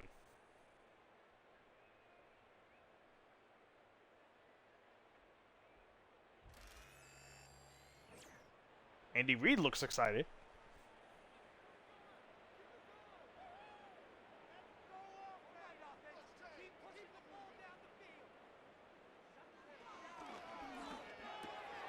Oh, no. Trevor Lawrence, 3rd interception. To Brandon Stevens again.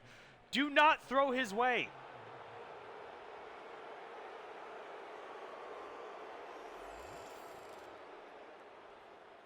Lawrence, what are you doing, man? Every single time. He catches the ball when you throw it to him. Stop it. Still no offensive touchdown, by the way, for the Elks, but they're up 12-0.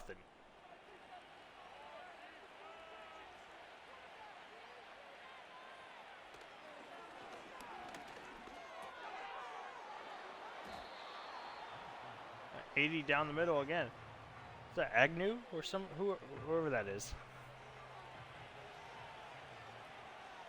I believe he was injured before, but he's back in the game. Almost 5 minutes to go left in this game. And the Elks get the first down. Elks seem to be steadily in control of this game. Austin have just not gotten anything going. They were perfect. They were fine in the first half, even though they didn't get any points. But now they just completely crumbled.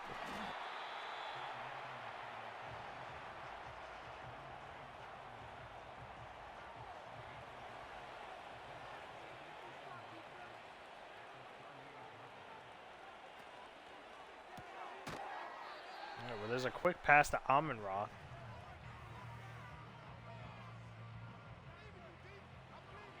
It's 3rd and 8.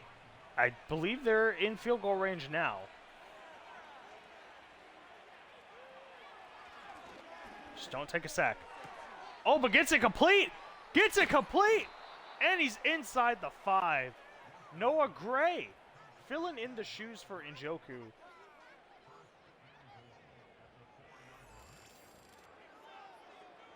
This Austin crowd is dead silent. The Armadillos have not been able to do anything this game. The only thing they've allowed to do was allow pick sixes and interceptions. Jameis Winston almost pressured into a sack, but gets it complete. Noah Brown with the touchdown, gets his feet in this time. And that is the first offensive touchdown of the game today, folks. Yep, he got 2 feet in. But I just said they got 2 feet in, game. Previous play is under review. Did he? Yeah, he got him in. He got him in. What are we even doing here? What are we doing here?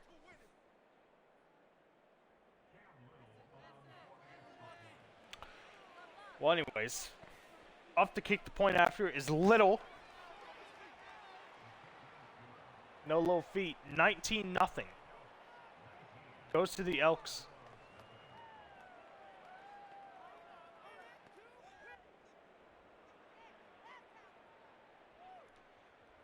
And Austin 316. Oh, look at that.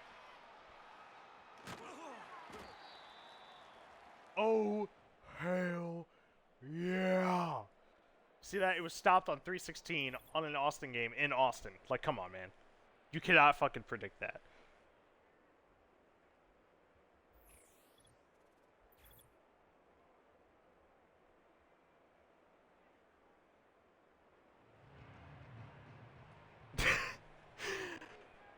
Oh my god.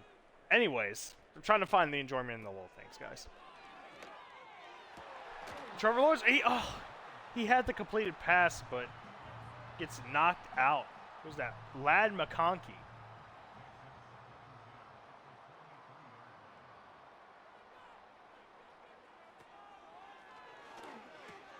All right, Darnell Washington again gets the first down for them again. He's probably the most reliable guy on the field right now for this Armadillos team, because everything else ain't working.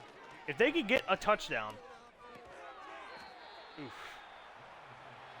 If they could get a touchdown before this 2-minute warning, then I will have faith. But it doesn't look like that's going to happen. They're going down the field, but they would have to get a touchdown this play.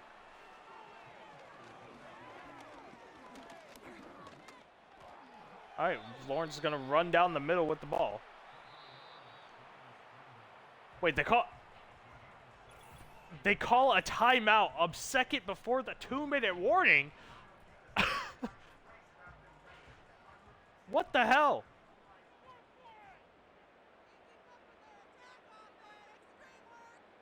I mean, depending on the situation, I think that would be a smart call.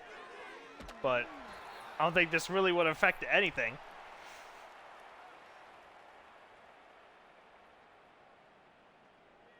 They're driving down the field. They're inside the 30.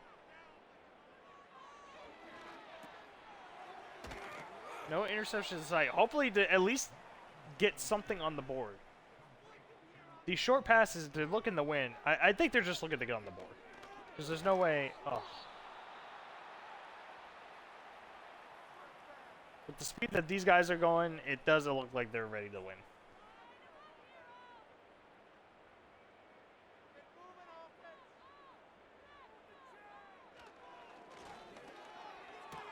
All right, gets it complete, though. Gets it complete. Oh! He was right there. And he gets knocked out of bounds.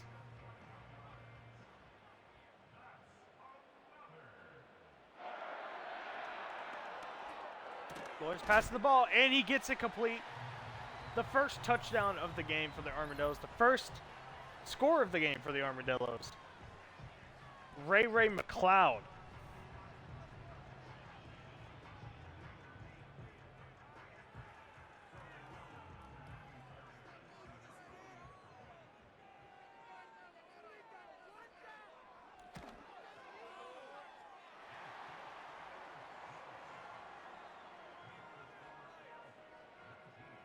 Have they wasted the time? Oh, yeah, they did. They did before the fucking 2-minute warning. All right, well, they're going for an onside kick. It hasn't been successful at all this whole season, but maybe we'll see something new. Ha! Just kidding. Nope, we won't. And he gets decent field. Like, this is enough to get in the field goal range right now. Austin Armadillos kind of floundered this game. They really did. Elks didn't look too... well, I say he didn't look too great, but look at those fucking stats. Only 3 missed passes for 210 yards. And he finally gets a touchdown this quarter. So all they need to do is get a first down, and then that's it. Yep. Armadillos are just going to waste their timeouts. Even if they get the ball back, there's no hope. There's no hope for this team. Sorry to break it to you, Austin Armadillo fans. Not happening. Oh, but Cam Akers breaks free. Easy first down. That's the last timeout. And we're just going to take 2 more Jameis Winston knees, and then that will be it.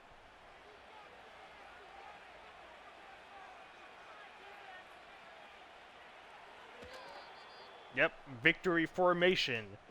The Elks win their 2nd game of the season. And the Armadillos have lost their 2nd. So far, very predictable games today. It was some very predictable. But nothing really too major today in terms of like upsets or anything like that. Tomorrow the big games happen though. The big games happen. We got that Super Bowl rematch. We got the Canton Tigers versus the Tokyo Dragons. Both teams looking stellar this season.